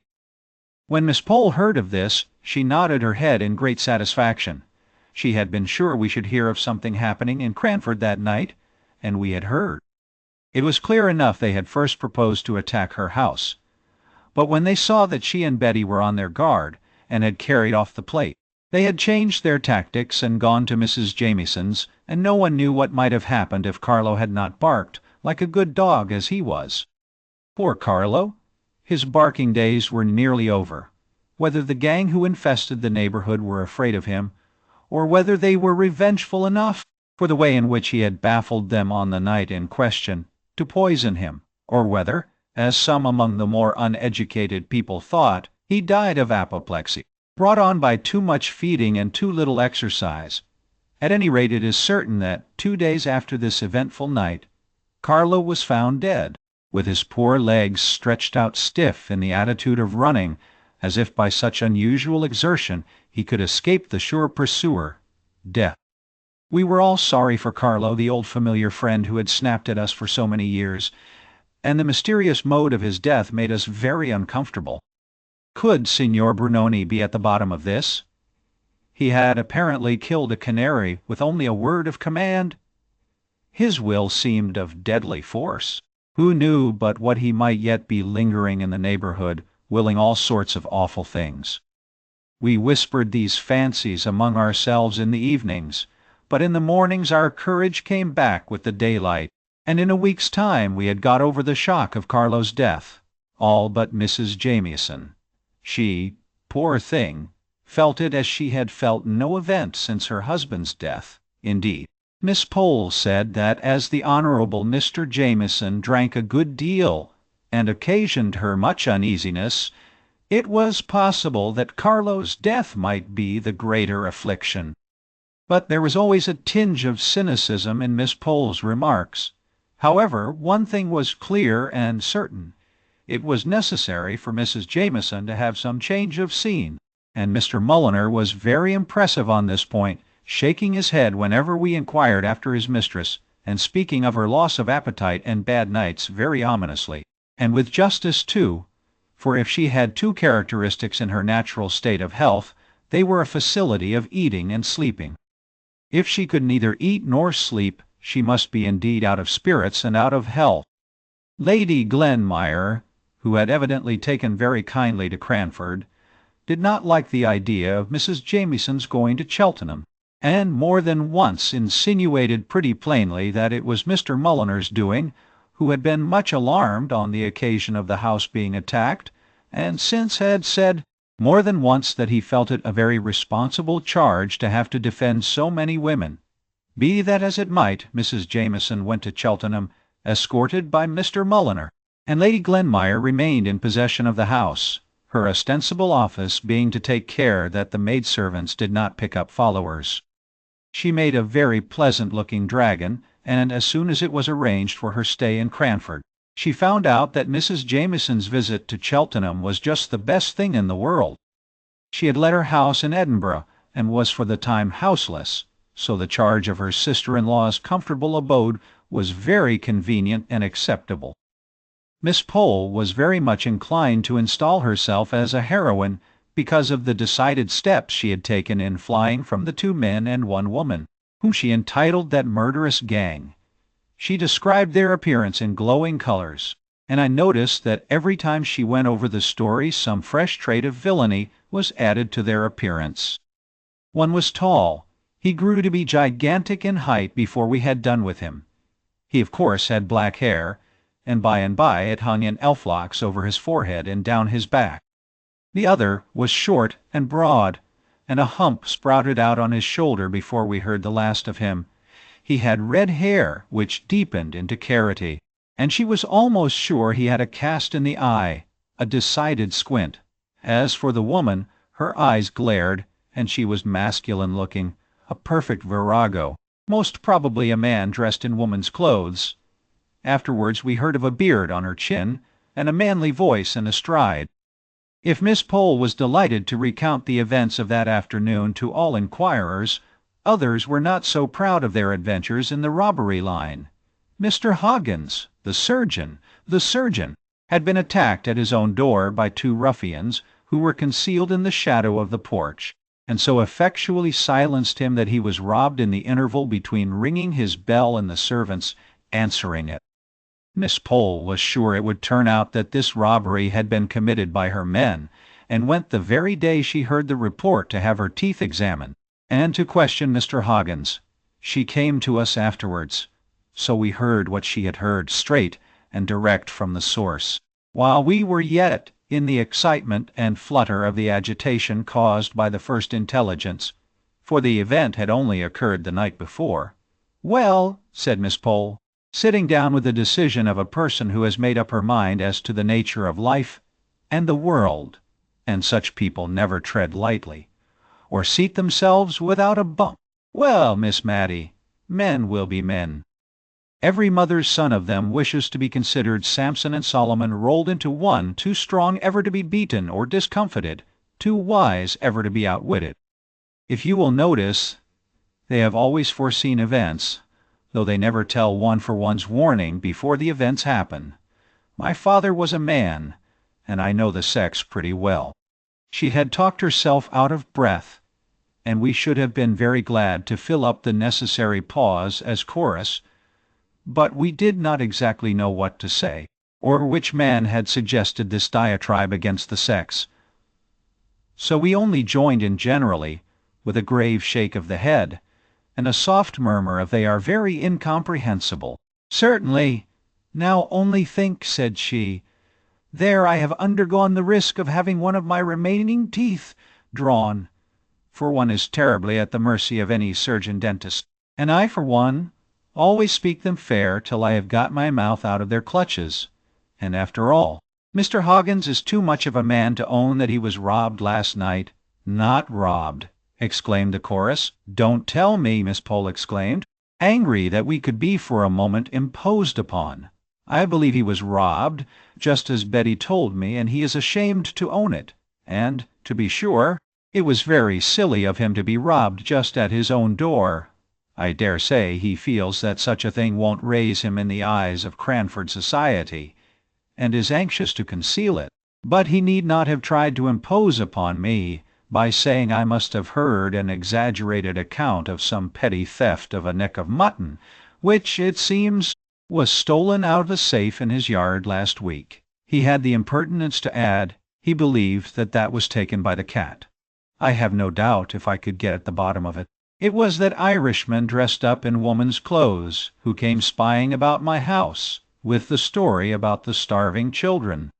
After we had duly condemned the want of candor which Mr. Hoggins had evinced, and abused men in general, taking him for the representative in type, we got round to the subject about which we had been talking when Miss Pole came in, namely, how far, in the present disturbed state of the country, we could venture to accept an invitation which Miss Matty had just received from Mrs. Forrester, to come as usual and keep the anniversary of her wedding day by drinking tea with her at 5 o'clock, and playing a quiet pool afterwards. Mrs. Forrester had said that she asked us with some diffidence, because the roads were, she feared, very unsafe. But she suggested that perhaps one of us would not object to take the sedan, and that the others, by walking briskly, might keep up with the long trot of the chairman, and so we might all arrive safely at Over Place, a suburb of the town. No, that is too large an expression. A small cluster of houses separated from Cranford by about 200 yards of a dark and lonely lane. There was no doubt but that a similar note was awaiting Miss Pole at home, so her call was a very fortunate affair, as it enabled us to consult together. We would all much rather have declined this invitation, but we felt that it would not be quite kind to Mrs. Forrester, who would otherwise be left to a solitary retrospect of her not very happy or fortunate life. Miss Matty and Miss Pole had been visitors on this occasion for many years, and now they gallantly determined to nail their colors to the mast, and to go through Darkness Lane rather than fail in loyalty to their friend. But when the evening came, Miss Matty, for it was she who was voted into the chair, as she had a cold, before being shut down in the sedan like Jack in a box, implored the chairman, whatever might befall, not to run away and leave her fastened up there, to be murdered. And even after they had promised, I saw her tighten her features into the stern determination of a martyr, and she gave me a melancholy and ominous shake of the head through the glass. However, we got there safely, only rather out of breath, for it was who could trot hardest through Darkness Lane, and I am afraid poor Miss Matty was sadly jolted. Mrs. Forrester had made extra preparations in acknowledgment of our exertion in coming to see her through such dangers. The usual forms of genteel ignorance as to what her servants might send up were all gone through, and harmony and preference seemed likely to be the order of the evening. But for an interesting conversation that began, I don't know how, but which had relation, of course, to the robbers who infested the neighborhood of Cranford. Having braved the dangers of Darkness Lane, and thus having a little stock of reputation for courage to fall back upon, and also, I dare say, desirous of proving ourselves superior to men, videlicet Mr. Hoggins, in the article of candor we began to relate our individual fears, and the private precautions we each of us took. I owned that my pet apprehension was eyes looking at me and watching me, glittering out from some dull, flat, wooden surface, and that if I dared to go up to my looking-glass when I was panic-stricken, I should certainly turn it round, with its back towards me, for fear of seeing eyes behind me looking out of the darkness. I saw Miss Matty nerving herself up for a confession, and at last out it came. She owned that, ever since she had been a girl, she had dreaded being caught by her last leg, just as she was getting into bed, by someone concealed under it. She said, when she was younger and more active, she used to take a flying leap from a distance, and so bring both her legs up safely into bed at once, but that this had always annoyed Deborah, who piqued herself upon getting into bed gracefully, and she had given it up in consequence. But now the old terror would often come over her, especially since Miss Pole's house had been attacked. We had got quite to believe in the fact of the attack having taken place, and yet it was very unpleasant to think of looking under a bed and seeing a man concealed, with a great fierce face staring out at you. So she had bethought herself of something. Perhaps I had noticed that she had told Martha to buy her a penny ball, such as children play with, and now she rolled this ball under the bed every night. If it came out on the other side, well and good. If not, she always took care to have her hand on the bell rope, and meant to call out John and Harry, just as if she expected men servants to answer her ring. We all applauded this ingenious contrivance, and Miss Matty sank back into satisfied silence, with a look at Mrs. Forrester, as if to ask for her private weakness. Mrs. Forrester looked askance at Miss Pole, and tried to change the subject a little by telling us that she had borrowed a boy from one of the neighboring cottages, and promised his parents 100 weight of coals at Christ Mass and his supper every evening for the loan of him at nights. She had instructed him in his possible duties when he first came, and finding him sensible, she had given him the Major's sword. The Major was her late husband, and desired him to put it very carefully behind his pillow at night, turning the edge towards the head of the pillow. He was a sharp lad, she was sure, for spying out the Major's cocked hat, he had said, if he might have that to wear, he was sure he could frighten 2 Englishmen or 4 Frenchmen any day. But she had impressed upon him anew that he was to lose no time in putting on hats or anything else, but, if he heard any noise, he was to run at it with his drawn sword. On my suggesting that some accident might occur from such slaughterous and indiscriminate directions, and that he might rush on Jenny getting up to wash, and have spitted her before he had discovered that she was not a Frenchman, Mrs. Forrester said she did not think that that was likely, for he was a very sound sleeper, and generally had to be well shaken or cold-pigged in a morning before they could rouse him. She sometimes thought such dead sleep must be owing to the hearty suppers the poor lad ate, for he was half-starved at home, and she told Jenny to see that he got a good meal at night, slaughterous and indiscriminate directions. Still, this was no confession of Mrs. Forrester's peculiar timidity, and we urged her to tell us what she thought would frighten her more than anything. She paused, and stirred the fire, and snuffed the candles, and then she said, in a sounding whisper, "Ghosts." She looked at Miss Pole, as much as to say she had declared it, and would stand by it. Such a look was a challenge in itself. Miss Pole came down upon her with indigestion, spectral illusions, optical delusions, and a great deal out of Dr. Ferrier and Dr. Hibbert besides. Miss Matty had rather a leaning to ghosts, as I have mentioned before, and what little she did say was all on Mrs. Forrester's side, who, emboldened by sympathy, protested that ghosts were a part of her religion, that surely she, the widow of a major in the army, knew what to be frightened at, and what not. In short, I never saw Mrs. Forrester so warm either before or since, for she was a gentle, meek, enduring old lady in most things. Not all the elder wine that ever was mulled could this night wash out the remembrance of this difference between Miss Pole and her hostess. Indeed, when the elder wine was brought in, it gave rise to a new burst of discussion, for Jenny, the little maiden who staggered under the tray, had to give evidence of having seen a ghost with her own eyes, not so many nights ago, in Darkness Lane, the very lane we were to go through on our way home. In spite of the uncomfortable feeling which this last consideration gave me, I could not help being amused at Jenny's position, which was exceedingly like that of a witness being examined and cross-examined by two counsel, who are not at all scrupulous about asking leading questions. The conclusion I arrived at was that Jenny had certainly seen something beyond what a fit of indigestion would have caused.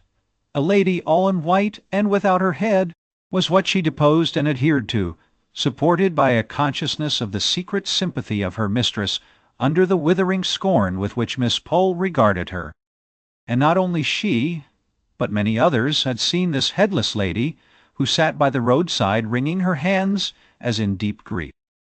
Mrs. Forrester looked at us from time to time with an air of conscious triumph, but then she had not to pass through Darkness Lane before she could bury herself beneath her own familiar bedclothes. We preserved a discreet silence as to the headless lady while we were putting on our things to go home, for there was no knowing how near the ghostly head and ears might be, or what spiritual connection they might be keeping up with the unhappy body in Darkness Lane, and therefore even Miss Pole felt that it was as well not to speak lightly on such subjects, for fear of vexing or insulting that woebegone trunk. At least, so I conjecture. For, instead of the busy clatter usual in the operation, we tied on our cloaks as sadly as mutes at a funeral. Miss Matty drew the curtains round the windows of the chair to shut out disagreeable sights, and the men, either because they were in spirits that their labors were so nearly ended, or because they were going downhill, set off at such a round and merry pace that it was all Miss Pole and I could do to keep up with them. She had breath for nothing beyond an imploring "Don't leave me," uttered as she clutched my arm so tightly that I could not have quitted her, ghost or no ghost. What a relief it was when the men, weary of their burden and their quick trot, stopped just where Headingley Causeway branches off from Darkness Lane. Miss Pole unloosed me and caught at one of the men. Could not you take Miss Matty round by Headingley Causeway? The pavement in Darkness Lane jolts so, and she is not very strong. A smothered voice was heard from the inside of the chair. "Oh, pray, go on. What is the matter? What is the matter?" "I will give you 6 pence more to go on very fast. Pray don't stop here, and I'll give you a shilling," said Miss Pole, with tremulous dignity, "if you'll go by Headingley Causeway." The two men grunted acquiescence and took up the chair and went along the causeway, which certainly answered Miss Pole's kind purpose of saving Miss Matty's bones, for it was covered with soft, thick mud, and even a fall there would have been easy till the getting up came, when there might have been some difficulty in extrication. Chapter 11. The next morning I met Lady Glenmire and Miss Pole setting out on a long walk to find some old woman who was famous in the neighborhood for her skill in knitting woolen stockings. Miss Pole said to me, with a smile half kindly and half contemptuous upon her countenance, "I have been just telling Lady Glenmire of our poor friend Mrs. Forrester, and her terror of ghosts. It comes from living so much alone, and listening to the bugaboo stories of that Jenny of hers. She was so calm and so much above superstitious fears herself that I was almost ashamed to say how glad I had been of her Headingley Causeway proposition the night before, and turned off the conversation to something else. In the afternoon Miss Pole called on Miss Matty to tell her of the adventure, the real adventure they had met with on their morning's walk. They had been perplexed about the exact path which they were to take across the fields in order to find the knitting old woman, and had stopped to inquire at a little wayside public-house, standing on the high road to London, about 3 miles from Cranford. The good woman had asked them to sit down and rest themselves while she fetched her husband, who could direct them better than she could, and, while they were sitting in the sanded parlor, a little girl came in. They thought that she belonged to the landlady and began some trifling conversation with her, but, on Mrs. Roberts's return, she told them that the little thing was the only child of a couple who were staying in the house. And then she began a long story, out of which Lady Glenmire and Miss Pole could only gather 1 or 2 decided facts, which were that about 6 weeks ago a light spring cart had broken down just before their door, in which there were 2 men, 1 woman, and this child. One of the men was seriously hurt, no bones broken, only shaken, the landlady called it, but he had probably sustained some severe internal injury, for he had languished in their house ever since, attended by his wife, the mother of this little girl.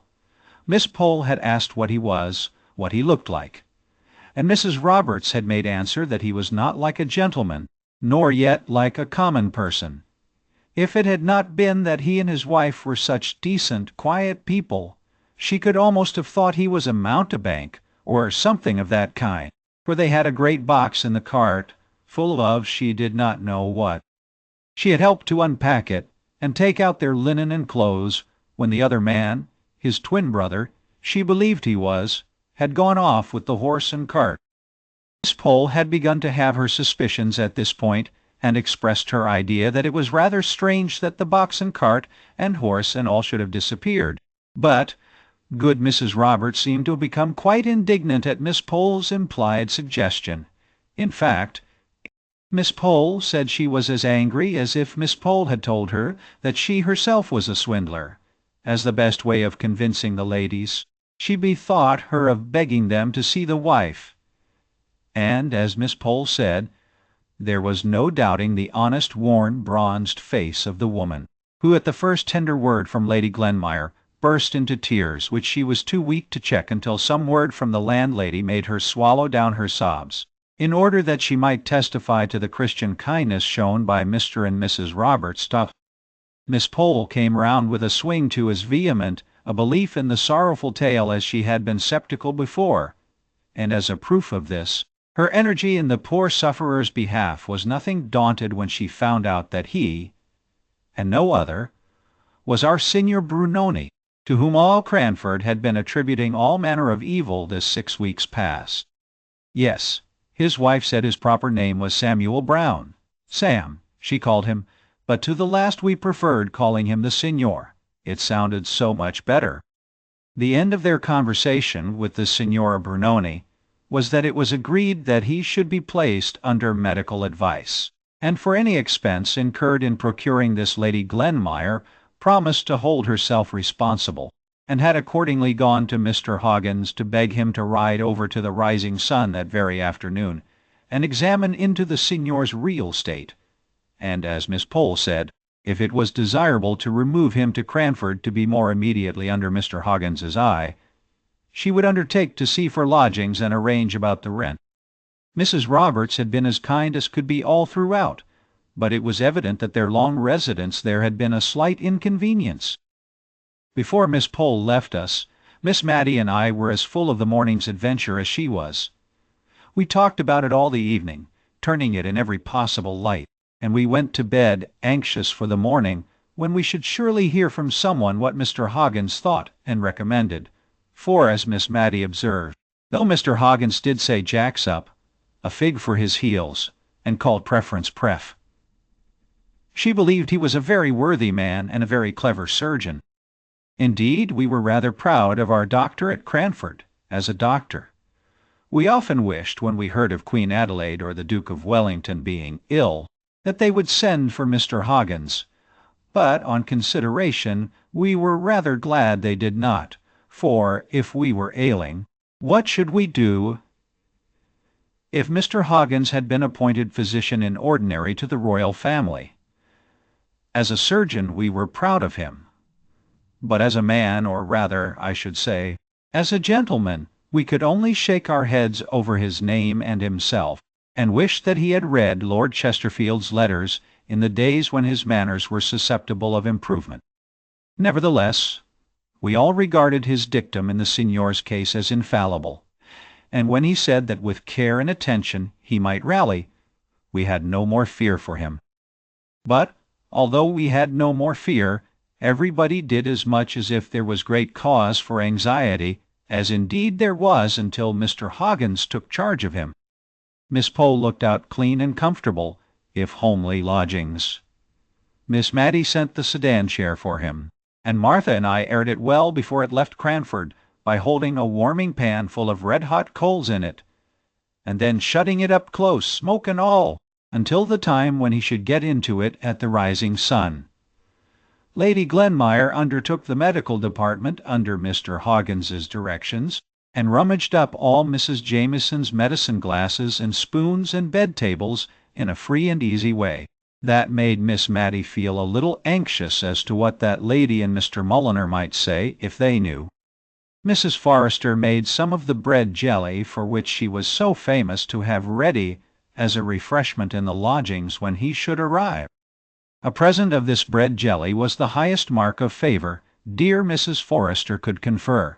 Miss Pole had once asked her for the receipt, but she had met with a very decided rebuff. That lady told her that she could not part with it to anyone during her life, and that after her death it was bequeathed, as her executors would find, to Miss Matty. What Miss Matty, or as Mrs. Forrester called her, remembering the clause in her will and the dignity of the occasion, Miss Matilda Jenkins, might choose to do with the receipt when it came into her possession, whether to make it public, or to hand it down as an heirloom, she did not know, nor would she dictate, and a mould of this admirable, digestible, unique bread jelly was sent by Mrs. Forrester to our poor sick conjurer. Who says that the aristocracy are proud? Here was a lady by birth a Tyrrell, and descended from the great Sir Walter that shot King Rufus, and in whose veins ran the blood of him who murdered the little princes in the Tower, going every day to see what dainty dishes she could prepare for Samuel Brown, a mountebank. But indeed it was wonderful to see what kind feelings were called out by this poor man's coming amongst us, and also wonderful to see how the great Cranford panic, which had been occasioned by his first coming in his Turkish dress, melted away into thin air on his second coming, pale and feeble, and with his heavy filmy eyes, that only brightened a very little when they fell upon the countenance of his faithful wife, or their pale and sorrowful little girl. Somehow we all forgot to be afraid. I dare say it was that finding out that he, who had first excited our love of the marvelous by his unprecedented arts, had not sufficient everyday gifts to manage a shying horse, made us feel as if we were ourselves again. Miss Pole came with her little basket at all hours of the evening, as if her lonely house and the unfrequented road to it had never been infested by that murderous gang. Mrs. Forrester said she thought that neither Jenny nor she need mind the headless lady who wept and wailed in Darkness Lane, for surely the power was never given to such beings to harm those who went about to try to do what little good was in their power, to which Jenny tremblingly assented, But the mistress's theory had little effect on the maid's practice, until she had sewn 2 pieces of red flannel in the shape of a cross on her inner garment. I found Miss Matty covering her penny ball, the ball that she used to roll under her bed, with gay-coloured, worsted in rainbow stripes, my dear, said she. My heart is sad for that little careworn child. Although her father is a conjurer, she looks as if she had never had a good game of play in her life. I used to make very pretty balls in this way when I was a girl, and I thought I would try if I could not make this one smart and take it to Phoebe this afternoon. I think the gang must have left the neighborhood, for one does not hear any more of their violence and robbery now. We were all of us far too full of the signor's precarious state to talk either about robbers or ghosts. Indeed, Lady Glenmire said she never had heard of any actual robberies, except that 2 little boys had stolen some apples from Farmer Benson's orchard, and that some eggs had been missed on a market day off Widow Hayward's stall. But that was expecting too much of us. We could not acknowledge that we had only had this small foundation for all our panic. Miss Pole drew herself up at this remark of Lady Glenmire's, and said that she wished she could agree with her as to the very small reason we had had for alarm, but with the recollection of a man disguised as a woman who had endeavored to force himself into her house while his confederates waited outside, with the knowledge gained from Lady Glenmire herself of the footprints seen on Mrs. Jamieson's flower borders, with the fact before her of the audacious robbery committed on Mr. Hoggins at his own door. But here Lady Glenmire broke in with a very strong expression of doubt as to whether this last story was not an entire fabrication founded upon the theft of a cat. She grew so red while she was saying all this that I was not surprised at Miss Pole's manner of bridling up, and I am certain, if Lady Glenmire had not been her ladyship, we should have had a more emphatic contradiction than the well, to be sure, and similar fragmentary ejaculations, which were all that she ventured upon in my lady's presence. But when she was gone, Miss Pole began a long congratulation to Miss Matty that so far they had escaped marriage, which she noticed always made people credulous to the last degree. Indeed, she thought it argued great natural credulity in a woman if she could not keep herself from being married, and in what Lady Glenmire had said about Mr. Hoggins's robbery we had a specimen of what people came to if they gave way to such a weakness. Evidently Lady Glenmire would swallow anything if she could believe the poor vamped-up story about a neck of mutton and a pussy with which he had tried to impose on Miss Pole, only she had always been on her guard against believing too much of what men said. We were thankful, as Miss Pole desired us to be, that we had never been married, but I think of the 2 we were even more thankful that the robbers had left Cranford. At least I judge so from a speech of Miss Matty's that evening, as we sat over the fire, in which she evidently looked upon a husband as a great protector against thieves, burglars, and ghosts, and said that she did not think that she should dare to be always warning young people against matrimony, as Miss Pole did continually. To be sure, marriage was a risk, as she saw, now she had had some experience, but she remembered the time when she had looked forward to being married as much as anyone. "Not to any particular person, my dear," said she, hastily checking herself up, as if she were afraid of having admitted too much. "Only the old story, you know, of ladies always saying, 'When I marry,' and gentlemen, 'if I marry.'" It was a joke spoken in rather a sad tone, and I doubt if either of us smiled. But I could not see Miss Matty's face by the flickering firelight. In a little while she continued, "But after all, I have not told you the truth. It is so long ago, and no one ever knew how much I thought of it at the time, unless indeed my dear mother guessed. But I may say that there was a time when I did not think I should have been only Miss Matty Jenkins all my life. For even if I did meet with anyone who wished to marry me now, and as Miss Pole says, one is never too safe, I could not take him. I hope he would not take it too much to heart, but I could not take him, or anyone but the person I once thought I should be married to, and he is dead and gone, and he never knew how it all came about that I said, 'No,' when I had thought many and many a time, 'Well, it's no matter what I thought. God ordains it all, and I am very happy, my dear.'" "No one has such kind friends as I," continued she, taking my hand and holding it in hers. If I had never known of Mr. Holbrook, I could have said something in this pause, but as I had, I could not think of anything that would come in naturally, and so we both kept silence for a little time. "My father once made us," she began, "keep a diary in 2 columns. On one side we were to put down in the morning what we thought would be the course and events of the coming day, and at night we were to put down on the other side what really had happened. It would be to some people rather a sad way of telling their lives." A tear dropped upon my hand at these words. "I don't mean that mine has been sad, only so very different to what I expected. I remember, one winter's evening, sitting over our bedroom fire with Deborah, I remember it as if it were yesterday, and we were planning our future lives. Both of us were planning, though only she talked about it. She said she should like to marry an archdeacon and write his charges. And you know, my dear, she never was married, and for aught I know, she never spoke to an unmarried archdeacon in her life. I never was ambitious, nor could I have written charges, but I thought I could manage a house. My mother used to call me her right hand, and I was always so fond of little children. The shyest babies would stretch out their little arms to come to me. When I was a girl, I was half my leisure time nursing in the neighboring cottages. But I don't know how it was, when I grew sad and grave, which I did a year or 2 after this time, the little things drew back from me, and I am afraid I lost the knack, though I am just as fond of children as ever, and have a strange yearning at my heart whenever I see a mother with her baby in her arms.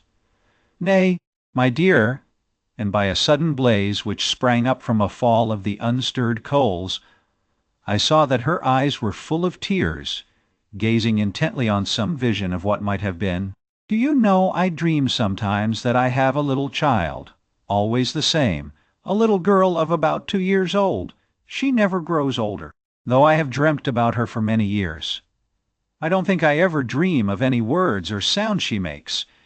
She is very noiseless and still, but she comes to me when she is very sorry or very glad, and I have wakened with the clasp of her dear little arms round my neck, only last night. Perhaps because I had gone to sleep thinking of this ball for Phoebe, my little darling came in my dream, and put up her mouth to be kissed, just as I have seen real babies do to real mothers before going to bed. But all this is nonsense, dear, only don't be frightened by Miss Pole from being married. I can fancy it may be a very happy state, and a little credulity helps one on through life very smoothly, better than always doubting and seeing difficulties and disagreeables in everything would stretch out their little arms. If I had been inclined to be daunted from matrimony, it would not have been Miss Pole to do it. It would have been the lot of poor Signor Brunoni and his wife.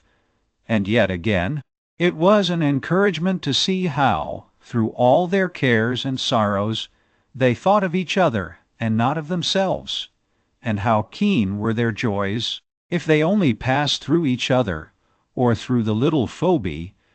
The Signora told me, one day, a good deal about their lives up to this period.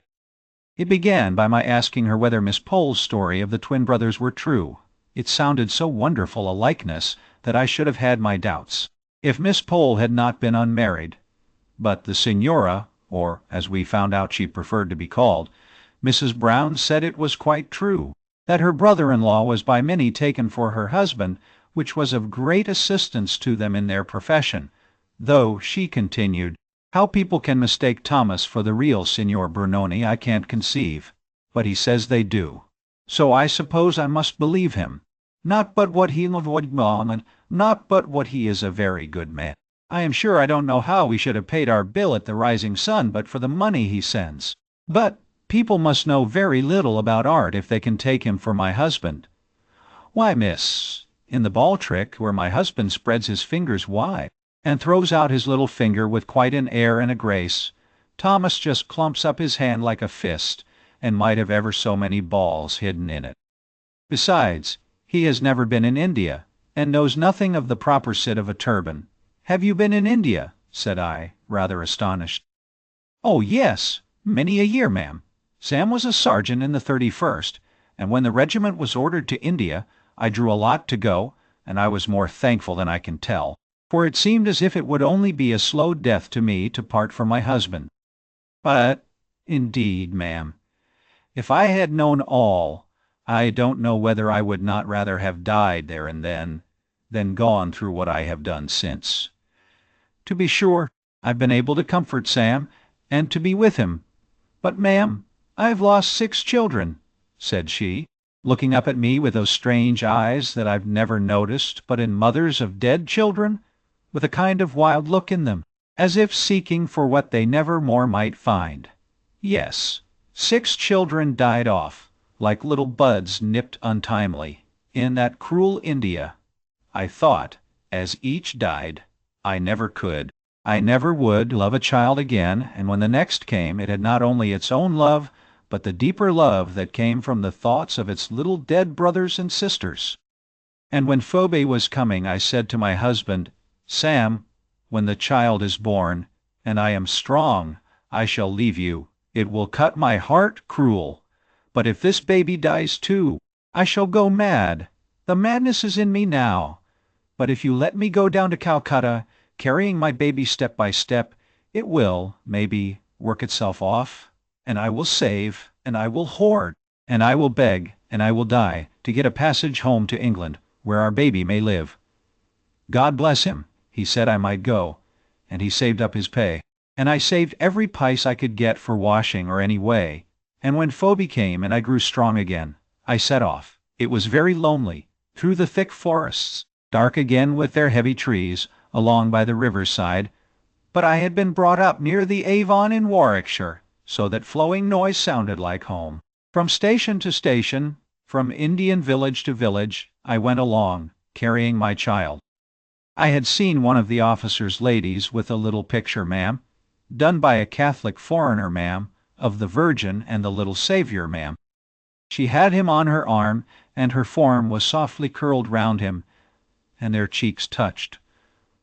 Well, when I went to bid good-bye to this lady, for whom I had washed, she cried sadly, for she too had lost her children, but she had not another to save like me. And I was bold enough to ask her would she give me that print. And she cried the more, and said her children were with that little blessed Jesus, and gave it me, and told me that she had heard it had been painted on the bottom of a cask, which made it have that round shape. And when my body was very weary, and my heart was sick, for there were times when I misdoubted if I could ever reach my home, and there were times when I thought of my husband, and one time when I thought my baby was dying, I took out that picture and looked at it, till I could have thought the mother spoke to me, and comforted me. And the natives were very kind. We could not understand one another, but they saw my baby on my breast, and they came out to me and brought me rice and milk, and sometimes flowers. I've got some of the flowers dried. Then, the next morning, I was so tired, and they wanted me to stay with them. I could tell that, and tried to frighten me from going into the deep woods, which indeed looked very strange and dark. But it seemed to me as if death was following me to take my baby away from me, and as if I must go on, and I thought how God had cared for mothers ever since the world was made, and would care for me. So I bade them good-bye, and set off afresh. And once when my baby was ill, and both she and I needed rest, he led me to a place where I found a kind Englishman lived, right in the midst of the natives. And you reached Calcutta safely at last? Yes, safely. Oh, when I knew I had only 2 days' journey more before me, I could not help it. Ma'am, it might be idolatry, I cannot tell. But I was near one of the native temples, and I went into it with my baby to thank God for his great mercy. For it seemed to me that where others had prayed before to their God, in their joy or in their agony, was of itself a sacred place. And I got as servant to an invalid lady, who grew quite fond of my baby aboard ship, and in 2 years' time Sam earned his discharge, and came home to me and to our child. Then he had to fix on a trade, but he knew of none, and once upon a time, He had learnt some tricks from an Indian juggler, so he set up conjuring, and it answered so well that he took Thomas to help him, as his man, you know, not as another conjurer, though Thomas has set it up now on his own hook. But it has been a great help to us that likeness between the twins, and made a good many tricks go off well that they made up together. And Thomas is a good brother, only he has not the fine carriage of my husband, so that I can't think how he can be taken for Signor BRUNONI himself, as he says he is. Poor little Phoebe, said I, my thoughts going back to the baby she carried all those 100 miles. Ah, you may say so. I never thought I should have reared her, though, when she fell ill at Chundarabadadad. But that good kind Aga Jenkins took us in, which I believe was the very saving of her. Jenkins, said I. Yes, Jenkins. I shall think all people of that name are kind, for here is that nice old lady who comes every day to take Phoebe a walk. But an idea had flashed through my head. Could the Aga Jenkins be the lost Peter? True, he was reported by many to be dead. But, equally true, some had said that he had arrived at the dignity of Great Lama of Thibet. Miss Mattie thought he was alive. I would make further inquiry. Chapter 12. Was the poor Peter of Cranford the Aga Jenkins of Chundarabadad, or was he not? As somebody says, that was the question. In my own home, whenever people had nothing else to do, they blamed me for want of discretion. Indiscretion was my bugbear fault. Everybody has a bugbear fault, a sort of standing characteristic, a pièce de résistance for their friends to cut at, and in general they cut and come again. I was tired of being called indiscreet and incautious, and I determined for once to prove myself a model of prudence and wisdom. I would not even hint my suspicions respecting the Aga. I would collect evidence and carry it home to lay before my father as the family friend of the two Miss Jenkinses. In my search after facts, I was often reminded of a description my father had once given of a ladies' committee that he had had to preside over. He said he could not help thinking of a passage in Dickens which spoke of a chorus in which every man took the tune he knew best and sang it to his own satisfaction. So, at this charitable committee, every lady took the subject uppermost in her mind and talked about it to her own great contentment, but not much to the advancement of the subject they had met to discuss. But even that committee could have been nothing to the Cranford ladies when I attempted to gain some clear and definite information as to poor Peter's height, appearance, and when and where he was seen and heard of last. For instance, I remember asking Miss Pole, and I thought the question was very opportune, for I put it when I met her at a call at Mrs. Forrester's, and both the ladies had known Peter, and I imagined that they might refresh each other's memories. I asked Miss Pole what was the very last thing they had ever heard about him, and then she named the absurd report to which I have alluded, about his having been elected Great Lama of Thibet, and this was a signal for each lady to go off on her separate idea. Mrs. Forrester's start was made on the veiled prophet in Lalla Rookh, whether I thought he was meant for the Great Lama, though Peter was not so ugly, indeed rather handsome.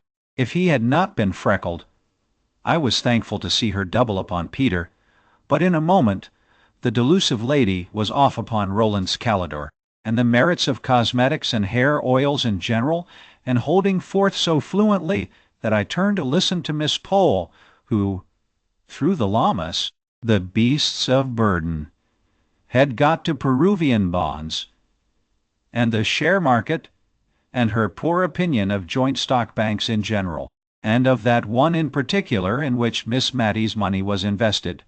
In vain I put in, when was it? In what year was it that you heard that Mr. Peter was the Great Lama? They only joined issue to dispute whether llamas were carnivorous animals or not, in which dispute they were not quite on fair grounds, as Mrs. Forrester, after they had grown warm and cool again, acknowledged that she always confused carnivorous and graminivorous together, just as she did horizontal and perpendicular. But then she apologized for it very prettily, by saying that in her day the only use people made of four-syllabled words was to teach how they should be spelt. The only fact I gained from this conversation was that certainly Peter had last been heard of in India, or that neighborhood, and that this scanty intelligence of his whereabouts had reached Cranford in the year when Miss Pole had bought her Indian muslin gown.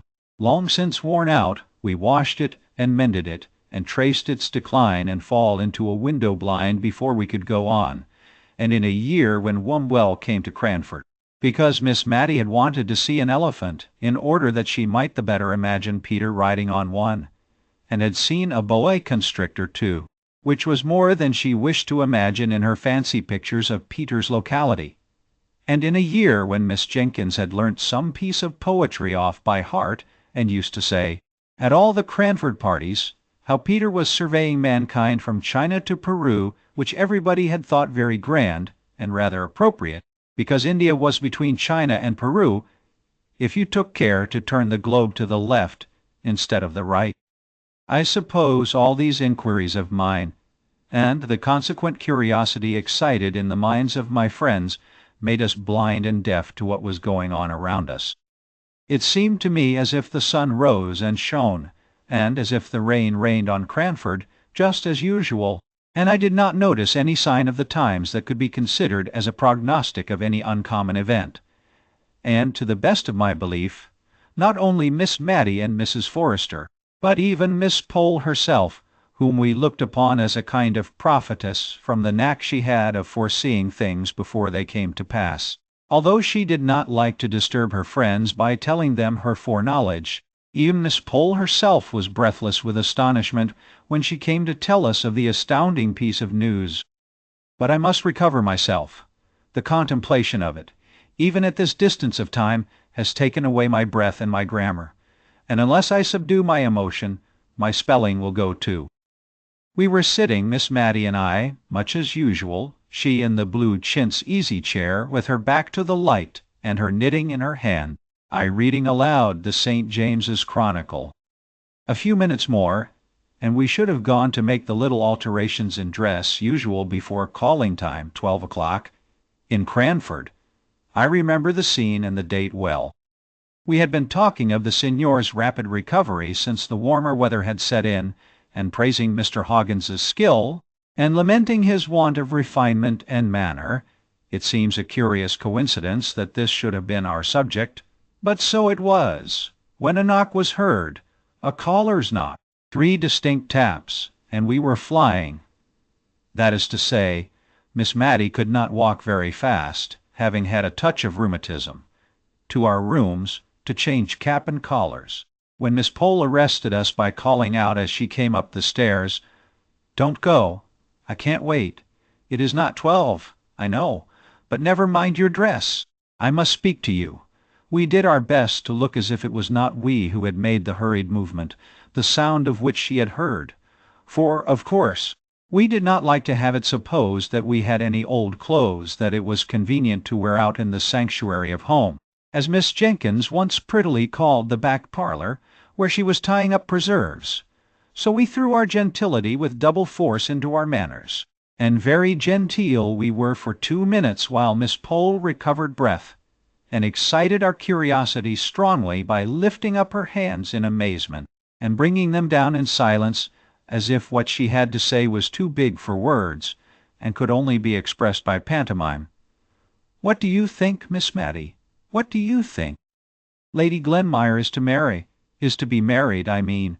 Lady Glenmire. Mr. Hoggins is going to marry Lady Glenmire." "Mary," said we. "Mary madness!" "What do you think, Miss Matty?" "Mary," said Miss Pole, with the decision that belonged to her character. I said Mary, as you do, and I also said, "What a fool my lady is going to make of herself." I could have said madness, but I controlled myself, for it was in a public shop that I heard of it. Where feminine delicacy has gone to, I don't know. You and I, Miss Matty, would have been ashamed to have known that our marriage was spoken of in a grocer's shop, in the hearing of shopmen. "But," said Miss Matty, sighing as one recovering from a blow, "perhaps it is not true. Perhaps we are doing her injustice?" "No," said Miss Pole. I have taken care to ascertain that. I went straight to Mrs. Fitzadam to borrow a cookery book which I knew she had, and I introduced my congratulations apropos of the difficulty gentlemen must have in housekeeping, and Mrs. Fitzadam bridled up, and said that she believed it was true, though how and where I could have heard it she did not know. She said her brother and Lady Glenmire had come to an understanding at last. Understanding! Such a coarse word! But my lady will have to come down to many a want of refinement. I have reason to believe Mr. Hoggins sups on bread and cheese and beer every night. Marry, said Miss Matty once again. Well, I never thought of it. Two people that we know going to be married. It's coming very near. So near that my heart stopped beating when I heard of it, while you might have counted 12, said Miss Pole. One does not know whose turn may come next. Here, in Cranford, poor Lady Glenmire might have thought herself safe, said Miss Matty, with a gentle pity in her tones. Bah! said Miss Pole, with a toss of her head. Don't you remember poor dear Captain Brown's song, Tibby Fowler, and the line, "Set her on the Tintock tap, the wind will blaw a man till her"? That was because Tibby Fowler was rich, I think. Well, there was a kind of attraction about Lady Glenmire that I, for one, should be ashamed to have. I put in my wonder. But how can she have fancied Mr. Hoggins? I am not surprised that Mr. Hoggins has liked her. Oh, I don't know. Mr. Hoggins is rich, and very pleasant-looking, said Miss Matty, and very good-tempered and kind-hearted. She has married for an establishment, that's it. I suppose she takes the surgery with it, said Miss Pole, with a little dry laugh at her own joke.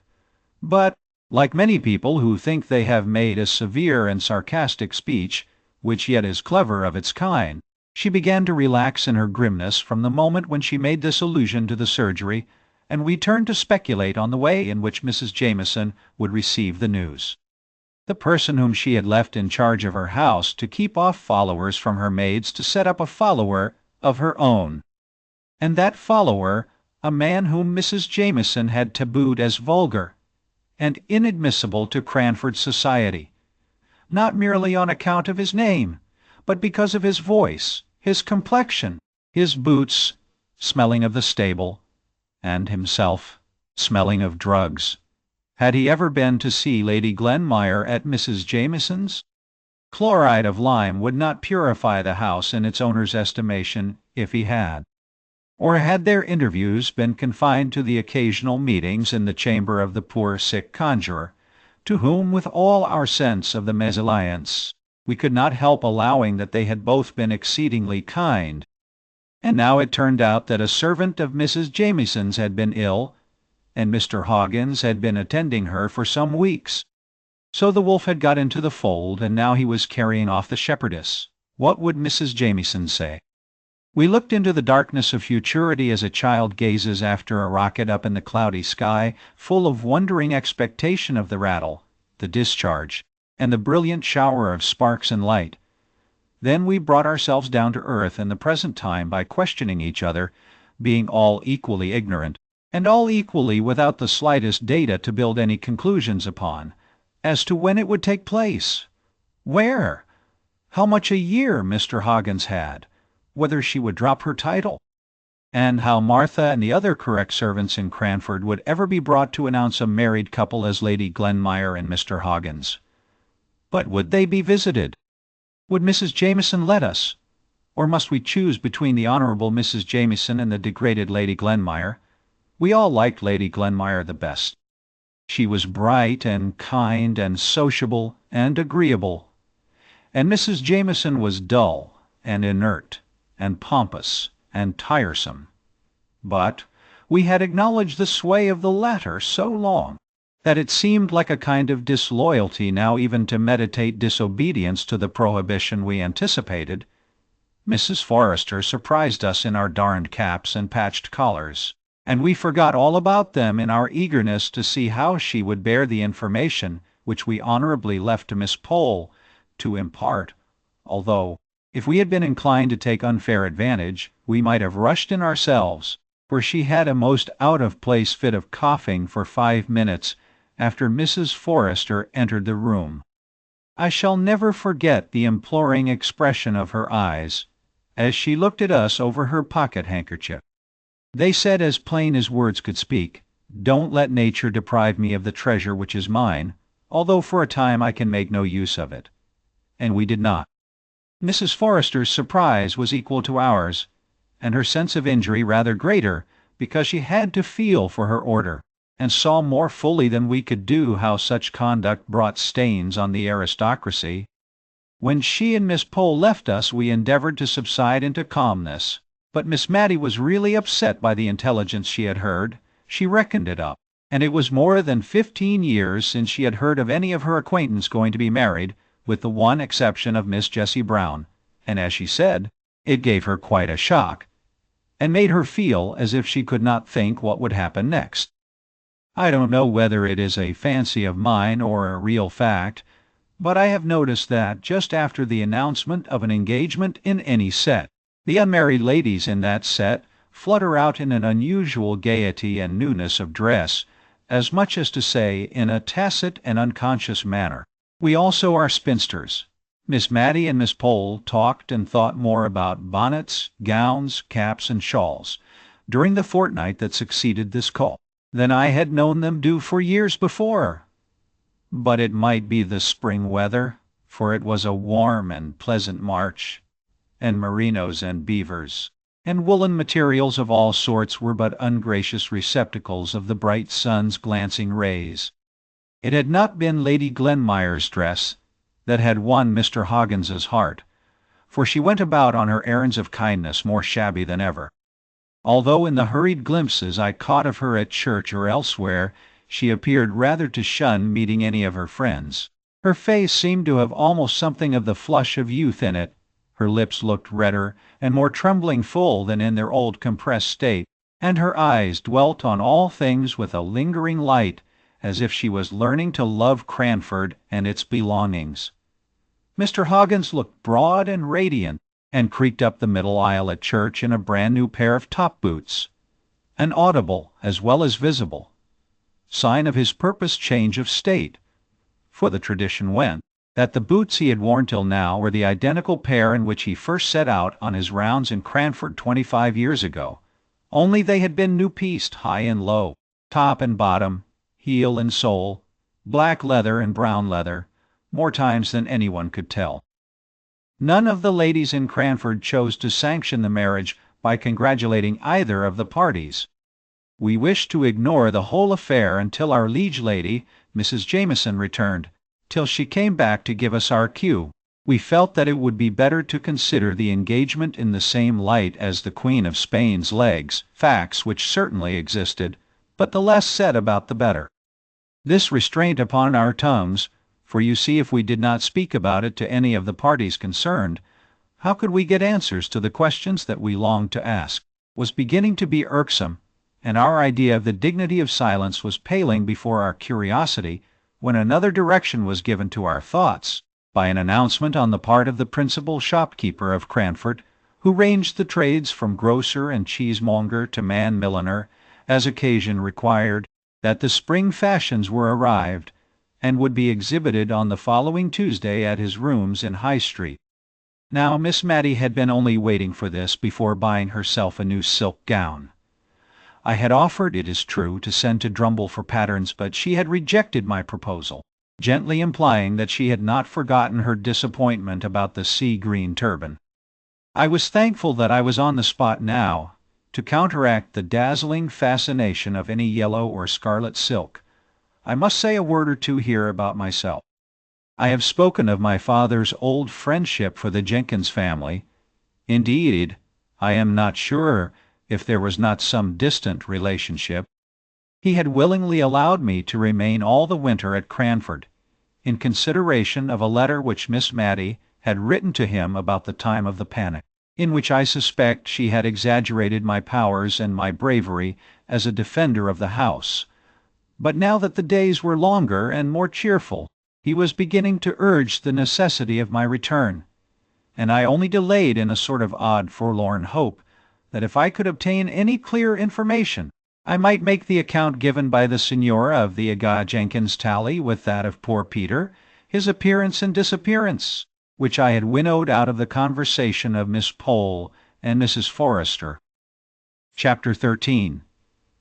The very Tuesday morning on which Mr. Johnson was going to show the fashions, the postwoman brought 2 letters to the house. I say the postwoman, but I should say the postman's wife. He was a lame shoemaker, a very clean, honest man, much respected in the town, but he never brought the letters round except on unusual occasions, such as Christmas Day or Good Friday, and on those days the letters, which should have been delivered at 8 in the morning, did not make their appearance until 2 or 3 in the afternoon, for everyone liked poor Thomas, and gave him a welcome on these festive occasions. He used to say he was welly stawed wi' eating, for there were 3 or 4 houses where nowt would serve him but he must share in their breakfast, and by the time he had done his last breakfast, he came to some other friend who was beginning dinner, but come what might in the way of temptation, Tom was always sober, civil, and smiling. And, as Miss Jenkins used to say, it was a lesson in patience that she doubted not would call out that precious quality in some minds where, but for Thomas, it might have lain dormant and undiscovered. Patience was certainly very dormant in Miss Jenkins's mind. She was always expecting letters, and always drumming on the table till the postwoman had called or gone past. On Christmas Day and Good Friday she drummed from breakfast till church, from church time till 2 o'clock, unless when the fire wanted stirring, when she invariably knocked down the fire-irons and scolded Miss Matty for it. But equally certain was the hearty welcome and the good dinner for Thomas, Miss Jenkins standing over him like a bold dragoon, questioning him as to his children, what they were doing, what school they went to, upbraiding him if another was likely to make its appearance, but sending even the little babies the shilling and the mince-pie which was her gift to all the children, with half a crown in addition for both father and mother. The post was not half of so much consequence to dear Miss Matty, but not for the world would she have diminished Thomas's welcome and his dole, though I could see that she felt rather shy over the ceremony, which had been regarded by Miss Jenkins as a glorious opportunity for giving advice and benefiting her fellow creatures. Miss Matty would steal the money all in a lump into his hand, as if she were ashamed of herself. Miss Jenkins gave him each individual coin separate, with a there, that's for yourself, that's for Jinny, etc. Miss Matty would even beckon Martha out of the kitchen while he ate his food, and once, to my knowledge, winked at its rapid disappearance into a blue cotton pocket-handkerchief. Miss Jenkins almost scolded him if he did not leave a clean plate, however heaped it might have been, and gave an injunction with every mouthful, standing over him like a bold dragoon. I have wandered a long way from the 2 letters that awaited us on the breakfast table that Tuesday morning. Mine was from my father. Miss Matty's was printed. My father's was just a man's letter. I mean, it was very dull, and gave no information beyond that he was well, that they had had a good deal of rain, that trade was very stagnant, and there were many disagreeable rumors afloat. He then asked me if I knew whether Miss Matty still retained her shares in the town and county bank, as there were very unpleasant reports about it, though nothing more than he had always foreseen, and had prophesied to Miss Jenkins years ago, when she would invest their little property in it, the only unwise step that clever woman had ever taken, to his knowledge, the only time she ever acted against his advice, I knew. However, if anything had gone wrong, of course I was not to think of leaving Miss Matty while I could be of any use, etc. Who is your letter from, my dear? Mine is a very civil invitation, signed Edwin Wilson, asking me to attend an important meeting of the shareholders of the Town and County Bank, to be held in Drumble, on Thursday the 21st. I am sure it is very attentive of them to remember me. I did not like to hear of this important meeting, for, though I did not know much about business, I feared it confirmed what my father said. However, I thought, ill news always came fast enough, so I resolved to say nothing about my alarm, and merely told her that my father was well, and sent his kind regards to her. She kept turning over and admiring her letter. At last she spoke. "I remember their sending one to Deborah just like this, but that I did not wonder at, for everybody knew she was so clear-headed. I am afraid I could not help them much. Indeed, if they came to accounts, I should be quite in the way, for I never could do sums in my head. Deborah, I know, rather wished to go, and went so far as to order a bonnet for the occasion. But when the time came she had a bad cold, so they sent her a very polite account of what they had done. Chosen a director, I think it was. Do you think they want me to help them to choose a director?" "I am sure I should choose your father at once."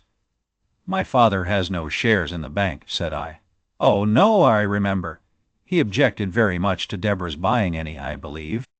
But she was quite the woman of business, and always judged for herself.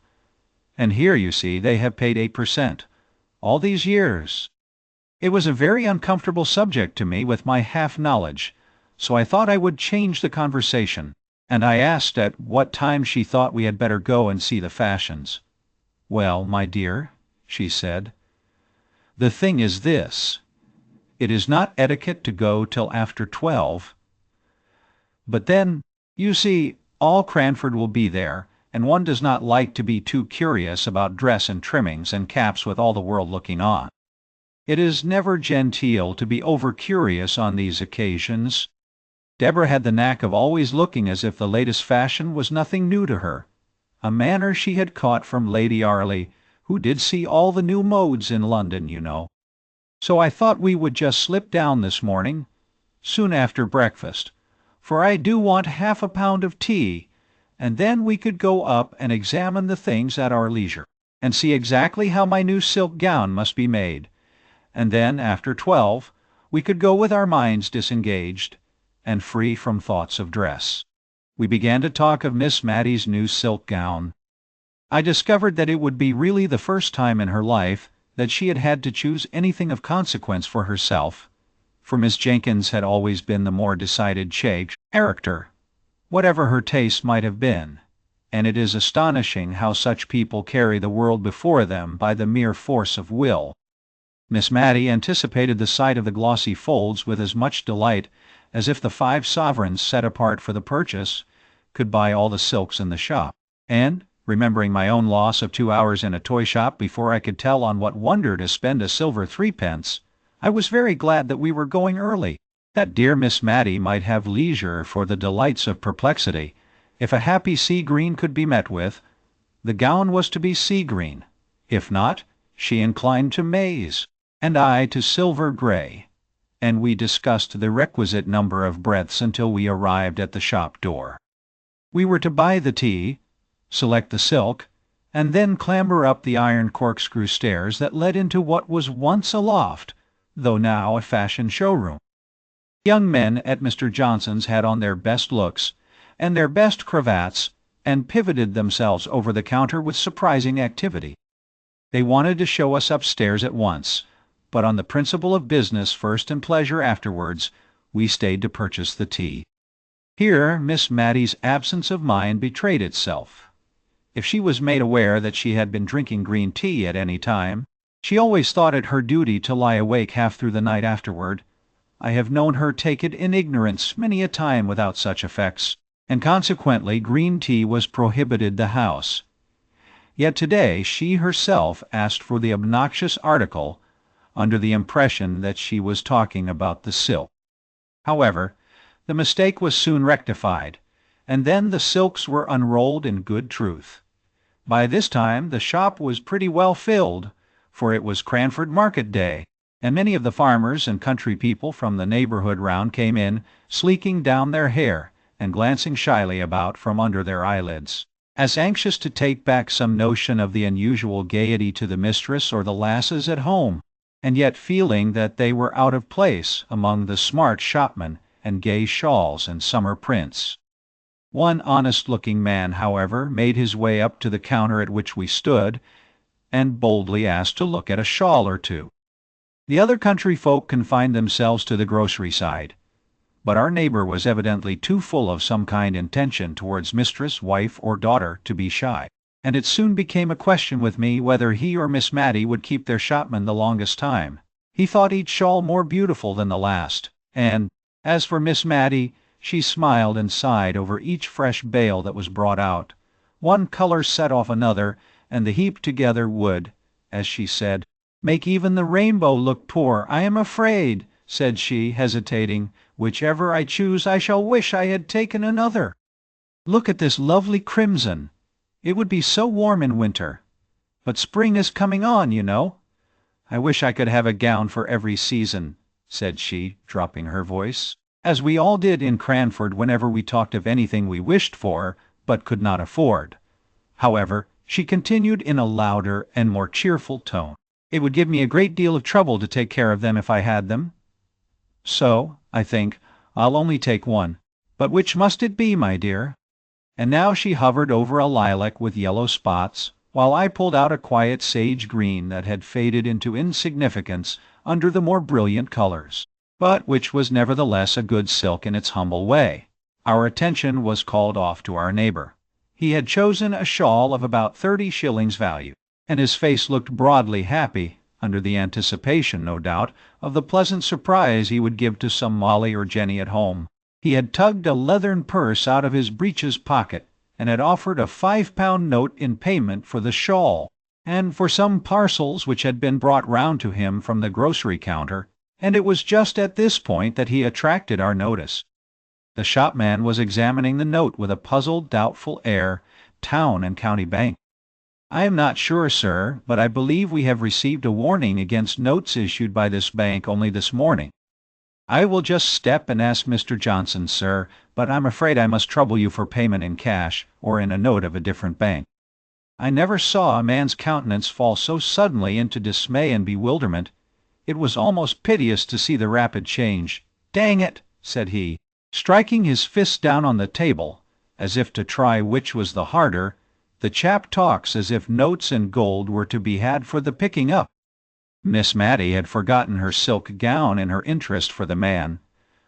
I don't think she had caught the name of the bank, and in my nervous cowardice I was anxious that she should not. And so I began admiring the yellow-spotted lilac gown that I had been utterly condemning only a minute before. But it was of no use. What bank was it? I mean, what bank did your note belong to? Town and County Bank. Let me see it, said she quietly to the shopman, gently taking it out of his hand as he brought it back to return it to the farmer. Mr. Johnson was very sorry, but, from information he had received, the notes issued by that bank were little better than waste paper. I don't understand it, said Miss Matty to me in a low voice. That is our bank, is it not? The Town and County Bank. Yes, said I. This lilac silk will just match the ribbons in your new cap, I believe, I continued, holding up the folds so as to catch the light, and wishing that the man would make haste and be gone, and yet having a new wonder that had only just sprung up, how far it was wise or right in me to allow Miss Matty to make this expensive purchase, if the affairs of the bank were really so bad as the refusal of the note implied. But Miss Matty put on the soft, dignified manner peculiar to her, rarely used, and yet which became her so well, and laying her hand gently on mine, she said, Never mind the silks for a few minutes, dear. I don't understand you, sir, turning now to the shopman who had been attending to the farmer. Is this a forged note? Oh, no, ma'am. It is a true note of its kind. But you see, ma'am, it is a joint stock bank, and there are reports out that it is likely to break. Mr. Johnson is only doing his duty, ma'am, as I am sure Mr. Dobson knows, but Mr. Dobson could not respond to the appealing bow by any answering smile. He was turning the note absently over in his fingers, looking gloomily enough at the parcel containing the lately chosen shawl. It's hard upon a poor man, said he, as earns every farthing with the sweat of his brow. However, there's no help for it. You must take back your shawl, my man. Lizzle must go on with her cloak for a while. And yon figs for the little ones, I promised them to 'em. I'll take them. But the bacco, and the other things, I will give you 5 sovereigns for your note, my good man, said Miss Matty. I think there is some great mistake about it, for I am one of the shareholders, and I'm sure they would have told me if things had not been going on right. The shopman whispered a word or two across the table to Miss Matty. She looked at him with a dubious air. "Perhaps so," said she, "but I don't pretend to understand business. I only know that if it is going to fail, and if honest people are to lose their money because they have taken our notes, I can't explain myself," said she, suddenly becoming aware that she had got into a long sentence with 4 people for audience. "Only I would rather exchange my gold for the note, if you please," turning to the farmer, "and then you can take your wife the shawl. It is only going without my gown a few days longer," she continued, speaking to me. "Then, I have no doubt, everything will be cleared up." "But if it is cleared up the wrong way," said I, "why then it will only have been common honesty in me as a shareholder to have given this good man the money. I am quite clear about it in my own mind, but you know I can never speak quite as comprehensibly as others can. Only you must give me your note, Mr. Dobson, if you please, and go on with your purchases with these sovereigns. You must give me your note, Mr. Dobson, if you please." The man looked at her with silent gratitude, too awkward to put his thanks into words, but he hung back for a minute or two, fumbling with his note. "I'm loath to make another one lose instead of me, if it is a loss, but you see £5 is a deal of money to a man with a family, and as you say 10 to 1 in a day or two the note will be as good as gold again. No hope of that, my friend," said the shopman. "The more reason why I should take it," said Miss Matty quietly. She pushed her sovereigns towards the man, who slowly laid his note down in exchange. "Thank you. I will wait a day or two before I purchase any of these silks. Perhaps you will then have a greater choice. My dear, will you come upstairs?" We inspected the fashions with as minute and curious an interest as if the gown to be made after them had been bought. I could not see that the little event in the shop below had in the least damped Miss Matty's curiosity as to the make of sleeves or the sit of skirts. She once or twice exchanged congratulations with me on our private and leisurely view of the bonnets and shawls. But I was, all the time, not so sure that our examination was so utterly private, for I caught glimpses of a figure dodging behind the cloaks and mantles, and by a dexterous move I came face to face with Miss Pole, also in morning costume, the principal feature of which was her being without teeth, and wearing a veil to conceal the deficiency, come on the same errand as ourselves, but she quickly took her departure because, as she said, she had a bad headache, and did not feel herself up to conversation. As we came down through the shop, the civil Mr. Johnson was awaiting us. He had been informed of the exchange of the note for gold, and with much good feeling and real kindness, but with a little want of tact, he wished to condole with Miss Matty, and impress upon her the true state of the case.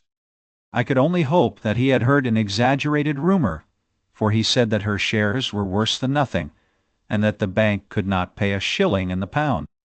I was glad that Miss Matty seemed still a little incredulous, but I could not tell how much of this was real or assumed.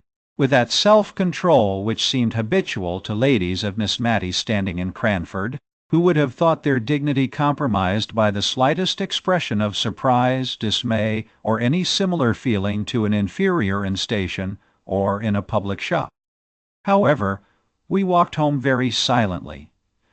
I am ashamed to say, I believe I was rather vexed and annoyed at Miss Matty's conduct in taking the note to herself so decidedly. I had so set my heart upon her having a new silk gown, which she wanted sadly. In general, she was so undecided anybody might turn her round.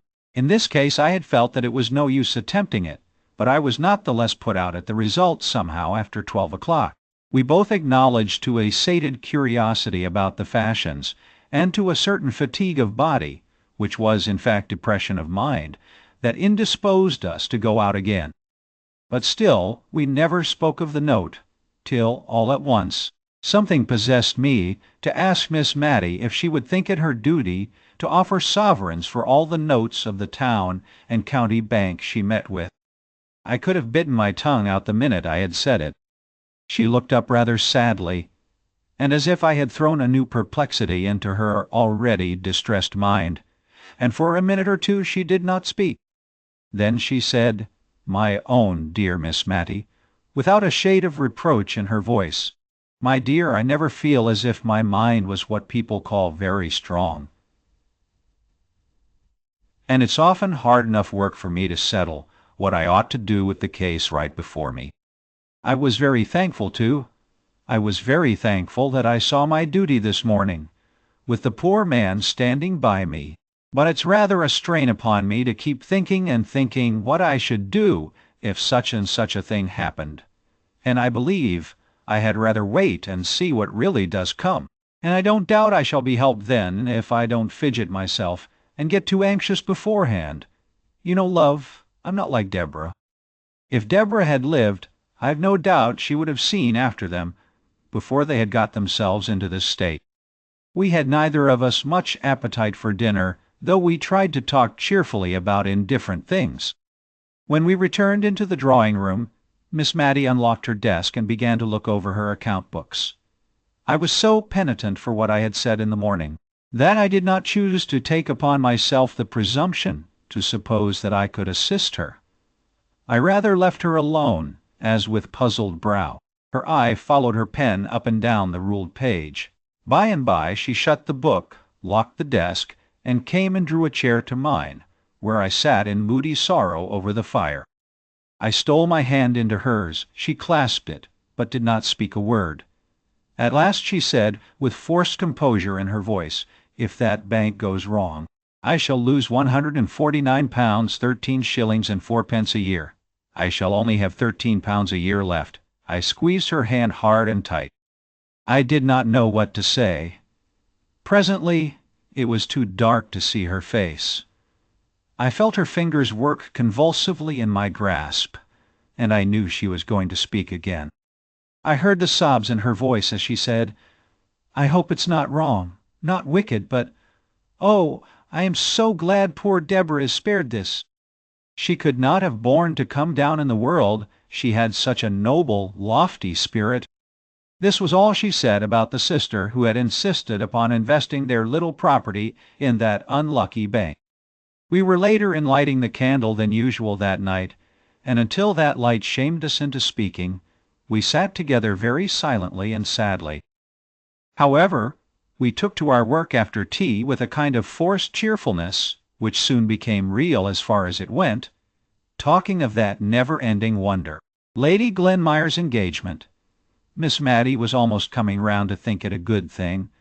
I don't mean to deny that men are troublesome in a house. I don't judge from my own experience, for my father was neatness itself, and wiped his shoes on coming in as carefully as any woman. But still a man has a sort of knowledge of what should be done in difficulties, that it is very pleasant to have one at hand ready to lean upon. Now, Lady Glenmire, instead of being tossed about and wondering where she is to settle, will be certain of a home among pleasant and kind people, such as our good Miss Pole and Mrs. Forrester. And Mr. Hoggins is really a very personable man, and as for his manners, why, if they are not very polished, I have known people with very good hearts and very clever minds too, who were not what some people reckoned refined, but who were both true and tender. She fell off into a soft reverie about Mr. Holbrook, and I did not interrupt her. I was so busy maturing a plan I had had in my mind for some days, but which this threatened failure of the bank had brought to a crisis. That night, after Miss Matty went to bed, I treacherously lighted the candle again, and sat down in the drawing-room to compose a letter to the Aga Jenkins, a letter which should affect him if he were Peter, and yet seem a mere statement of dry facts if he were a stranger. The church clock pealed out 2 before I had done. The next morning news came, both official and otherwise, that the town and county bank had stopped payment. Miss Matty was ruined. She tried to speak quietly to me, but when she came to the actual fact that she would have but about 5 shillings a week to live upon, she could not restrain a few tears. "I am not crying for myself, dear," said she, wiping them away. "I believe I am crying for the very silly thought of how my mother would grieve if she could know. She always cared for us so much more than for herself. But many a poor person has less, and I am not very extravagant, and, thank God, when the neck of mutton, and Martha's wages, and the rent are paid, I have not a farthing owing. Poor Martha! I think she'll be sorry to leave me." Miss Matty smiled at me through her tears, and she would fain have had me see only the smile, not the tears. Chapter 14. It was an example to me, and I fancy it might be to many others, to see how immediately Miss Matty set about the retrenchment which she knew to be right under her altered circumstances. While she went down to speak to Martha, and break the intelligence to her, I stole out with my letter to the Aga Jenkins, and went to the Signor's lodgings to obtain the exact address. I bound the Signora to secrecy, and indeed her military manners had a degree of shortness and reserve in them which made her always say as little as possible, except when under the pressure of strong excitement. Moreover, which made my secret doubly sure, the Signor was now so far recovered as to be looking forward to travelling and conjuring again in the space of a few days, when he, his wife, and little Phoebe would leave Cranford. Indeed, I found him looking over a great black and red placard, in which the Signor Brunoni's accomplishments were set forth, and to which only the name of the town where he would next display them was wanting. He and his wife were so much absorbed in deciding where the red letters would come in with most effect, it might have been the rubric for that matter, that it was some time before I could get my question asked privately, and not before I had given several decisions, the wisdom of which I questioned afterwards with equal sincerity as soon as the Signor threw in his doubts and reasons on the important subject. At last I got the address, spelt by sound, and very queer it looked. I dropped it in the post on my way home, and then for a minute I stood looking at the wooden pane with a gaping slit which divided me from the letter but a moment ago in my hand. It was gone from me like life, never to be recalled. It would get tossed about on the sea, and stained with sea waves perhaps, and be carried among palm trees, and scented with all tropical fragrance, the little piece of paper, but an hour ago so familiar and commonplace, had set out on its race to the strange wild countries beyond the Ganges. But I could not afford to lose much time on this speculation. I hastened home, that Miss Matty might not miss me. Martha opened the door to me, her face swollen with crying. As soon as she saw me, she burst out afresh, and taking hold of my arm she pulled me in, and banged the door to, in order to ask me if indeed it was all true that Miss Matty had been saying. "I'll never leave her. No, I won't. I telled her so, and said I could not think how she could find in her heart to give me warning. I could not have had the face to do it, if I'd been her. I might have been just as good for nothing as Mrs. Fitzadam's Rosie, who struck for wages after living 7 years and a half in one place. I said I was not one to go and serve Mammon at that rate, that I knew when I'd got a good missus, if she didn't know when she'd got a good servant. But Martha," said I, cutting in while she wiped her eyes. "Don't but Martha me," she replied to my deprecatory tone. "Listen to reason." "I'll not listen to reason," she said, now in full possession of her voice, which had been rather choked with sobbing. Reason always means what someone else has got to say. "Now I think what I've got to say is good enough reason, but reason or not, I'll say it, and I'll stick to it. I've money in the savings bank, and I've a good stock of clothes, and I'm not going to leave Miss Matty. No, not if she gives me warning every hour in the day." She put her arms akimbo, as much as to say she defied me. And indeed, I could hardly tell how to begin to remonstrate with her, so much did I feel that Miss Matty, in her increasing infirmity, needed the attendance of this kind and faithful woman. "Well," said I at last, "I'm thankful you begin with well. If you'd have begun with but, as you did afore, I'd not ha' listened to you. Now you may go on. I know you would be a great loss to Miss Matty, Martha. I telled her so." "A loss she'd never cease to be sorry for," broke in Martha triumphantly. "Still she will have so little, so very little, to live upon, that I don't see just now how she could find you food. She will even be pressed for her own." I tell you this, Martha, because I feel you are like a friend to dear Miss Matty, but you know she might not like to have it spoken of." Apparently this was even a blacker view of the subject than Miss Matty had presented to her, for Martha just sat down on the first chair that came to hand, and cried out loud. We had been standing in the kitchen. At last she put her apron down, and looking me earnestly in the face, asked, "Was that the reason Miss Matty wouldn't order a pudding today? She said she had no great fancy for sweet things, and you and she would just have a mutton chop, but I'll be up to her. Never you tell, but I'll make her a pudding, and a pudding she'll like too, and I'll pay for it myself, so mind you see she eats it." Many a one has been comforted in their sorrow by seeing a good dish come upon the table. I was rather glad that Martha's energy had taken the immediate and practical direction of pudding-making, for it staved off the quarrelsome discussion as to whether she should or should not leave Miss Matty's service. She began to tie on a clean apron, and otherwise prepare herself for going to the shop for the butter, eggs, and what else she might require. She would not use a scrap of the articles already in the house for her cookery, but went to an old teapot in which her private store of money was deposited, and took out what she wanted. I found Miss Matty very quiet, and not a little sad, but by and by she tried to smile for my sake. It was settled that I was to write to my father, and ask him to come over and hold a consultation, and as soon as this letter was dispatched, we began to talk over future plans. Miss Matty's idea was to take a single room and retain as much of her furniture as would be necessary to fit up this, and sell the rest, and there to quietly exist upon what would remain after paying the rent. For my part, I was more ambitious and less contented. I thought of all the things by which a woman, past middle age, and with the education common to ladies 50 years ago, could earn or add to a living without materially losing caste. But at length I put even this last clause on one side, and wondered what in the world Miss Matty could do.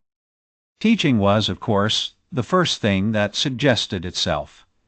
If Miss Matty could teach children anything, it would throw her among the little elves in whom her soul delighted. I ran over her accomplishments.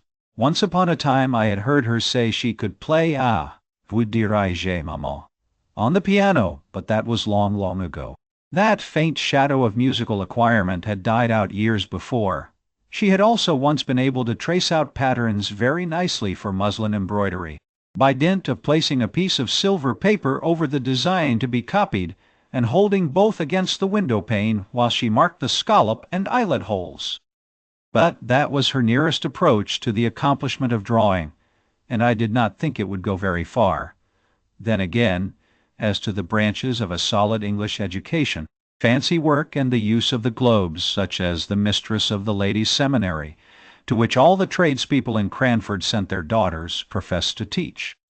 Miss Matty's eyes were failing her, and I doubted if she could discover the number of threads in a worsted-work pattern, or rightly appreciate the different shades required for Queen Adelaide's face in the loyal wool-work now fashionable in Cranford. As for the use of the globes, I had never been able to find it out myself, so perhaps I was not a good judge of Miss Matty's capability of instructing in this branch of education, but it struck me that equators and tropics and such mystical circles were very imaginary lines indeed to her, and that she looked upon the signs of the zodiac as so many remnants of the black art.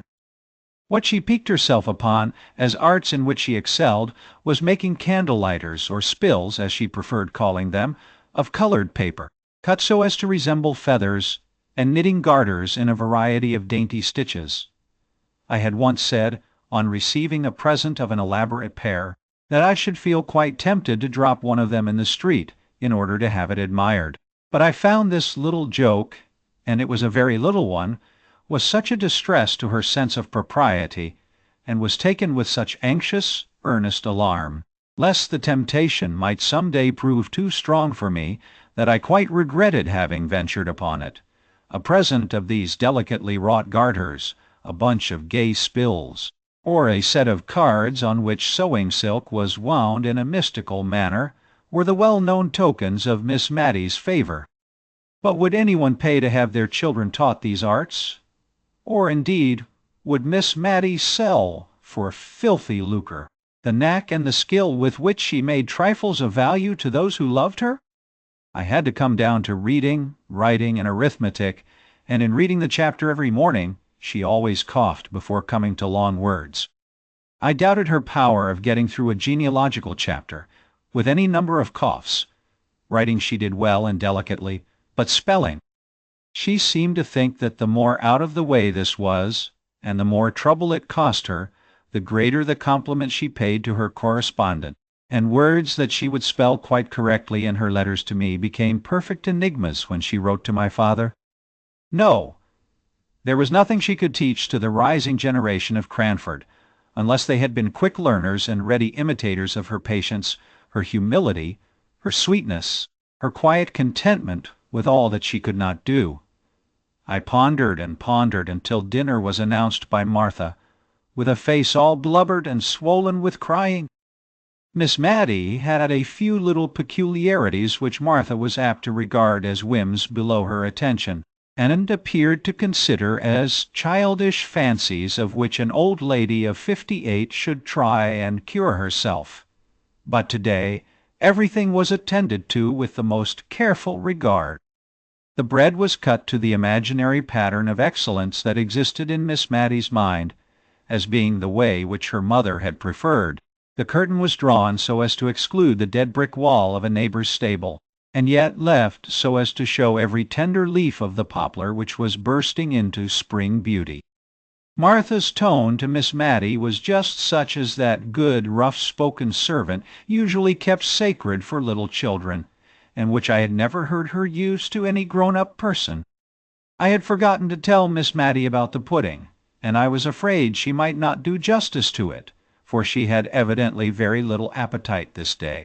So I seized the opportunity of letting her into the secret while Martha took away the meat. Miss Matty's eyes filled with tears, and she could not speak, either to express surprise or delight, when Martha returned bearing it aloft, made in the most wonderful representation of a lion couchant that ever was moulded. Martha's face gleamed with triumph as she set it down before Miss Matty with an exultant there. Miss Matty wanted to speak her thanks, but could not, so she took Martha's hand and shook it warmly, which set Martha off crying, and I myself could hardly keep up the necessary composure. Martha burst out of the room, and Miss Matty had to clear her voice once or twice before she could speak. At last she said, "I should like to keep this pudding under a glass shade, my dear." And the notion of the lion couchant, with his currant eyes, being hoisted up to the place of honor on a mantelpiece, tickled my hysterical fancy, and I began to laugh, which rather surprised Miss Matty. "I am sure, dear, I have seen uglier things under a glass shade before now," said she. "So had I, many a time and oft," and I accordingly composed my countenance, and now I could hardly keep from crying, and we both fell to upon the pudding, which was indeed excellent, only every morsel seemed to choke us, our hearts were so full. We had too much to think about to talk much that afternoon. It passed over very tranquilly, but when the tea-urn was brought in a new thought came into my head. Why should not Miss Matty sell tea, be an agent to the East India Tea Company which then existed? I could see no objections to this plan, while the advantages were many, always supposing that Miss Matty could get over the degradation of condescending to anything like trade. Tea was neither greasy nor sticky, grease and stickiness being two of the qualities which Miss Matty could not endure. No shop window would be required. A small, genteel notification of her being licensed to sell tea would, it is true, be necessary, but I hoped that it could be placed where no one would see it. Neither was tea a heavy article, so as to tax Miss Matty's fragile strength. The only thing against my plan was the buying and selling involved. While I was giving but absent answers to the questions Miss Matty was putting, almost as absently, we heard a clumping sound on the stairs, and a whispering outside the door, which indeed once opened and shut as if by some invisible agency. After a little while Martha came in, dragging after her a great tall young man, all crimson with shyness, and finding his only relief in perpetually sleeking down his hair. "Please, ma'am, he's only Jem Hearn," said Martha, by way of an introduction. And so out of breath was she that I imagined she had had some bodily struggle before she could overcome his reluctance to be presented on the courtly scene of Miss Matilda Jenkins's drawing-room. "And please, ma'am, he wants to marry me offhand. And please, ma'am, we want to take a lodger, just one quiet lodger, to make our two ends meet. And we'd take any house conformable. And oh, dear Miss Matty, if I may be so bold, would you have any objections to lodging with us? Jem wants it as much as I do." "To Jemil? You great oaf! Why can't you back me? But he does want it all the same. Very bad, don't you, Jem? Only, you see," he's dazed at being called on to speak before quality. "Please, ma'am, he wants to marry me offhand." "It's not that," broke in Jem. "It's that you've taken me all on a sudden, and I didn't think for to get married so soon. And such quick words does flabbergast a man. It's not that I'm against it, ma'am," addressing Miss Matty, "only Martha has such quick ways with her when once she takes a thing into her head. And marriage, ma'am, marriage nails a man, as one may say. I dare say I shan't mind it after it's once over. Please, ma'am," said Martha, who had plucked at his sleeve, and nudged him with her elbow, and otherwise tried to interrupt him all the time he had been speaking. "Don't mind him. He'll come to. 'Twas only last night he was axing me, and all the more because I said I could not think of it for years to come. And now he's only taken aback with the suddenness of the joy. But you know, Jem, you are just as full as me about wanting a lodger. Another great nudge.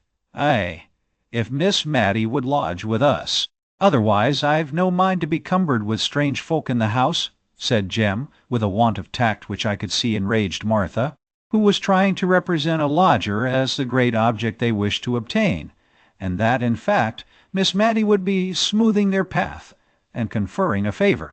If she would only come and live with them. Miss Matty herself was bewildered by the pair. Or rather Martha's sudden resolution in favour of matrimony staggered her, and stood between her and the contemplation of the plan which Martha had at heart. Miss Matty began, "Marriage is a very solemn thing, Martha." "It is indeed, ma'am," quoth Jem. "Not that I've no objections to Martha. You've never let me a be for asking me for to fix when I would be married," said Martha, her face all afire, and ready to cry with vexation. "And now you're shaming me before my missus and all." "Nay, now, Martha, don't ee. Only a man likes to have breathing time," said Jem, trying to possess himself of her hand, but in vain. Then, seeing that she was more seriously hurt than he had imagined, he seemed to try to rally his scattered faculties, and with more straightforward dignity than 10 minutes before I should have thought it possible for him to assume, he turned to Miss Matty, and said, "I hope, ma'am, you know that I am bound to respect every one who has been kind to Martha. I always looked on her as to be my wife, sometime, and she has often and often spoken of you as the kindest lady that ever was. And though the plain truth is, I would not like to be troubled with lodgers of the common run, yet if, ma'am, you'd honour us by living with us, I'm sure Martha would do her best to make you comfortable. And I'd keep out of your way as much as I could, which I reckon would be the best kindness such an awkward chap as me could do." Miss Matty had been very busy with taking off her spectacles, wiping them, and replacing them, but all she could say was, "Don't let any thought of me hurry you into marriage. Pray don't. Marriage is such a very solemn thing. But Miss Matilda will think of your plan." "Martha," said I, struck with the advantages that it offered, and unwilling to lose the opportunity of considering about it. "And I'm sure neither she nor I can ever forget your kindness. Nor yours either, Jem." "Why, yes, ma'am. I'm sure I mean kindly, though I'm a bit fluttered by being pushed straight ahead into matrimony, as it were, and mayn't express myself conformable. But I'm sure I'm willing enough, and give me time to get accustomed. So, Martha, wench, what's the use of crying so, and slapping me if I come near?" This last was sotto voce, and had the effect of making Martha bounce out of the room, to be followed and soothed by her lover.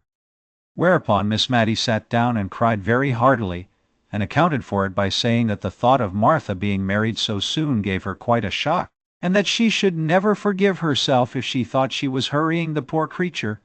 I think my pity was more for Jem of the two, but both Miss Matty and I appreciated to the full the kindness of the honest couple, although we said little about this, and a good deal about the chances and dangers of matrimony.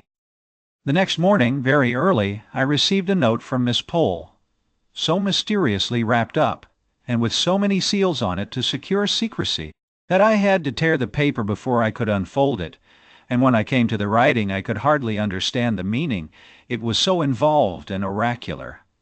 I made out, however, that I was to go to Miss Pole's at 11 o'clock, the number 11 being written in full length as well as in numerals, and AM twice dashed under, as if I were very likely to come at 11 at night, when all Cranford was usually abed and asleep by 10. There was no signature except Miss Pole's initials reversed, P.E., but as Martha had given me the note with Miss Pole's kind regards, it needed no wizard to find out who sent it. And if the writer's name was to be kept secret, it was very well that I was alone when Martha delivered it. I went as requested to Miss Pole's. The door was opened to me by her little maid Lizzie in Sunday trim, as if some grand event was impending over this work-day. And the drawing-room upstairs was arranged in accordance with this idea.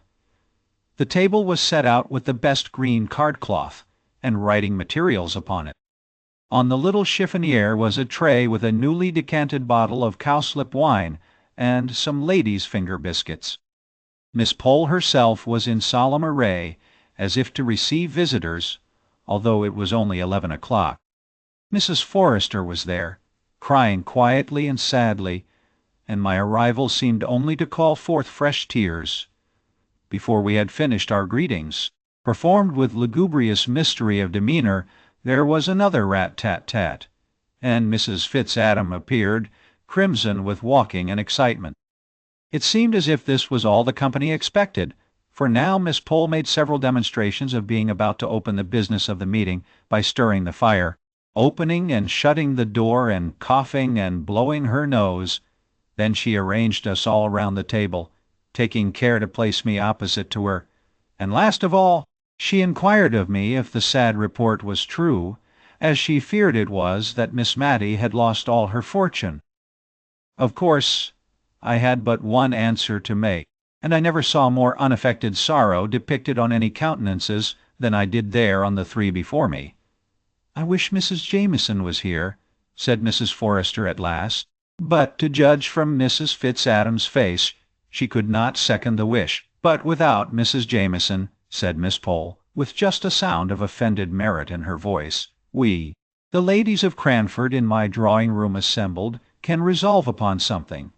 I imagine we are none of us what may be called rich, though we all possess a genteel competency, sufficient for tastes that are elegant and refined, and would not, if they could, be vulgarly ostentatious." Here I observed Miss Pole refer to a small card concealed in her hand, on which I imagined she had put down a few notes. "Miss Smith," she continued, addressing me, familiarly known as Mary to all the company assembled, but this was a state occasion, "I have conversed in private, I made it my business to do so yesterday afternoon, with these ladies on the misfortune which has happened to our friend, and one and all of us have agreed that while we have a superfluity, it is not only a duty, but a pleasure. A true pleasure, Mary."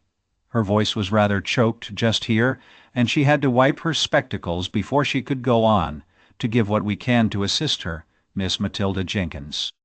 Only in consideration of the feelings of delicate independence existing in the mind of every refined female, I was sure she had got back to the card now.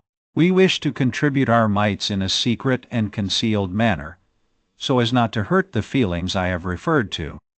And our object in requesting you to meet us this morning is that, believing you are the daughter, that your father is, in fact, her confidential adviser in all pecuniary matters, We imagined that, by consulting with him, you might devise some mode in which our contribution could be made to appear the legal due which Miss Matilda Jenkins ought to receive from, probably, your father.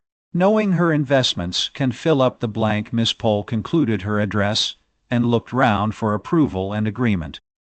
I have expressed your meaning, ladies, have I not? And while Miss Smith considers what reply to make, allow me to offer you some little refreshment. I had no great reply to make. I had more thankfulness at my heart for their kind thoughts than I cared to put into words, and so I only mumbled out something to the effect that I would name what Miss Pole had said to my father, and that if anything could be arranged for dear Miss Matty, and here I broke down utterly, and had to be refreshed with a glass of cowslip wine before I could check the crying which had been repressed for the last 2 or 3 days. The worst was, all the ladies cried in concert. Even Miss Pole cried, who had said 100 times that to betray emotion before anyone was a sign of weakness and want of self-control. She recovered herself into a slight degree of impatient anger, directed against me as having set them all off, and moreover, I think she was vexed that I could not make a speech back in return for hers, and if I had known beforehand what was to be said, and had a card on which to express the probable feelings that would rise in my heart, I would have tried to gratify her. As it was, Mrs. Forrester was the person to speak when we had recovered our composure.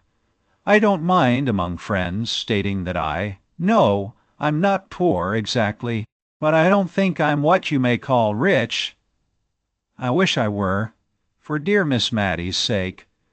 But if you please, I'll write down in a sealed paper what I can give. I only wish it was more. My dear Mary, I do indeed. Now I saw why paper, pens, and ink were provided.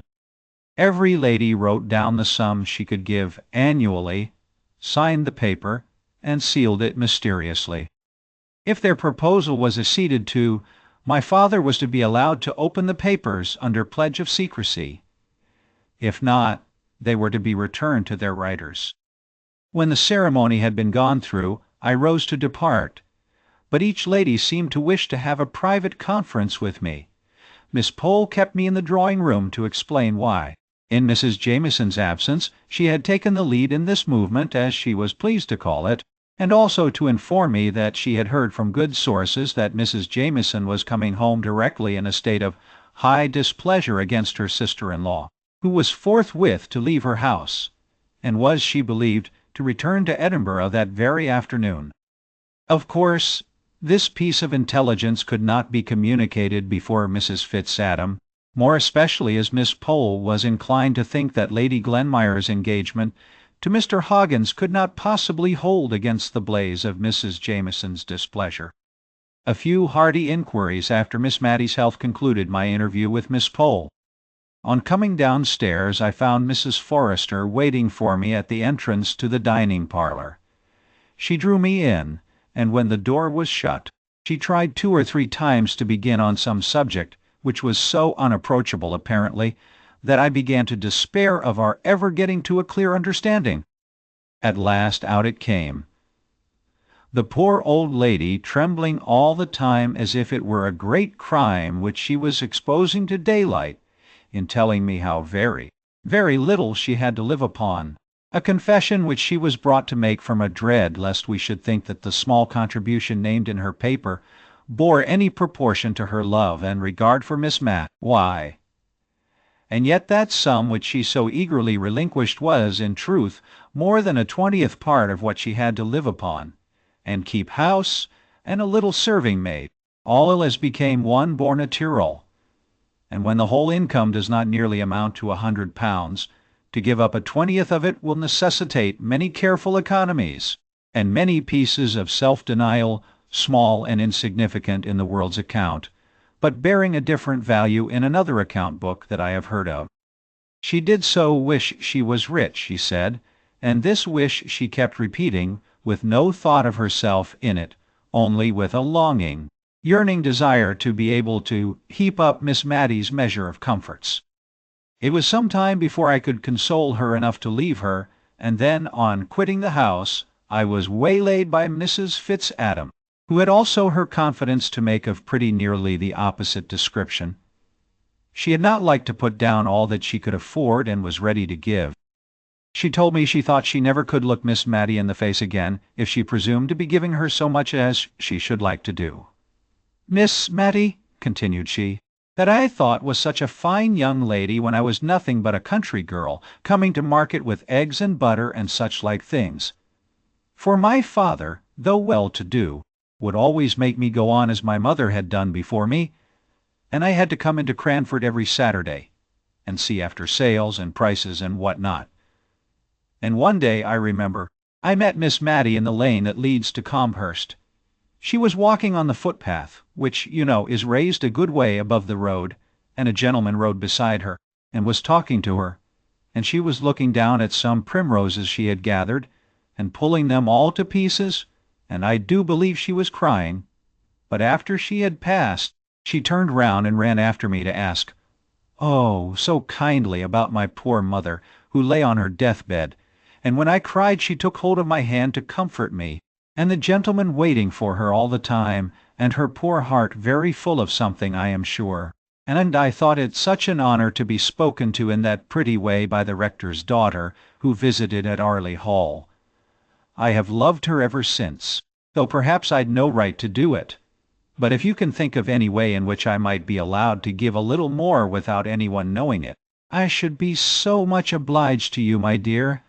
And my brother would be delighted to doctor her for nothing, medicines, leeches, and all. I know that he and her ladyship, my dear, I little thought in the days I was telling you of that I should ever come to be sister-in-law to a ladyship, would do anything for her. We all would. I told her I was quite sure of it, and promised all sorts of things in my anxiety to get home to Miss Matty, who might well be wondering what had become of me, absent from her 2 hours without being able to account for it. She had taken very little note of time, however, as she had been occupied in numberless little arrangements preparatory to the great step of giving up her house. It was evidently a relief to her to be doing something in the way of retrenchment, for, as she said, whenever she paused to think, the recollection of the poor fellow with his bad £5 note came over her, and she felt quite dishonest, only if it made her so uncomfortable. What must it not be doing to the directors of the bank, who must know so much more of the misery consequent upon this failure? She almost made me angry by dividing her sympathy between these directors, whom she imagined overwhelmed by self-reproach for the mismanagement of other people's affairs, and those who were suffering like her. Indeed, of the two she seemed to think poverty a lighter burden than self-reproach, but I privately doubted if the directors would agree with her. Old hoards were taken out and examined as to their money value, which luckily was small, or else I don't know how Miss Matty would have prevailed upon herself to part with such things as her mother's wedding ring, the strange, uncouth brooch with which her father had disfigured his shirt-frill, and see.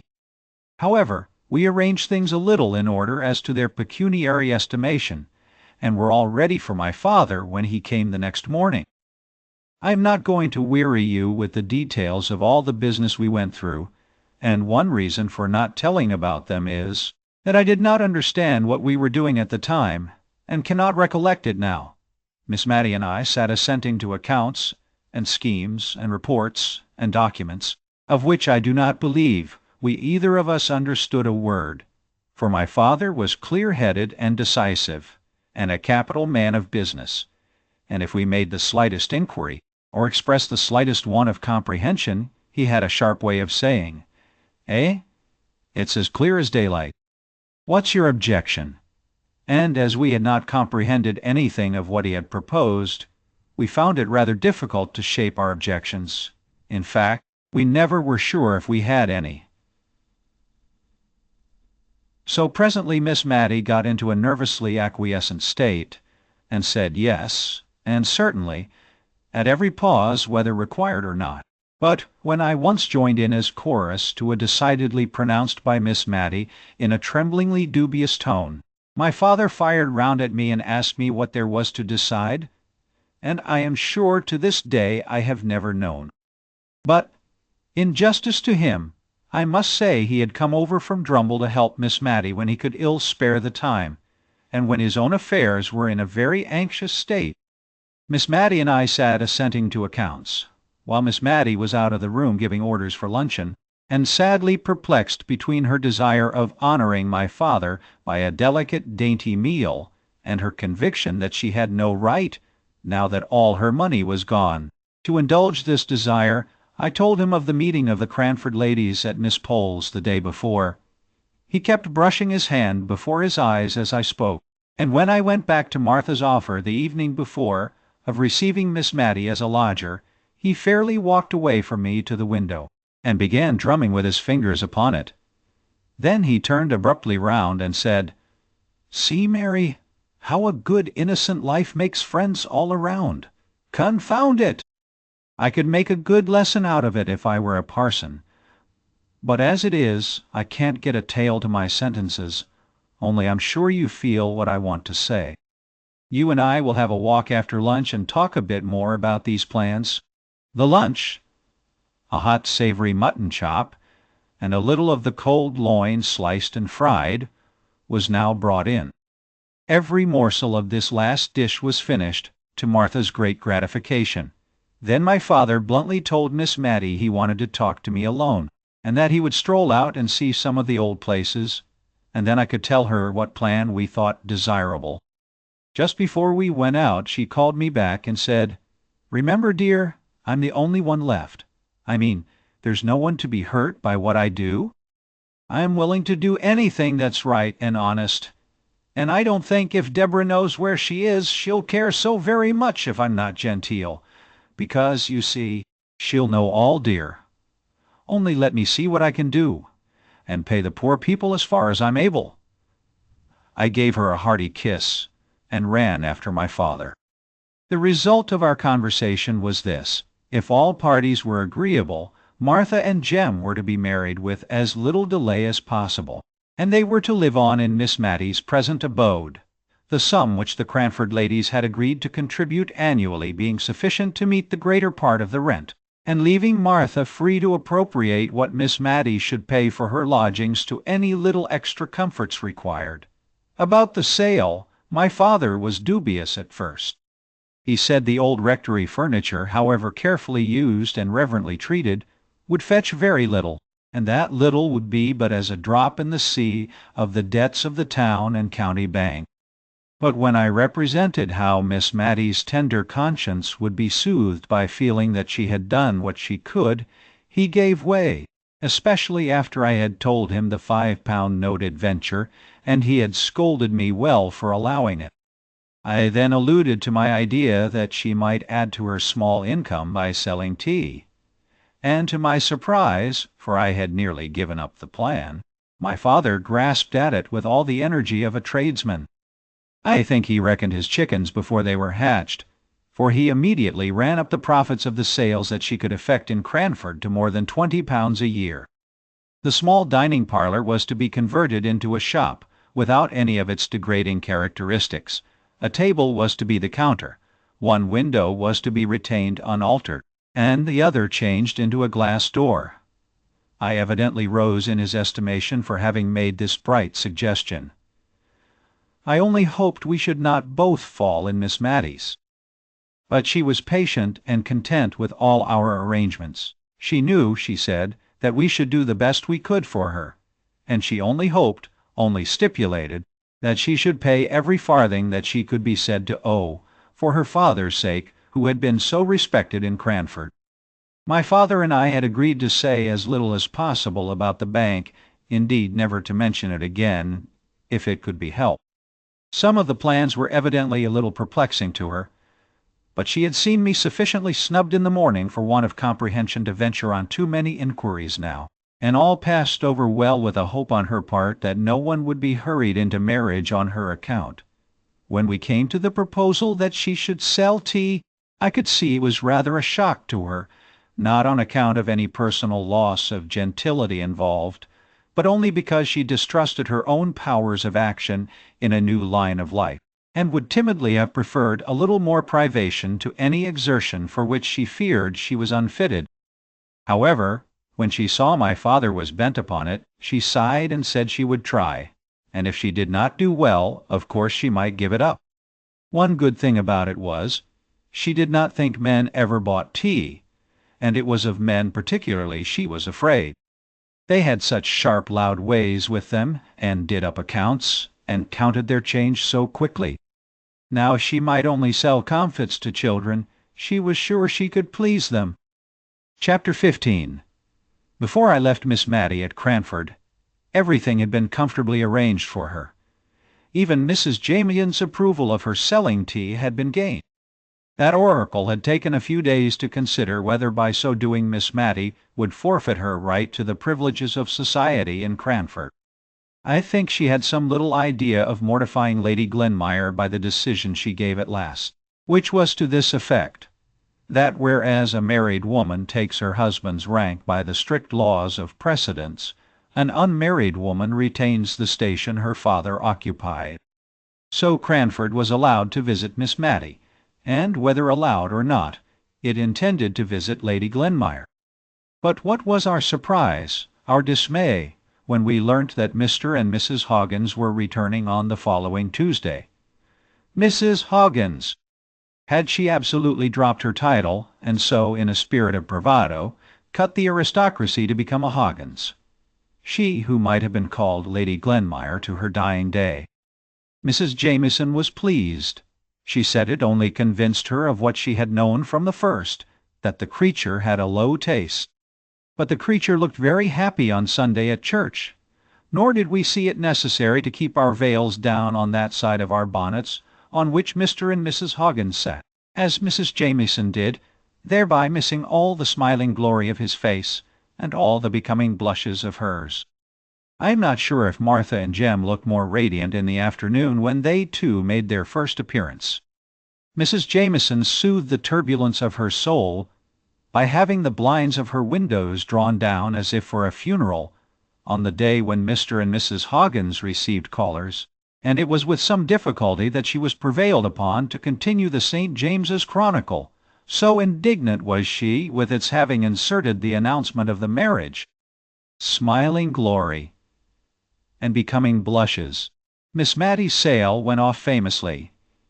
She retained the furniture of her sitting-room and bedroom, the former of which she was to occupy till Martha could meet with a lodger who might wish to take it, and into this sitting-room and bedroom she had to cram all sorts of things, which were, the auctioneer assured her, bought in for her at the sale by an unknown friend. I always suspected Mrs. Fitz-Adam of this, but she must have had an accessory, who knew what articles were particularly regarded by Miss Matty, on account of their associations with her early days. The rest of the house looked rather bare, to be sure, all except one tiny bedroom, of which my father allowed me to purchase the furniture for my occasional use in case of Miss Matty's illness. I had expended my own small store in buying all manner of comfits and lozenges, in order to tempt the little people whom Miss Matty loved so much to come about her. Tea in bright green canisters and comfits in tumblers. Miss Matty and I felt quite proud as we looked round us on the evening before the shop was to be opened. Martha had scoured the boarded floor to a white cleanness, and it was adorned with a brilliant piece of oilcloth, on which customers were to stand before the table counter. The wholesome smell of plaster and whitewash pervaded the apartment. A very small Matilda Jenkins, licensed to sell tea, was hidden under the lintel of the new door, and 2 boxes of tea, with cabalistic inscriptions all over them, stood ready to disgorge their contents into the canisters. Miss Matty, as I ought to have mentioned before, had had some scruples of conscience at selling tea when there was already Mr. Johnson in the town, who included it among his numerous commodities, and before she could quite reconcile herself to the adoption of her new business, she had trotted down to his shop, unknown to me, to tell him of the project that was entertained, and to inquire if it was likely to injure his business. My father called this idea of hers great nonsense, and wondered how tradespeople were to get on if there was to be a continual consulting of each other's interests. which would put a stop to all competition directly. Perhaps it would not have done in Drumble, but in Cranford it answered very well. For not only did Mr. Johnson kindly put at rest all Miss Matty's scruples and fear of injuring his business, but I have reason to know he repeatedly sent customers to her, saying that the teas he kept were of a common kind, but that Miss Jenkins had all the choice sorts. And expensive tea is a very favorite luxury with well-to-do tradespeople and rich farmers' wives, who turn up their noses at the Congao and Souchong prevalent at many tables of gentility, and will have nothing else than gunpowder and pekoe for themselves. But to return to Miss Matty. It was really very pleasant to see how her unselfishness and simple sense of justice called out the same good qualities in others. She never seemed to think anyone would impose upon her, because she should be so grieved to do it to them. I have heard her put a stop to the asseverations of the man who brought her coals by quietly saying, "I am sure you would be sorry to bring me wrong weight, and if the coals were short measure that time, I don't believe they ever were again." People would have felt as much ashamed of presuming on her good faith as they would have done on that of a child. But my father says such simplicity might be very well in Cranford, but would never do in the world. And I fancy the world must be very bad, for with all my father's suspicion of everyone with whom he has dealings, and in spite of all his many precautions, he lost upwards of £1,000 by roguery only last year. I just stayed long enough to establish Miss Matty in her new mode of life, and to pack up the library, which the rector had purchased.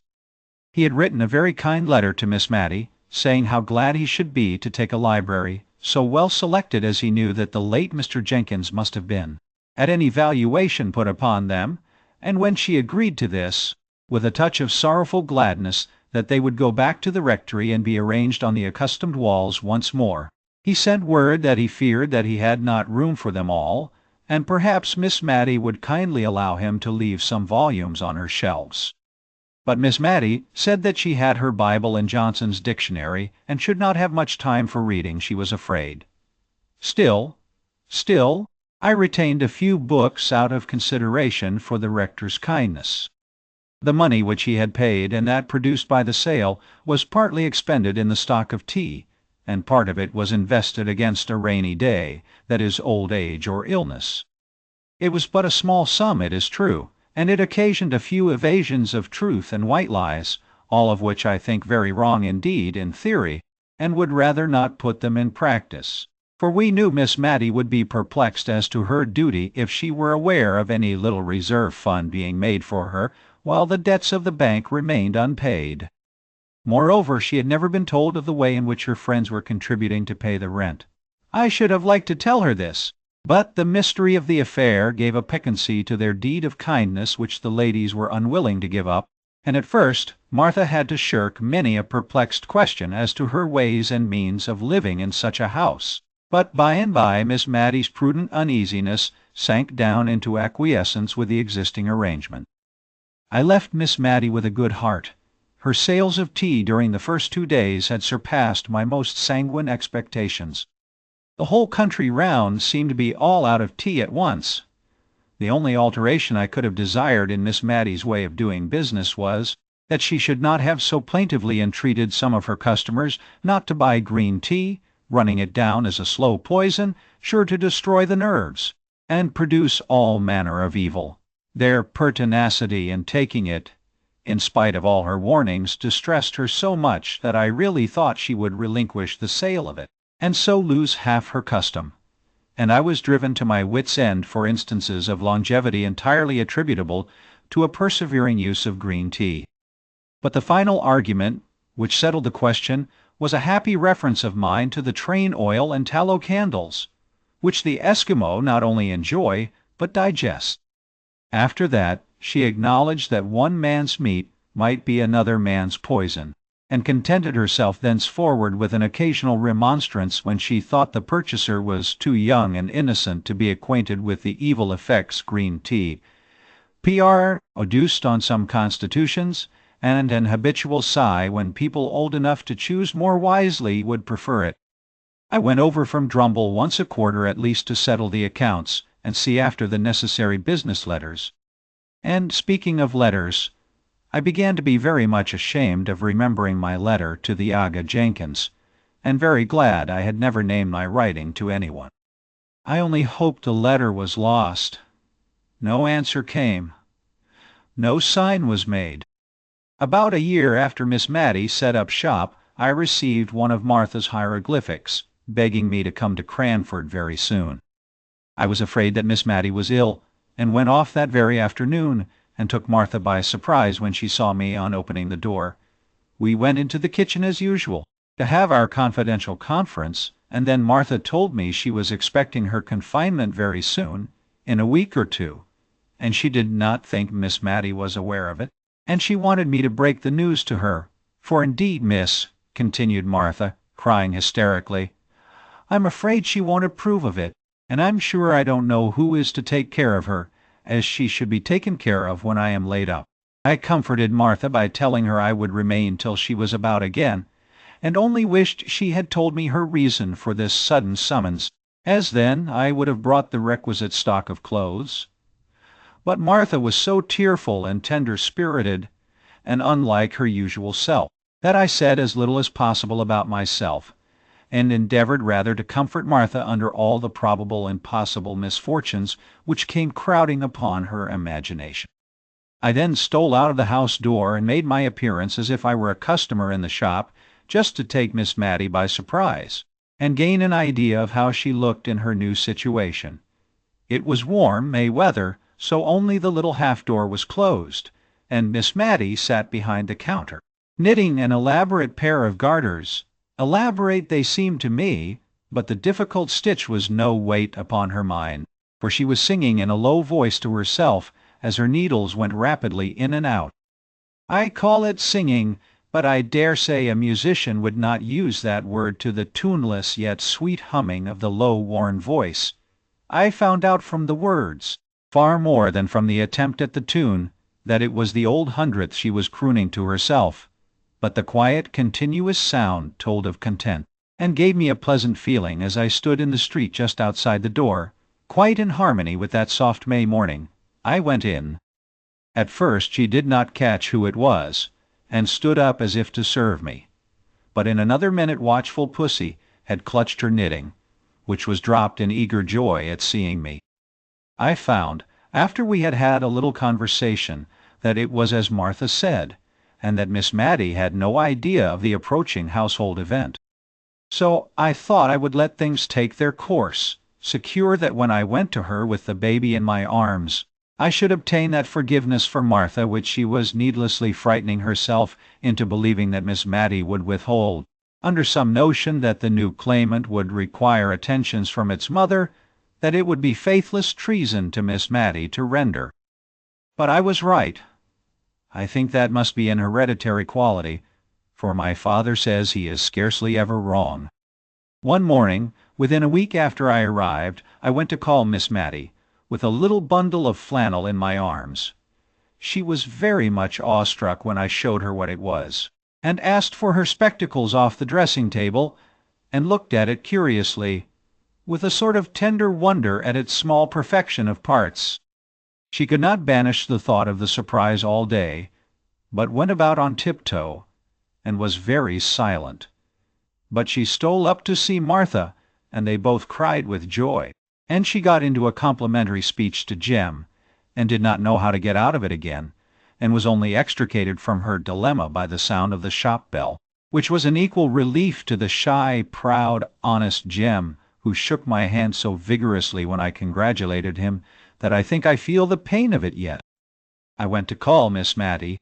I had a busy life while Martha was laid up. I attended on Miss Matty and prepared her meals. I cast up her accounts, and examined into the state of her canisters and tumblers. I helped her too occasionally in the shop, and it gave me no small amusement, and sometimes a little uneasiness to watch her ways there.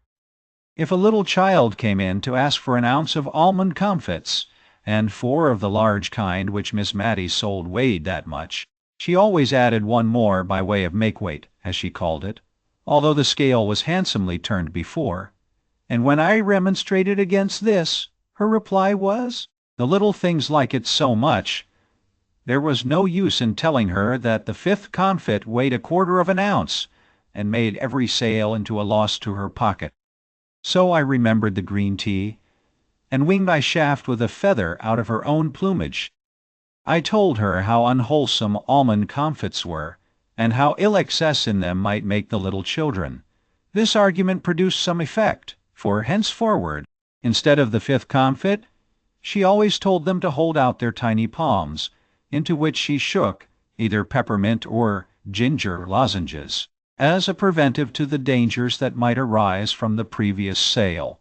Altogether, the lozenge trade, conducted on these principles, did not promise to be remunerative, but I was happy to find she had made more than £20 during the last year by her sales of tea, and moreover, that now she was accustomed to it, she did not dislike the employment which brought her into kindly intercourse with many of the people round about.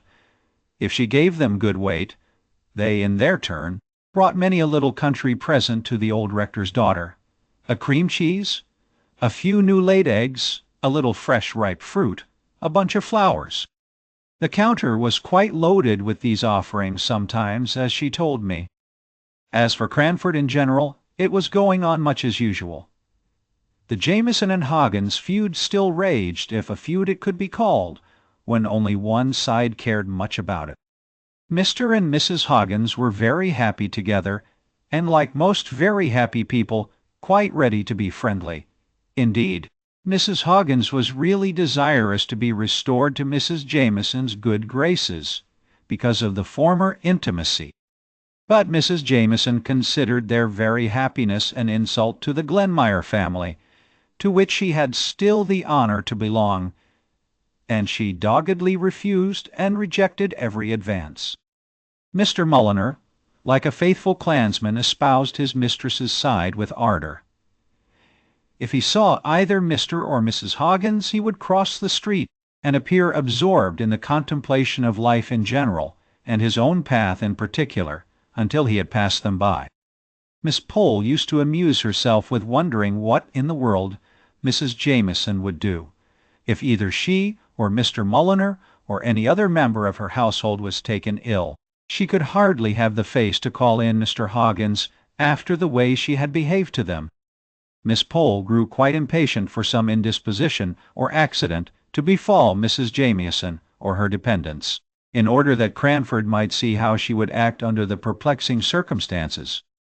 Martha was beginning to go about again, and I had already fixed a limit, not very far distant, to my visit, when one afternoon, as I was sitting in the shop parlor with Miss Matty, I remember the weather was colder now than it had been in May, 3 weeks before, and we had a fire and kept the door fully closed.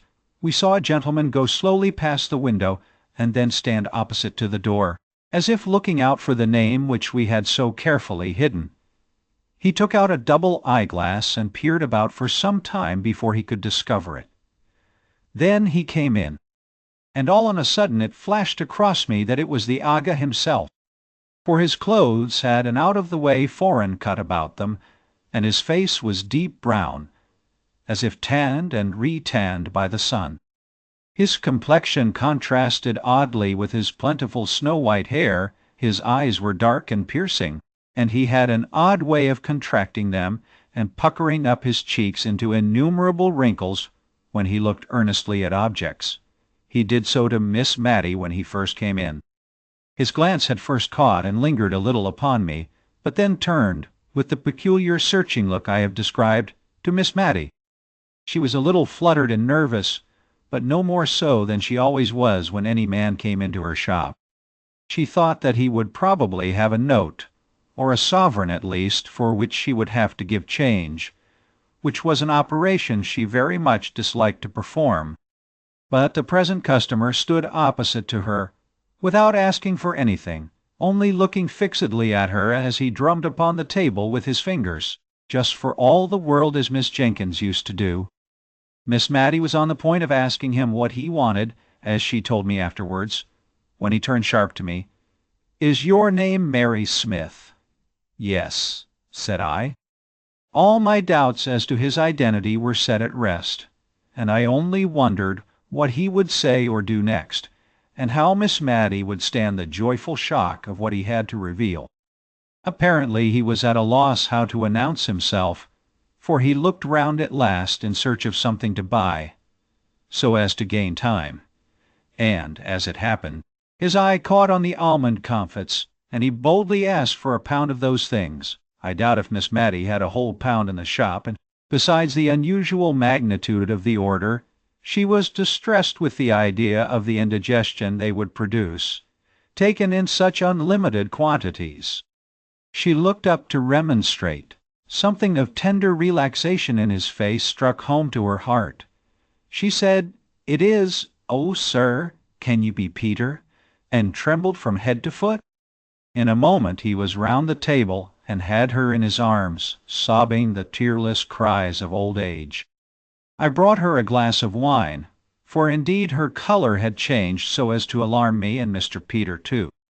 He kept saying, "I have been too sudden for you, Matty. I have, my little girl." I proposed that she should go at once up into the drawing-room and lie down on the sofa there. She looked wistfully at her brother, whose hand she had held tight, even when nearly fainting, but on his assuring her that he would not leave her, she allowed him to carry her upstairs. I thought that the best I could do was to run and put the kettle on the fire for early tea, and then to attend to the shop, leaving the brother and sister to exchange some of the many thousand things they must have to say. I had also to break the news to Martha, who received it with a burst of tears which nearly infected me. She kept recovering herself to ask if I was sure it was indeed Miss Matty's brother, for I had mentioned that he had grey hair, and she had always heard that he was a very handsome young man. Something of the same kind perplexed Miss Matty at tea-time, when she was installed in the great easy-chair opposite to Mr. Jenkins, in order to gaze her fill. She could hardly drink for looking at him, and as for eating, that was out of the question. "I suppose hot climates age people very quickly," said she, almost to herself. "When you left Cranford you had not a grey hair in your head, but how many years ago is that?" said Mr. Peter, smiling. "Ah, true, yes, I suppose you and I are getting old. But still I did not think we were so very old. But white hair is very becoming to you, Peter," she continued, a little afraid lest she had hurt him by revealing how his appearance had impressed her. "I suppose I forgot dates too, Matty, for what do you think I have brought for you from India? I have an Indian muslin gown and a pearl necklace for you somewhere in my chest at Portsmouth."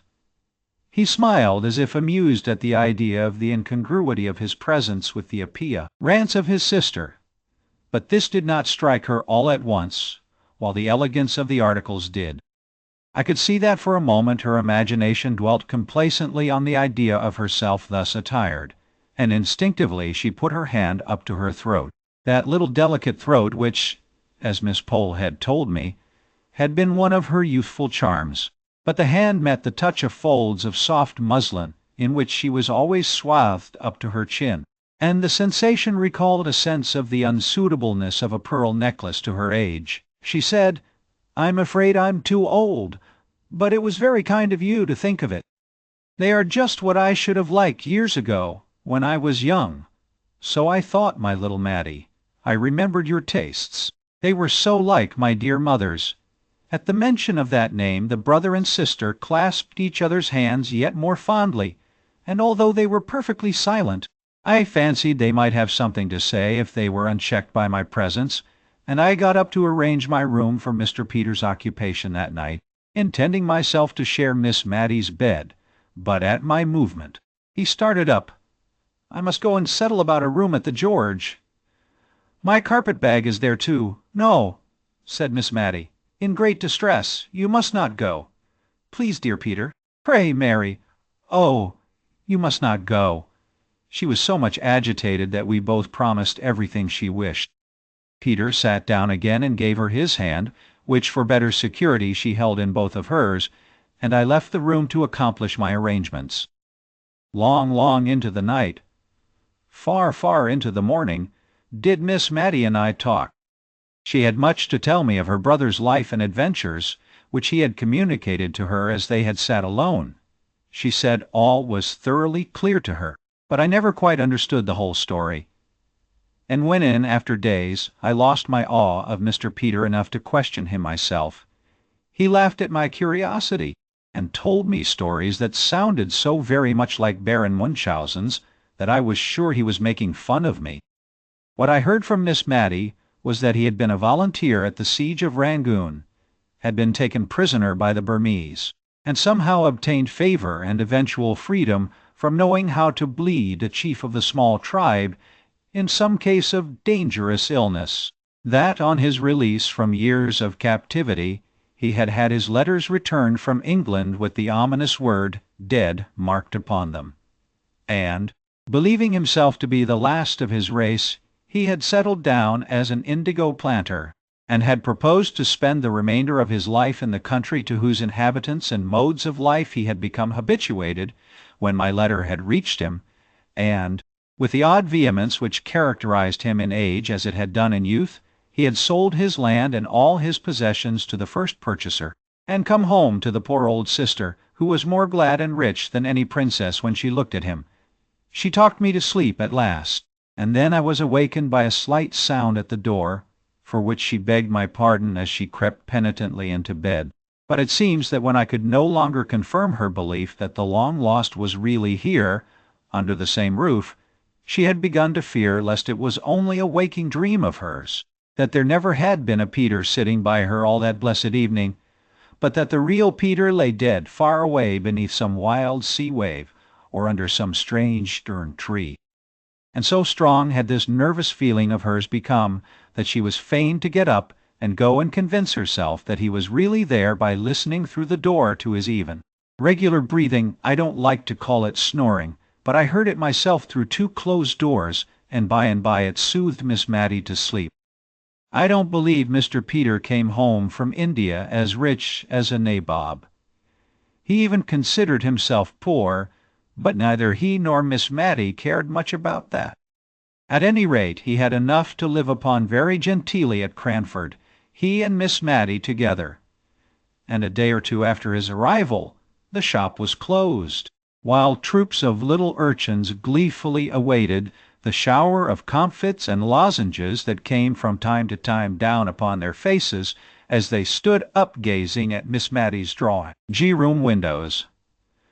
Occasionally Miss Mattie would say to them, half hidden behind the curtains, "My dear children, don't make yourselves ill." But a strong arm pulled her back, and a more rattling shower than ever succeeded. A part of the tea was sent in presents to the Cranford ladies, and some of it was distributed among the old people who remembered Mr. Peter in the days of his frolicsome youth. The Indian muslin gown was reserved for darling Flora Gordon, Miss Jessie Brown's daughter. The Gordons had been on the continent for the last few years, but were now expected to return very soon, and Miss Mattie, in her sisterly pride, anticipated great delight in the joy of showing them Mr. Peter.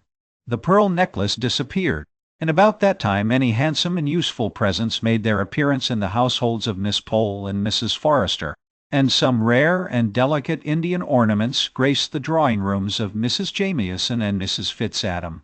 I myself was not forgotten. Among other things, I had the handsomest bound and best edition of Dr. Johnson's works that could be procured, and dear Miss Mattie, with tears in her eyes, begged me to consider it as a present from her sister as well as herself. In short, no one was forgotten, and what was more, everyone, however insignificant, who had shown kindness to Miss Mattie at any time, was sure of Mr. Peter's cordial regard. Chapter 16. It was not surprising that Mr. Peter became such a favorite at Cranford. The ladies vied with each other who should admire him most, and no wonder, for their quiet lives were astonishingly stirred up by the arrival from India, especially as the person arrived told more wonderful stories than Sinbad the Sailor, as Miss Pole said was quite as good as an Arabian Night any evening. For my own part, I had vibrated all my life between Drumble and Cranford, and I thought it was quite possible that all Mr. Peter's stories might be true, although wonderful. But when I found that, if we swallowed an anecdote of tolerable magnitude one week, we had the dose considerably increased the next. I began to have my doubts, especially as I noticed that when his sister was present the accounts of Indian life were comparatively tame. Not that she knew more than we did, perhaps less. I noticed also that when the rector came to call, Mr. Peter talked in a different way about the countries he had been in.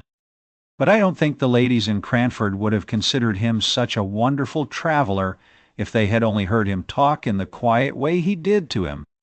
They liked him the better indeed, for being what they called so very oriental, one day, at a select party in his honor, which Miss Pole gave, and from which, as Mrs. Jameson honored it with her presence, and had even offered to send Mr. Mulliner to wait, Mr. and Mrs. Hoggins and Mrs. Fitzadam were necessarily excluded. One day at Miss Pole's, Mr. Peters said he was tired of sitting upright against the hard-backed uneasy chairs, and asked if he might not indulge himself in sitting cross-legged. Miss Pole's consent was eagerly given, and down he went with the utmost gravity. But when Miss Pole asked me, in an audible whisper, if he did not remind me of the father of the faithful, I could not help thinking of poor Simon Jones, the lame tailor, and while Mrs. Jameson slowly commented on the elegance and convenience of the attitude, I remembered how we had all followed that lady's lead in condemning Mr. Hoggins for vulgarity, because he simply crossed his legs as he sat still on his chair. Many of Mr. Peters' ways of eating were a little strange among such ladies as Miss Pole, and Miss Matty, and Mrs. Jameson, especially when I recollected the untasted green peas and two-pronged forks at poor Mr. Holbrook's dinner. The mention of that gentleman's name recalls to my mind a conversation between Mr. Peter and Miss Matty one evening in the summer after he returned to Cranford. The day had been very hot, and Miss Matty had been much oppressed by the weather, in the heat of which her brother revelled. I remember that she had been unable to nurse Martha's baby, which had become her favorite employment of late, and which was as much at home in her arms as in its mother's, as long as it remained a light weight, portable by one so fragile as Miss Matty. This day to which I refer, Miss Matty had seemed more than usually feeble and languid, and only revived when the sun went down, and her sofa was wheeled to the open window, through which, although it looked into the principal street of Cranford, the fragrant smell of the neighboring hayfields came in every now and then, borne by the soft breezes that stirred the dull air of the summer twilight, and then died away. The silence of the sultry atmosphere was lost in the murmuring noises which came in from many an open window and door. Even the children were abroad in the street, late as it was, between 10 and 11, enjoying the game of play for which they had not had spirits during the heat of the day. It was a source of satisfaction to Miss Matty to see how few candles were lighted, even in the apartments of those houses from which issued the greatest signs of life. Mr. Peter, Miss Matty, and I had all been quiet, each with a separate reverie for some little time, when Mr. Peter broke in. "Do you know, little Matty, I could have sworn you were on the high road to matrimony when I left England that last time. If anybody had told me you would have lived and died an old maid then, I should have laughed in their faces." Miss Matty made no reply, and I tried in vain to think of some subject which should effectually turn the conversation.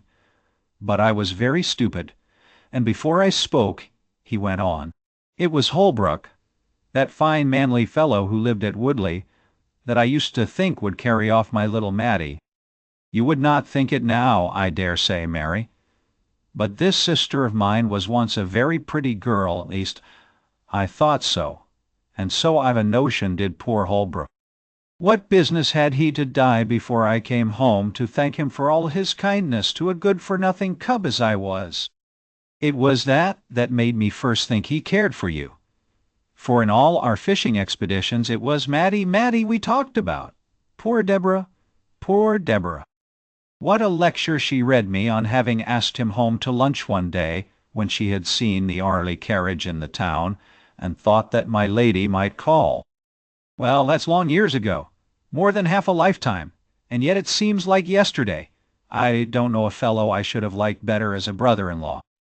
You must have played your cards badly, my little Matty, somehow or another wanted your brother to be a good go-between, eh, little one?" said he, putting out his hand to take hold of hers as she lay on the sofa. "Why, what's this?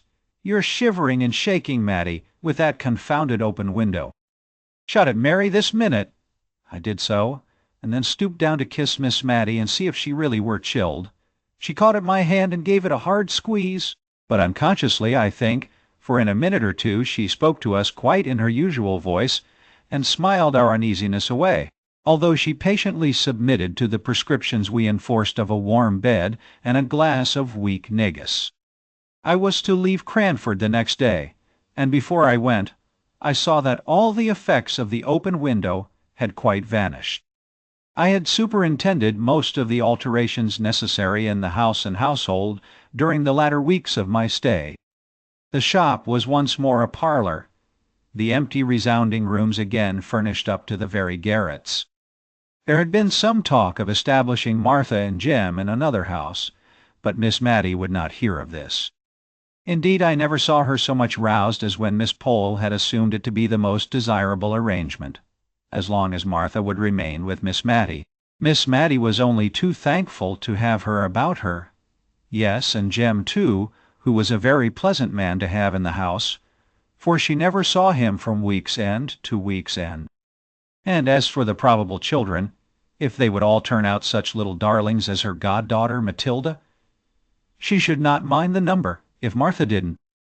Besides, the next was to be called Deborah, a point which Miss Matty had reluctantly yielded to Martha's stubborn determination that her firstborn was to be Matilda. So Miss Pole had to lower her colors, and even her voice, as she said to me that, as Mr. and Mrs. Hearn were still to go on living in the same house with Miss Matty, we had certainly done a wise thing in hiring Martha's niece as an auxiliary. I left Miss Matty and Mr. Peter most comfortable and contented, the only subject for regret to the tender heart of the one, and the social friendly nature of the other, being the unfortunate quarrel between Mrs. Jamieson and the plebeian Hogginses and their following. In joke, I prophesied one day that this would only last until Mrs. Jamieson or Mr. Mulliner were ill, in which case they would only be too glad to be friends with Mr. Hoggins. But Miss Matty did not like my looking forward to anything like illness in so light a manner, and before the year was out, all had come round in a far more satisfactory way. I received 2 Cranford letters on one auspicious October morning. Both Miss Pole and Miss Matty wrote to ask me to come over and meet the Gordons, who had returned to England alive and well with their 2 children, now almost grown up. Dear Jessie Brown had kept her old kind nature, although she had changed her name and station, and she wrote to say that she and Major Gordon expected to be in Cranford on the 14th, and she hoped and begged to be remembered to Mrs. Jamieson, named first, as became her honorable station. Miss Pole and Miss Matty, could she ever forget their kindness to her poor father and sister, Mrs. Forrester, Mr. Hoggins, and here again came in an allusion to kindness shown to the dead long ago, his new wife, who as such must allow Mrs. Gordon to desire to make her acquaintance, and who was, moreover, an old Scotch friend of her husband's. In short, everyone was named, from the rector, who had been appointed to Cranford in the interim between Captain Brown's death and Miss Jessie's marriage, and was now associated with the latter event, down to Miss Betty Barker. All were asked to the luncheon, all except Mrs. Fitzadam, who had come to live in Cranford since Miss Jessie Brown's days, and whom I found rather moping on account of the omission. People wondered at Miss Betty Barker's being included in the honorable list, but then, as Miss Pole said, we must remember the disregard the genteel proprieties of life in which the poor captain had educated his girls, and for his sake we swallowed our pride. Indeed, Mrs. Jamieson rather took it as a compliment, as putting Miss Betty, formerly her maid, on a level with those Hogginses. But when I arrived in Cranford, nothing was as yet ascertained of Mrs. Jamieson's own intentions. Would the honourable lady go, or would she not? Mr. Peter declared that she should, and she would. Miss Pole shook her head and desponded. But Mr. Peter was a man of resources.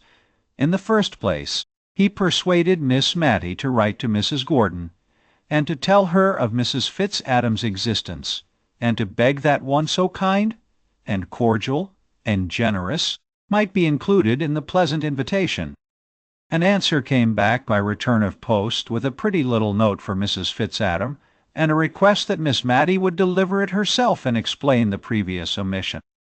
Mrs. Fitzadam was as pleased as could be, and thanked Miss Matty over and over again.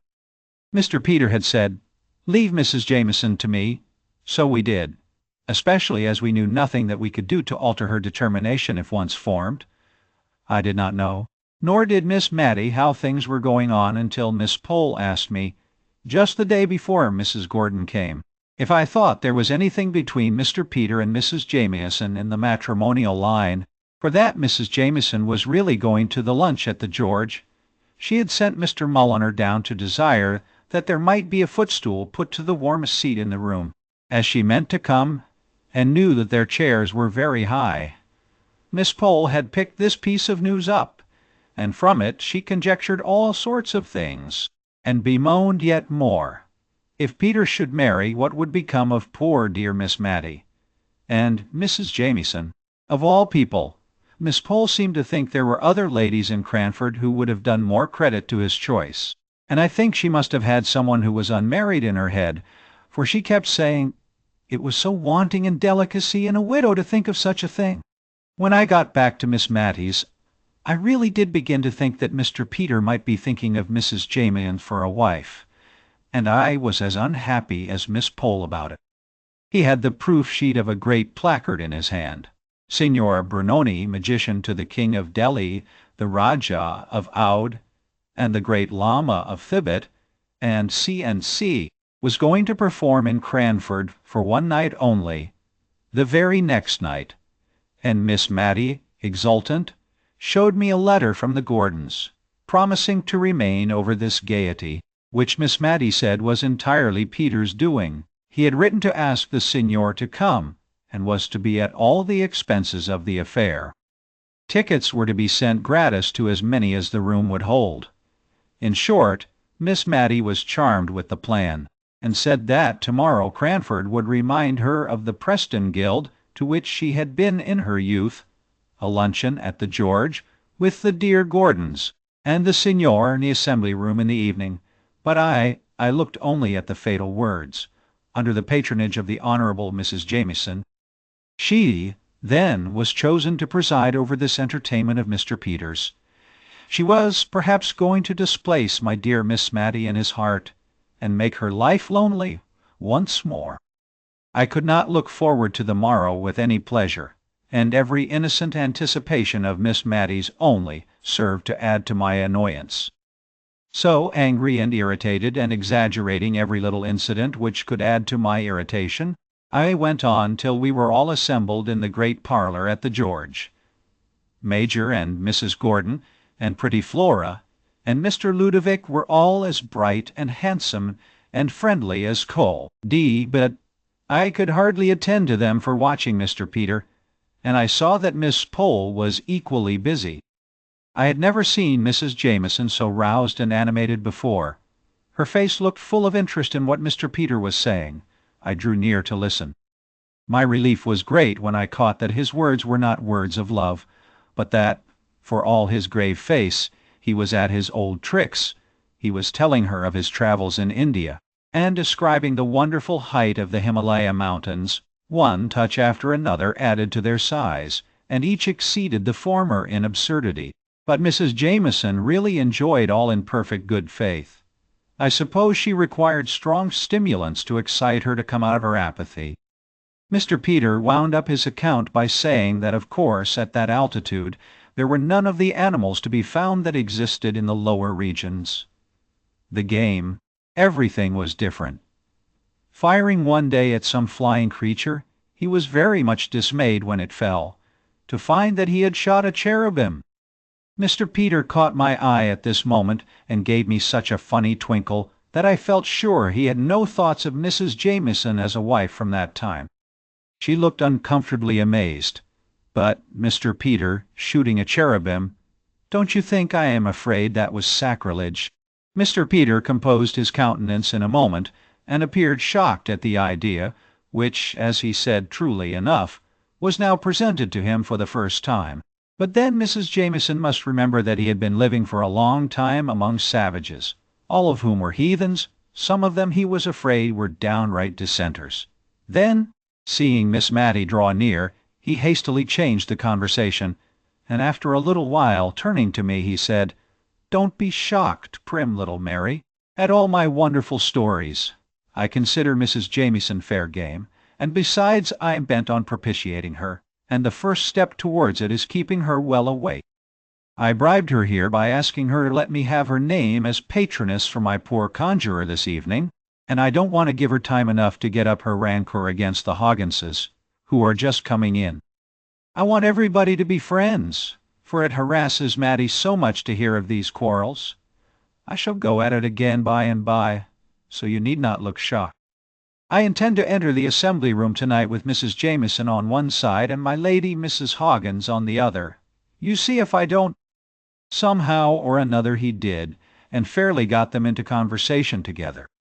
Major and Mrs. Gordon helped at the good work with their perfect ignorance of any existing coolness between any of the inhabitants of Cranford. Ever since that day there has been the old friendly sociability in Cranford society, which I am thankful for, because of my dear Miss Matty's love of peace and kindliness. We all love Miss Matty, and I somehow think we are all of us better when she is near us. Printed by Turnbull and Spears, Edinburgh.